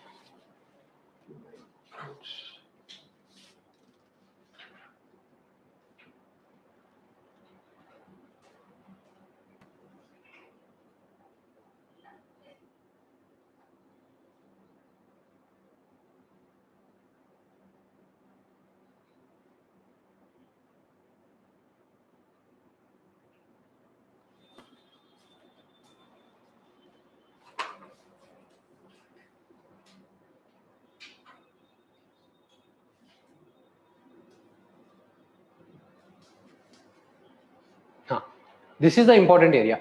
See, now questions can be asked from this. So when you are classifying the budget, so I'm classifying the budget in the revenue part and the capital part, and even the revenue part there is a receipts and the expenditure. Okay, so revenue receipts and minus expenditure is nothing but the revenue deficit. Now see what are the receipts that you have: tax, direct taxes and indirect tax. This year the contribution of the direct tax is more than the indirect taxes. And here you have some non-tax contribution, that is the fines, dividends, interest receipts and the grants. You can see here, whenever there is no obligation, no future obligation, I have taken the loan. If I take the loan, then it comes in the capital part. But I have received the grant, or I have given the grant to the state governments, so that it comes under this part. I have a company, on that company I am getting the profits. The profits will be coming here. I am getting the interest that will be coming here on the revenue part. But on the same way, I am giving a loan or I am repaying the loan. Wherever there is a future obligation, that has to come under the capital part. So do not get confused by the interest rates and the grants. Okay, where does I get the grants and all? This should be very clear. Now see here the revenue expenditure, the salaries, pension. So currently out of the 53 lakh crore, majority only 12 to 15 lakh crore is being spent on the capital expenditure part. Remaining everything is being spent on the revenue expenditure part, on the salaries, on the pension, on the interest payments. Interest payment is the number one where we are actually doing the majority of the payments. And then on all the types of the subsidies together, we are actually spending the 4 lakh crores. On different types of the subsidies, we are paying 4 lakh crores. So that's why government through the fiscal consolidation is actually trying to reduce this. So we have that scheme where, what is that scheme? Short-term defense, Agnipath scheme. Okay, where the governments will hire the people in the army for the short-term purposes, the young people. Okay, later on after that, if they retire, once they go for the retirement, there will not be continuous pension, will not be there.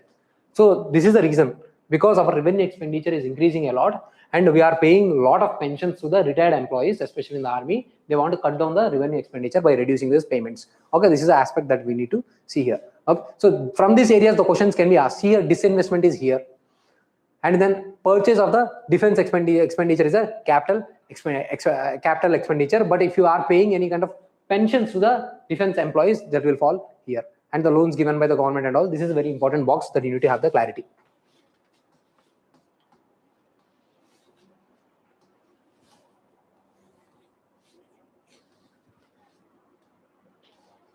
Okay, this thing, monetized deficit, variation means advances, these things we have seen. Now, see, from this, if I have to take you the theory, what is the basic part that you need to understand is where the money is coming and where the money is going. That is a major important part.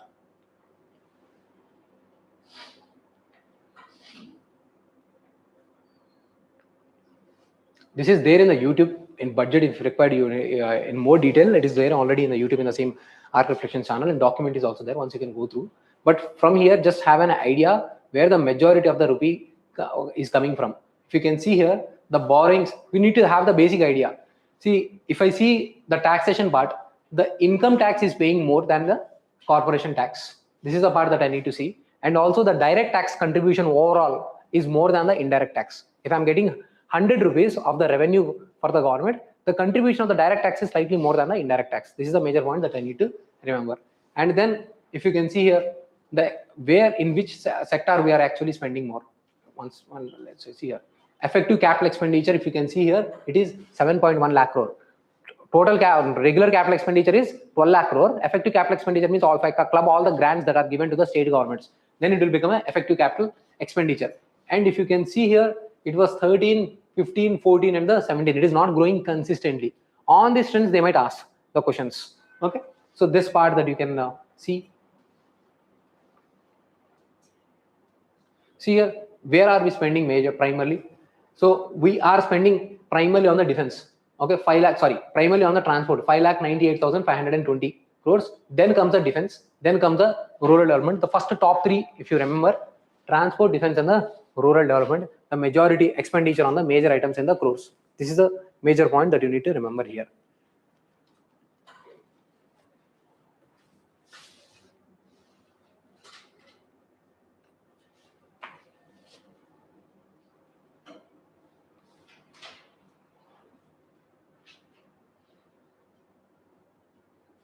And also see here, our total debt to GDP, we are targeting to reach to the 50%, currently at the 55%. During COVID time, our debt to GDP has raised almost to the 80%. Now, gradually we are trying to reduce it to the 50%. Currently we are at the 55%. Because this is a prime fiscal indicator that we are currently following. We are disclosing the fiscal deficit, though we are disclosing the revenue deficit, but this overall debt to GDP is our prime indicator. So we want to bring this debt to GDP. UPSC, how they will ask this question is, India's current debt to GDP is 45%, 50%. The 50 itself is the target. So we are having more than this. In the same way, fiscal deficit was somewhere around 9.5%, and currently it has come down to the 4.4%. And we want to bring it down to the 3.5% by 2031. It was continuously coming down so far. Consistently it is coming down. Okay. So, but in the future, it might not come down. Fiscal deficit is always greater than the primal. In this case, it is always greater than the revenue deficit. So this is another trend that we need to have an idea.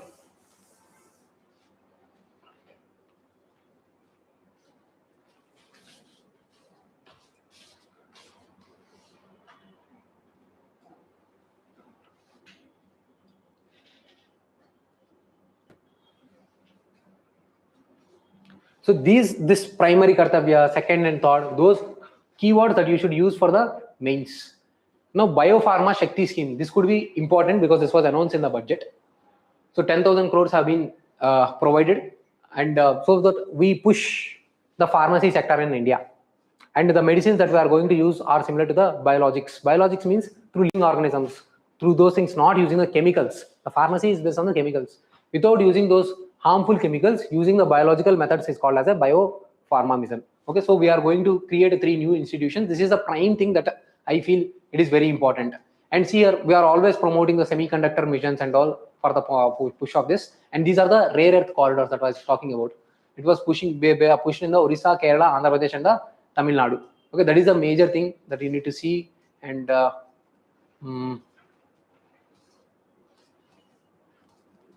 okay, once again, flip through any other important point. These are the prime things that I wanted to revise from the budget document. Okay.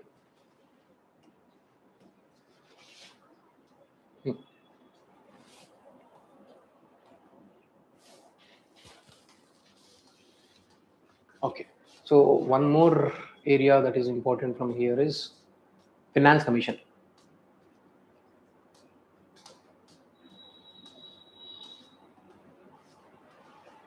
So this contribution is very important.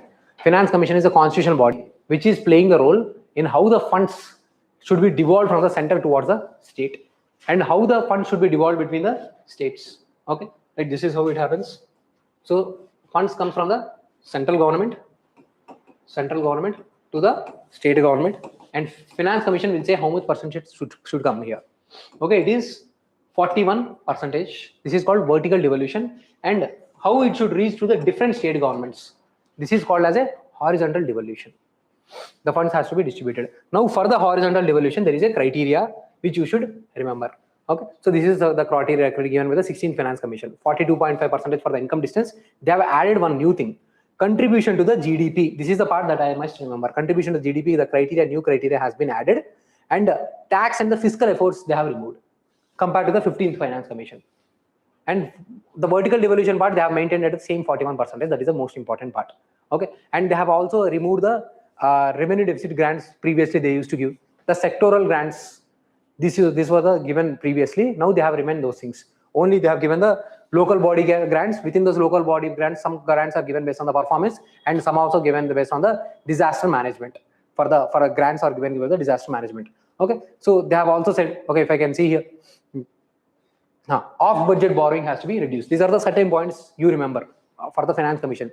Every time whenever the finance commission gives a recommendation, there are very high chances they will ask the question either in the prelims or in the mains. Okay, so and here another important point that you need to remember here is, see, in this, whatever the pool, divisible pool is there, this divisible pool will not contain the cess and the surcharges.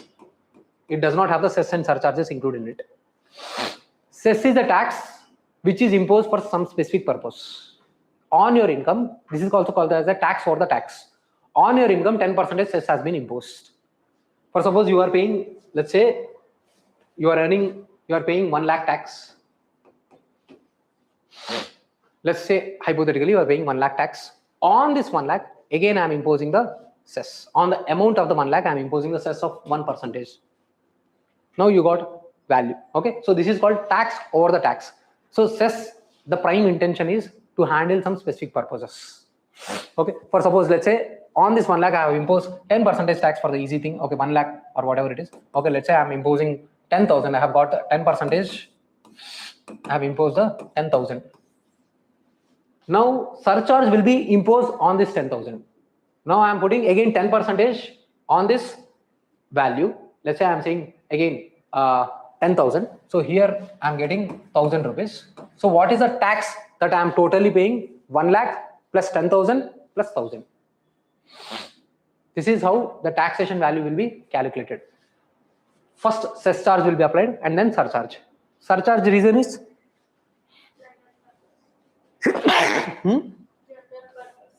no, surcharge is for the rich people. Okay, tax can be imposed on you like this. Whoever is earning huge, on those people, surcharges are imposed generally on the wealthy peoples. Okay, so when they say, for suppose if the income is beyond certain threshold, let's say 30 lakhs, 40 lakhs, so then they will say we will go and impose a surcharge. The reason is to reduce the inequality. Okay, so that's why when we say direct taxes, this is actually playing the role in reducing the inequality, and that's why this is called as a progressive tax. Now quickly let's recap the different types of the taxes, direct taxes and indirect taxes, and then we'll stop. This is the last area. See, from these areas only questions, you will see majority of the questions that might come. We have also discussed what are the ways through which money we are borrowing from the SDRs and all. And I want you to see some of the agriculture schemes. I'll discuss which agriculture schemes that you need to go through. Okay, I will list down those agriculture schemes because questions will also come from the agriculture schemes. Okay, I'll list down some of the agriculture schemes and then I want you to go through those schemes after this thing. I believe some of the questions will be majority of the economic questions will come from these areas. Okay, chalo. We'll see first. Whenever say taxes, I have the direct taxes and the indirect taxes. The point at which tax is imposed is called the impact, and the place where it is paid is called the incidence.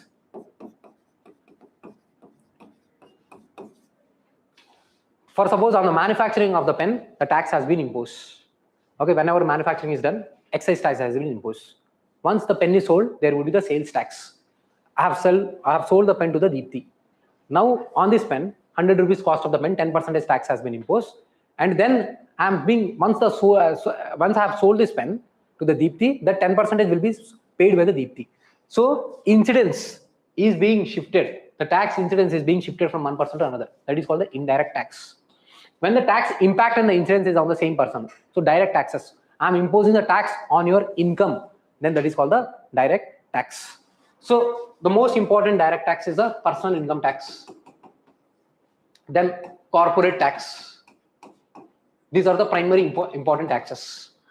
Recently, government this year they have not made any kind of changes in the 2026 year, but previously whatever the slabs they have introduced, the same slabs they have followed. Let me take you through the slabs. The slabs are not important, but the idea or logic behind that is important.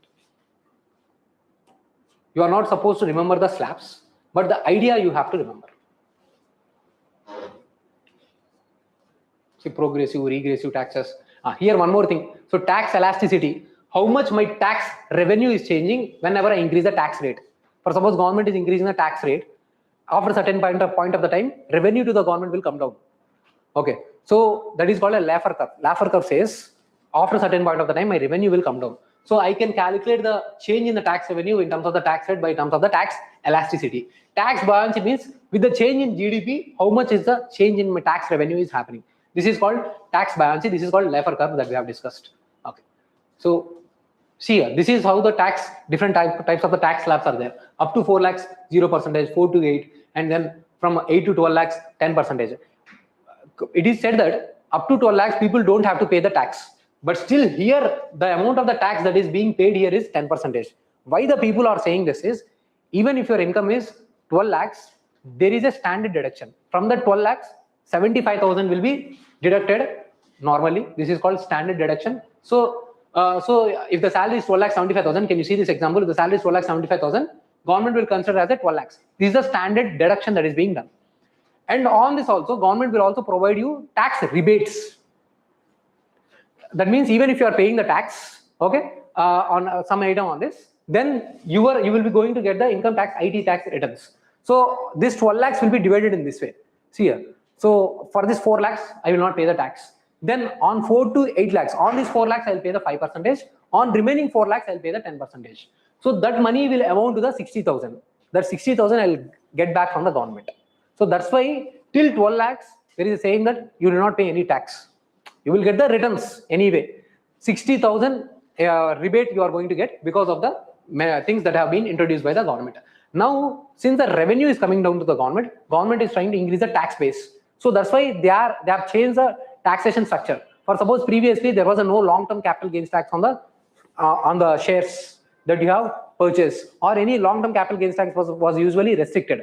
But today government has introduced not just the short-term capital gains tax, but also long-term capital gains tax. Dividend distribution tax have been imposed. Dividend distribution tax means that is a type of the direct tax. For suppose I have invested in the HCL company, and HCL every month or every quarter they will give the profits, whatever they have earned profits, they will go and share the profits. Now let's say I have got the profits of 10,000. Now it will be added in my income. Previously there used to be the tax on the particular income as well. For suppose 10,000 I am going to get from the HCL, on those 10,000 itself there used to be deduction. Now they will not do that way. Now this 10,000 will be added to my 12 lakhs income. 12 lakhs 10,000. So on this amount I will pay, on this 10,000 I will pay 15%. This is how dividend distribution tax has been modified. Are you clear? Previously there was a directly dividend distribution tax. Now you do not have that way. Dividend means profit that I am going to get from the companies where I have invested.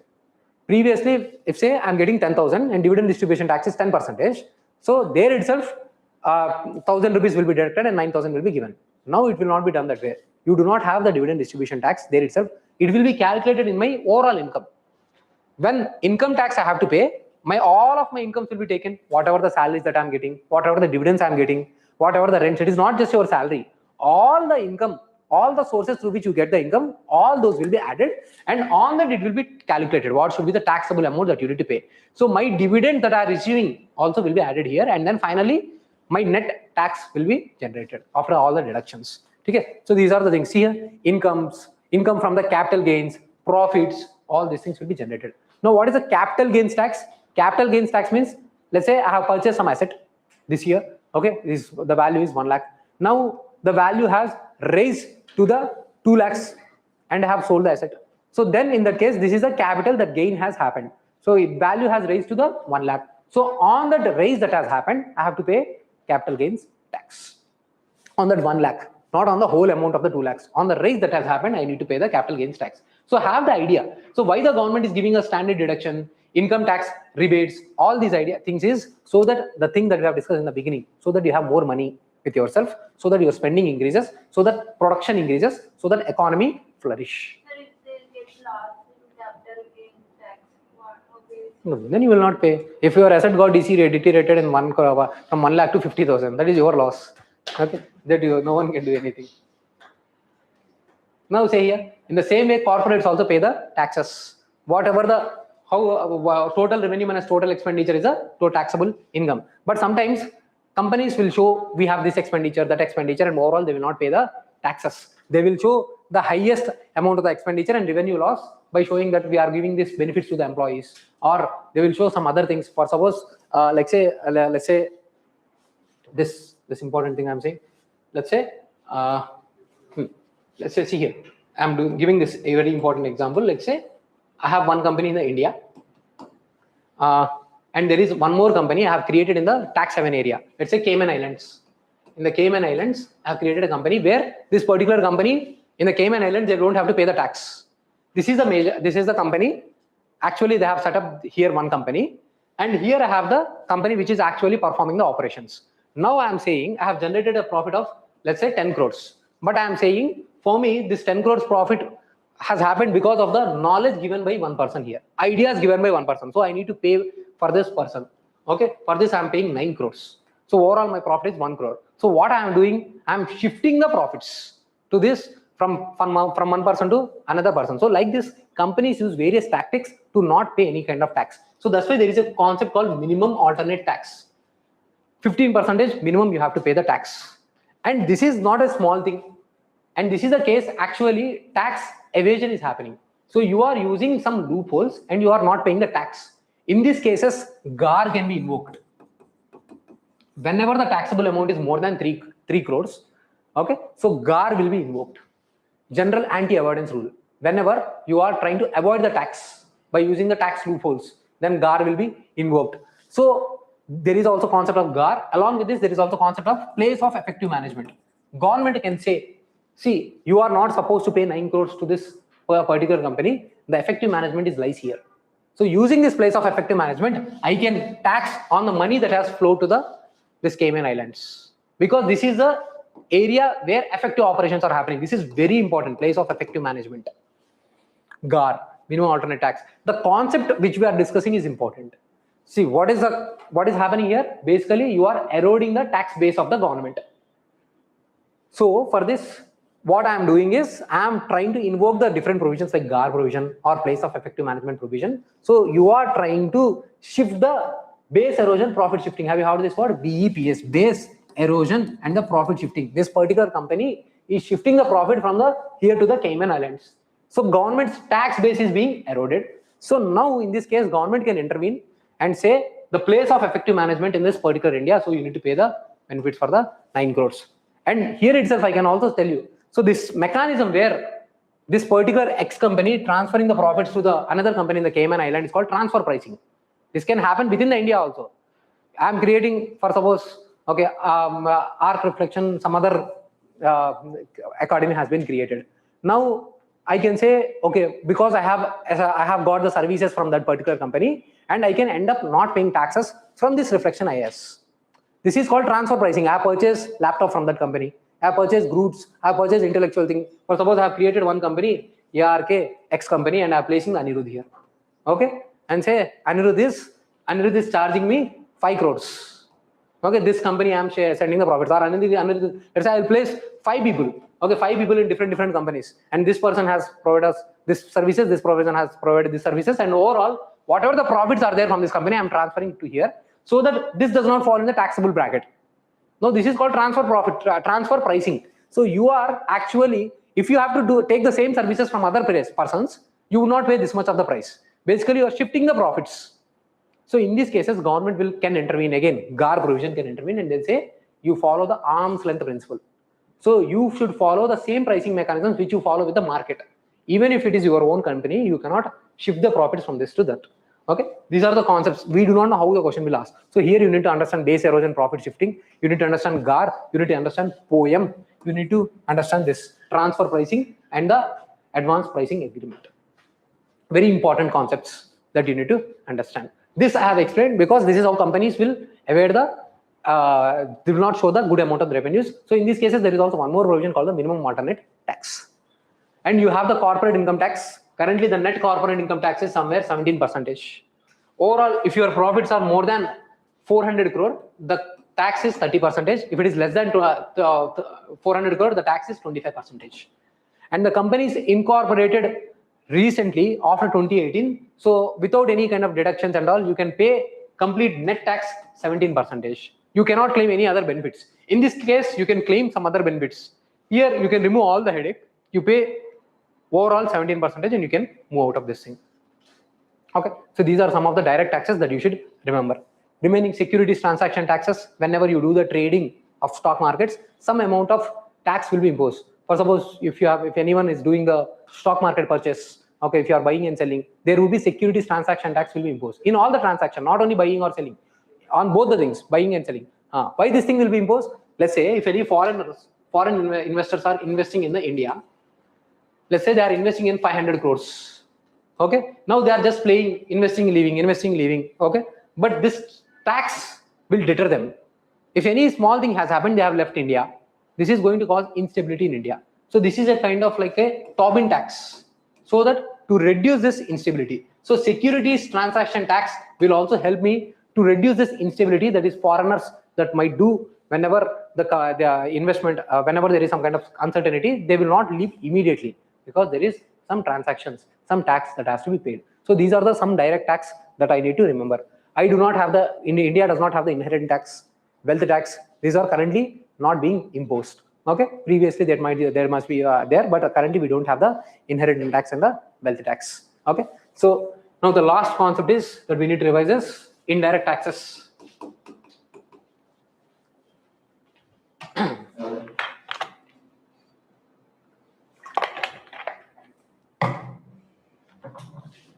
See, in the indirect taxes, excise tax is imposed whenever any production happens.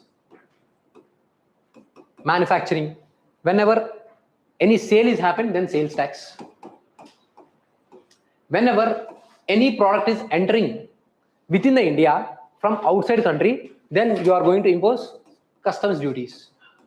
So in these customs, there are various types. All these are the indirect taxes. Basic customs duty. Then you might have heard about the countervailing duty.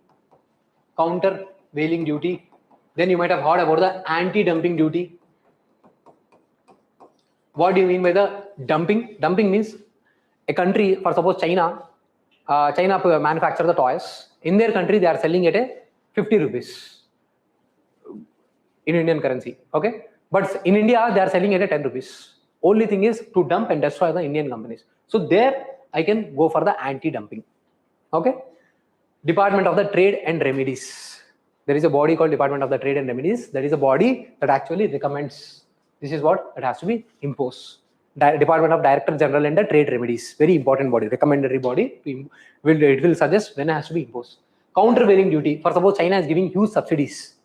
Now to counter that, when they are giving the subsidies and it is promoting the exports, then you are actually trying to counter that through the countervailing duties. This is the types of the customs tax that we have, and these are the indirect taxes we have. See, excise taxes later on got shifted to the mod VAT, and later on it has become the sen VAT, because all these excise taxes is leading to the cascading effect, tax over the tax. So that's why we have went to the mod VAT and the sen VAT. But still, this was not removing the cascading effect, because during the sale we are imposing the sales tax. And again, on the services there is a different tax. Every state is imposing different taxes. So we have introduced the GST. In the GST, various taxes have been clubbed. Just have an idea. Let's see. Let me take you through this. See, capital gains tax. I have forgotten to mention this thing. See, capital gains tax. It will be applied. Okay. For more than 12 months, this is a long-term capital gains tax in the case of the equities and the listed securities. If it is less than 12 months, this is a short-term capital gains tax. In case of the properties, okay, you should not get the, if it is making the losses, if you are getting the profits overall after the more than 24 months, then only long-term capital gains tax will be imposed. If it is less than 24, it is a short-term capital gains. If it is unlisted shares or debt funds, capital gains tax, long-term capital gains tax will be imposed after the 36 months. Now, this is some classification that you need to have an idea about. 12, 24, 36. I don't think they might ask, but just have an idea. Long-term capital gains tax. Different classifications are there for the different types of the assets.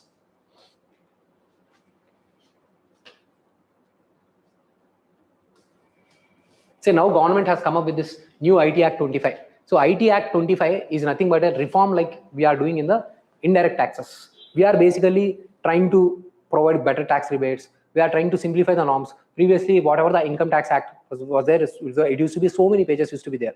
If you have to file the IT returns, you have to hire a CA. It would be again costly procedure. Now they are trying to simplify the procedures, and whatever the income tax returns that you are supposed to get, they are trying to simplify by placing all of them at one particular point. so that you don't get confused with this. Okay, so 823 pages has been reduced to 623 pages. Taxes language has been simplified, and previously there used to be the terms like assessment year, previous year. Now they have simplified the terminology also. So they may ask IT Act 2025 and the benefits, advantages, what can be the potential benefits of the IT Act 2025. So you need to have taxpayer charter has also been introduced. Okay, so that part that you can remember and guard, these things we have discussed. And let me take you through this transfer pricing, arm's length things, place of effective management, what all the things that I actually discussed in the main PCM classes. Have tried to discuss as many things as possible. Okay. See, ultimately, what you need to understand whenever GST I'm talking about is the, okay, first I was discussing the number of taxes that has been clubbed. Wait. See, Director General of the Trade Remedies is an attached office under the Department of the Commerce. Important fact. This is the body which is recommending the taxes that has to be introduced. Yeah, these are the taxes that has been subsumed under the GST. Central excise tax, basic excise tax, additional excise, service tax, countervailing duty, special additional duty on the customs, sales tax, entertainment tax, octroi tax, luxury tax, taxes on the lottery and the betting. Okay, so basically the important thing about the GST is it is trying to remove the cascading effect. You are actually taxing only on the value addition. For suppose the product is moving from the three places A, B, C. Finally, the value addition that has happened at the A is 100 rupees. Value addition has happened at the B is 100 rupees and the C is 100 rupees. I am supposed to pay the tax only on the value addition that is being done. So on the value addition 10%, here on the 10%, here the 10%. So total value of the tax would be only 30 rupees. In the previous case, see here, usually the value addition has happened in the 100 and totally the product has become 110 rupees, right? So on this 110 rupees and 100 rupees together, the tax will be paid. This will lead to the cascading effect. Now we have changed only to the extent that value addition has been done, only on that you have to pay. Because on this product you have already paid the tax, so you don't have to pay the tax. So previously this used to lead to the cascading effect. Okay, this has been removed the essence of the, this has been tried to, GST is trying to remove the essence. If you understand this much, okay. So, but this is not as simple as this thing. So here, if I have to show you how because income tax credit is filed, we have to get the income tax returns. So how this thing is being filed, let me show you.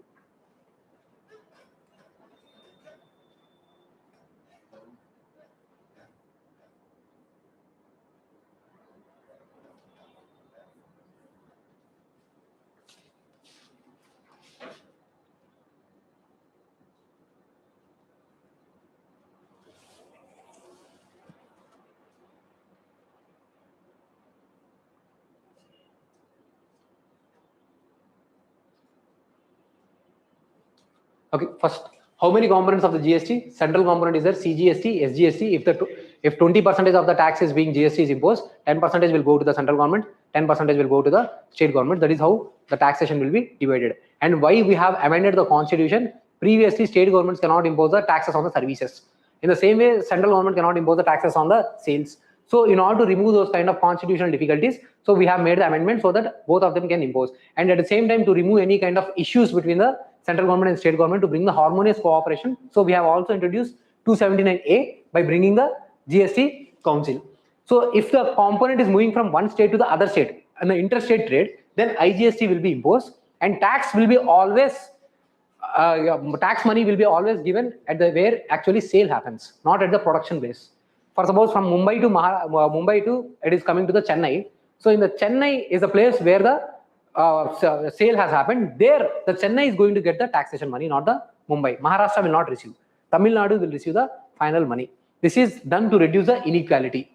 And some of the items that has been kept out of this GST is crude oil, petrol, diesel, natural gas, aviation fuel, all go for the human consumption. Previously, see, GST composition scheme, this is the scheme where we are imposing the flat rates, flat tax rates for small MSMEs. They cannot pay, they cannot claim these input tax rebates and all. So on those cases, we are saying, chalo, you can pay 5% of the GST.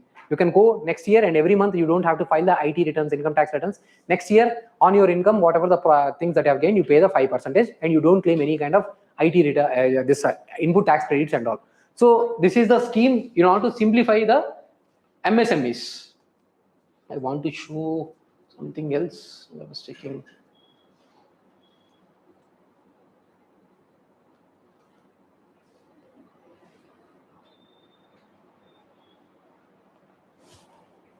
See here, if I have to show this, the raw cotton cost is 100 rupees and tax has been imposed is 10 rupees. So total value becomes 110 rupees. Now from this raw cotton, it is moving towards the factory.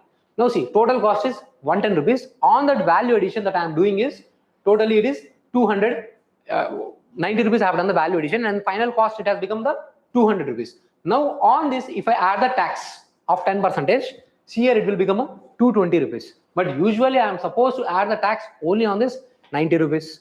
But this is how it will not work. Okay, so what the people will do, what the system, how the systems will run is in this way, because I need to file the income tax credits. So here on this 100, 10% tax will be imposed. So total cost is 110, but this person will calculate this as 100 rupees only. Why? The reason is this B person will claim the 10% from the government.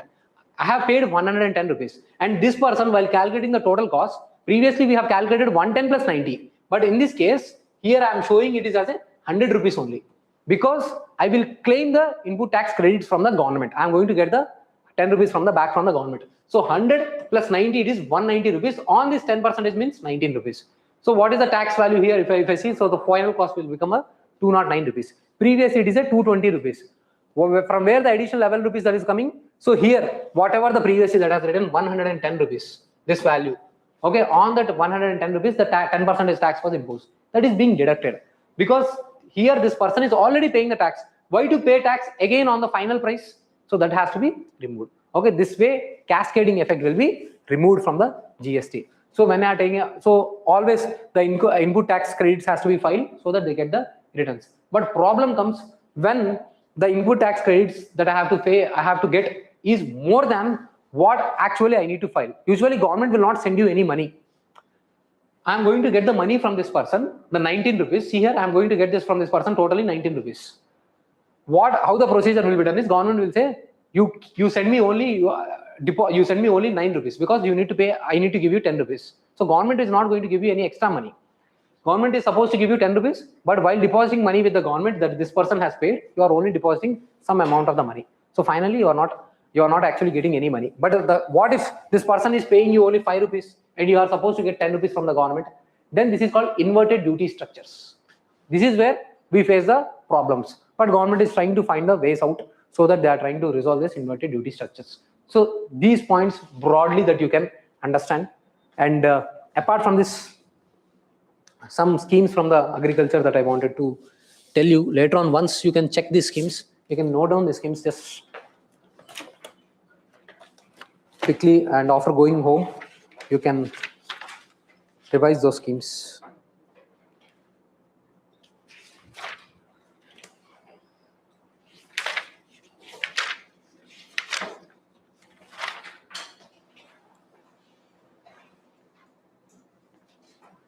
So there is a scheme called Digital Agri Mission. Digital Agri Mission. Yes. So basically, see, you have once the question was asked on the National Health Stack. Okay, National Health Stack, they have asked the questions. In National Health Stack means, for suppose you went to the Apollo hospital, they have done some kind of scannings. Now you have the data. So you will be given a kind of ID, health ID will be given. Now later on you went to the KIMS. By using those ID, I can see how much treatment that you have taken, which doctor you have referred, do you have any insurance facilities or not? So what kind of treatment should be given? This is called National Health Stacks, what medicines you have used. In the same way, through the concept of in the digital mission, there is a concept of agriculture stack. The farmer will have its data. So what is the land area that is available? What is the soil availability? And how many places through which farmer has borrowed money? So I will maintain the information of those things. And accordingly, government will tell you what is the scheme that is beneficial for you. What are the schemes that are available? So this is called Digi Agriculture Mission. Okay. It is up to you whether to join or not. Up to the companies. So this was the question. It is mandatory for the individuals to join this health mission. Okay, National Digital Health Mission. Nowhere it is mandatory. Nowhere you cannot force the individual or the hospitals that you should become a part of the health stack. Okay, it is up to you. In the same way, you have the agriculture stack within the part of the Digital Agriculture Mission.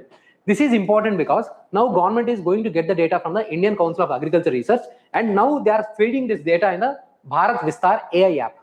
This Bharat Vistar AI app.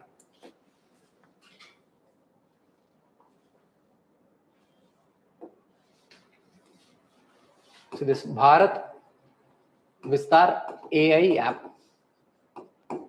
So now government is collecting all the information and feeding it to it. This is like your AI. So what should I study for the economy? Like AI says, if farmer asks for this Bharat Vistar AI app, it will tell in the local language, these are the things that are there with your soil. You need to go for this subsidy, these things, these inputs and all. So this is how we are using the technology. So under this, there are 4 or 5 components. I want you to, once after going back to home, you can check those 4 or 5 components.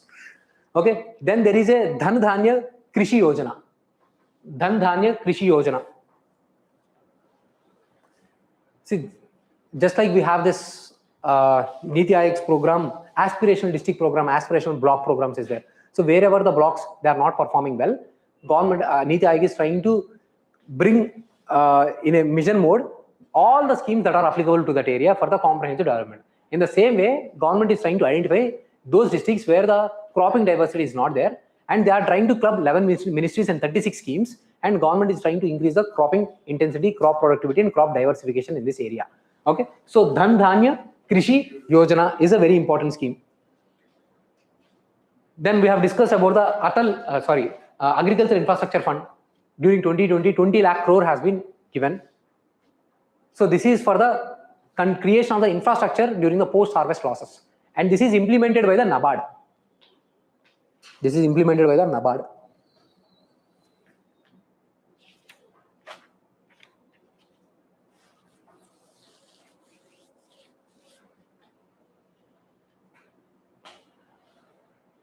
See, we have a mission for the national mission for edible oil palm. Basically, oil palms are being developed. 90% of the oil palm production is happening from the Andhra Pradesh and Telangana. Now we are going to take it to the northeast. So the oil palm, because we are the country who are the largest importer of the oil seeds. We are the country who are also the largest consumer of the oil seeds.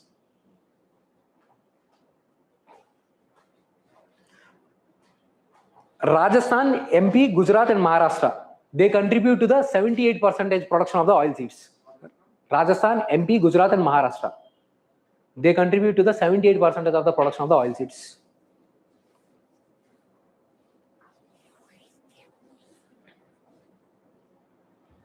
See, there are again 2 major schemes by the Ministry of the Agriculture and Farmers Welfare. One thing is Rashtriya Krishi Vikas Yojana. Rashtriya Krishi Vikas Yojana. Rashtriya Krishi Vikas Yojana. This is in order to make the agriculture more sustainable. There are totally 9 schemes under it. Once after going back to home, once check those 9 schemes.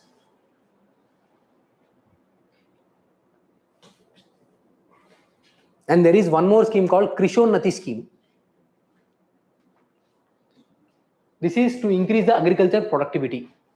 Okay, so these are the 2 prime schemes that we have in the agriculture. Krishonnati scheme.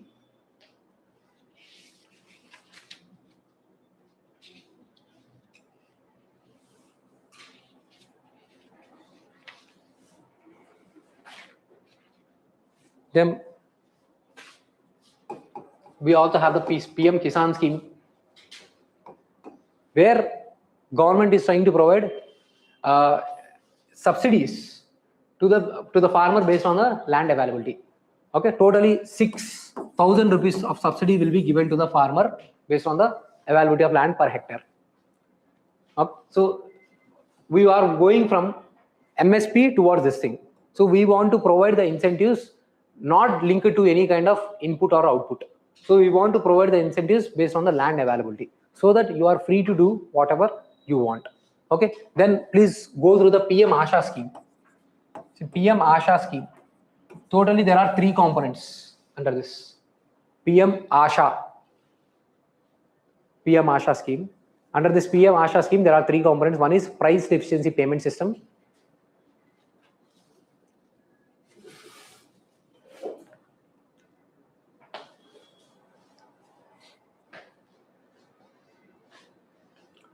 And there are also various other schemes like say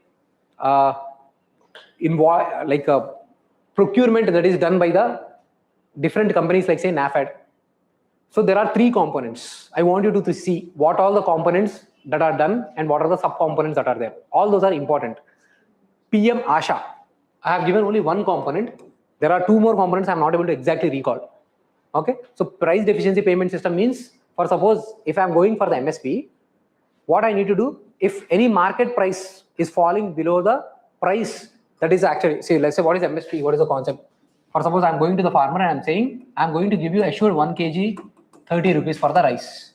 If the market price falls below the 20 rupees, I will assure him this amount of the price. But instead of the procurement, what if I can directly transfer it to the bank account of the farmer? This is called price deficiency payment system, PDPS. This is being followed here. Okay, this is a component of your ASHA scheme. So these are the some major important schemes that you need to go through. Okay, so that's all from my end. We have tried to revise all the major areas. Okay, so revise these areas, the concept areas and all, and any other facts that are there and all. You can see if any fact is there. You can take any current affair magazine and all. You can see, glance through the facts. More questions will come from the conceptual areas than the factual parts. For sure, you will see out of 20 questions, at least 12 to 15 questions on these concepts. Remaining would be some factual areas that might come. Okay, but 12 to 15 questions on the concepts that we have discussed in the class. Primarily, these would be the areas. Okay, so revise well. All the best. If you have any doubts, you can come to the cabin on the Monday. Okay, I will be sitting there only. Okay, you can ask any doubts. Okay, whatever the concerns you have, you can give. Okay, all the best. Prelims is all about the how much confident you are there, how much presence of mind is there. Okay, so if you can do well properly in the economy and the polity, and then Madhu sir might have done this gems, geography, environment mapping, those things. These areas will help you easily to clear the prelims.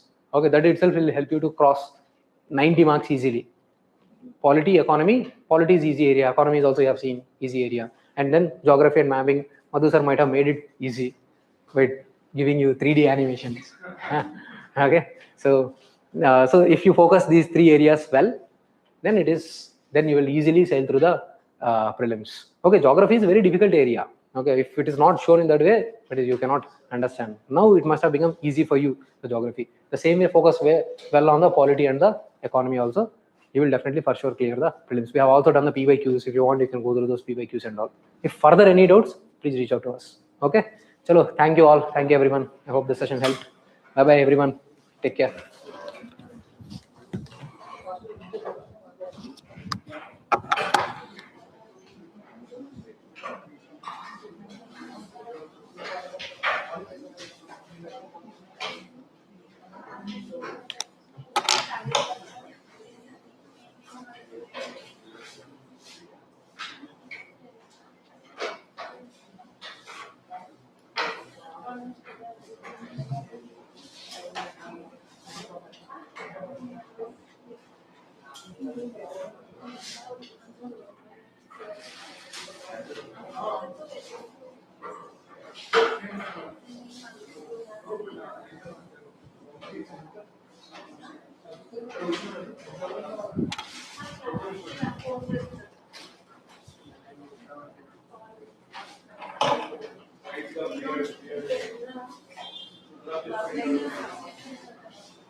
WhatsApp number ఏది 5319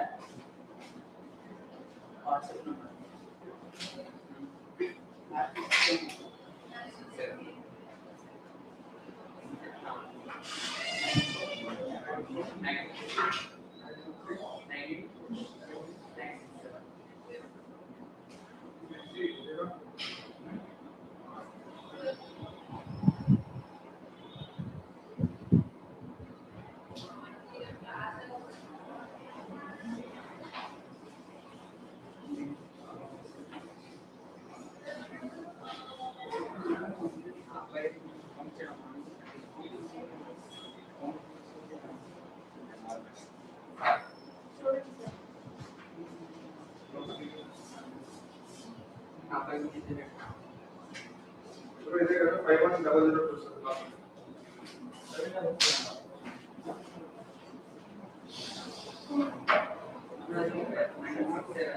last ఇది మీ number last చెప్పండి 6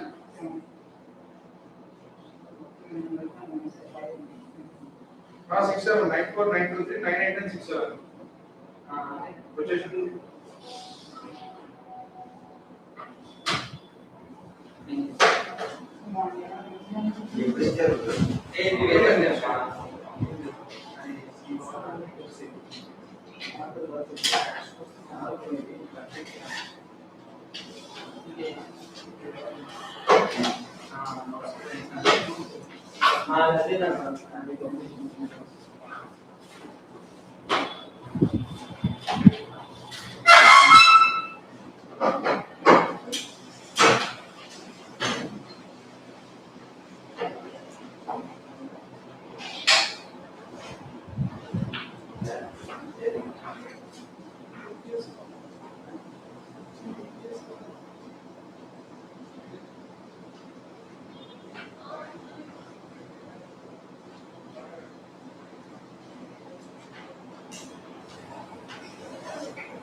వచ్చినా కదా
Handles.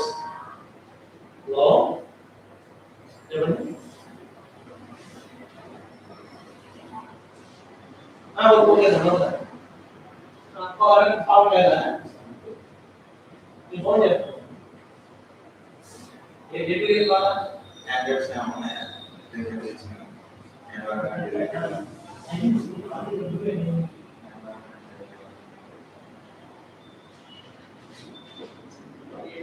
అదే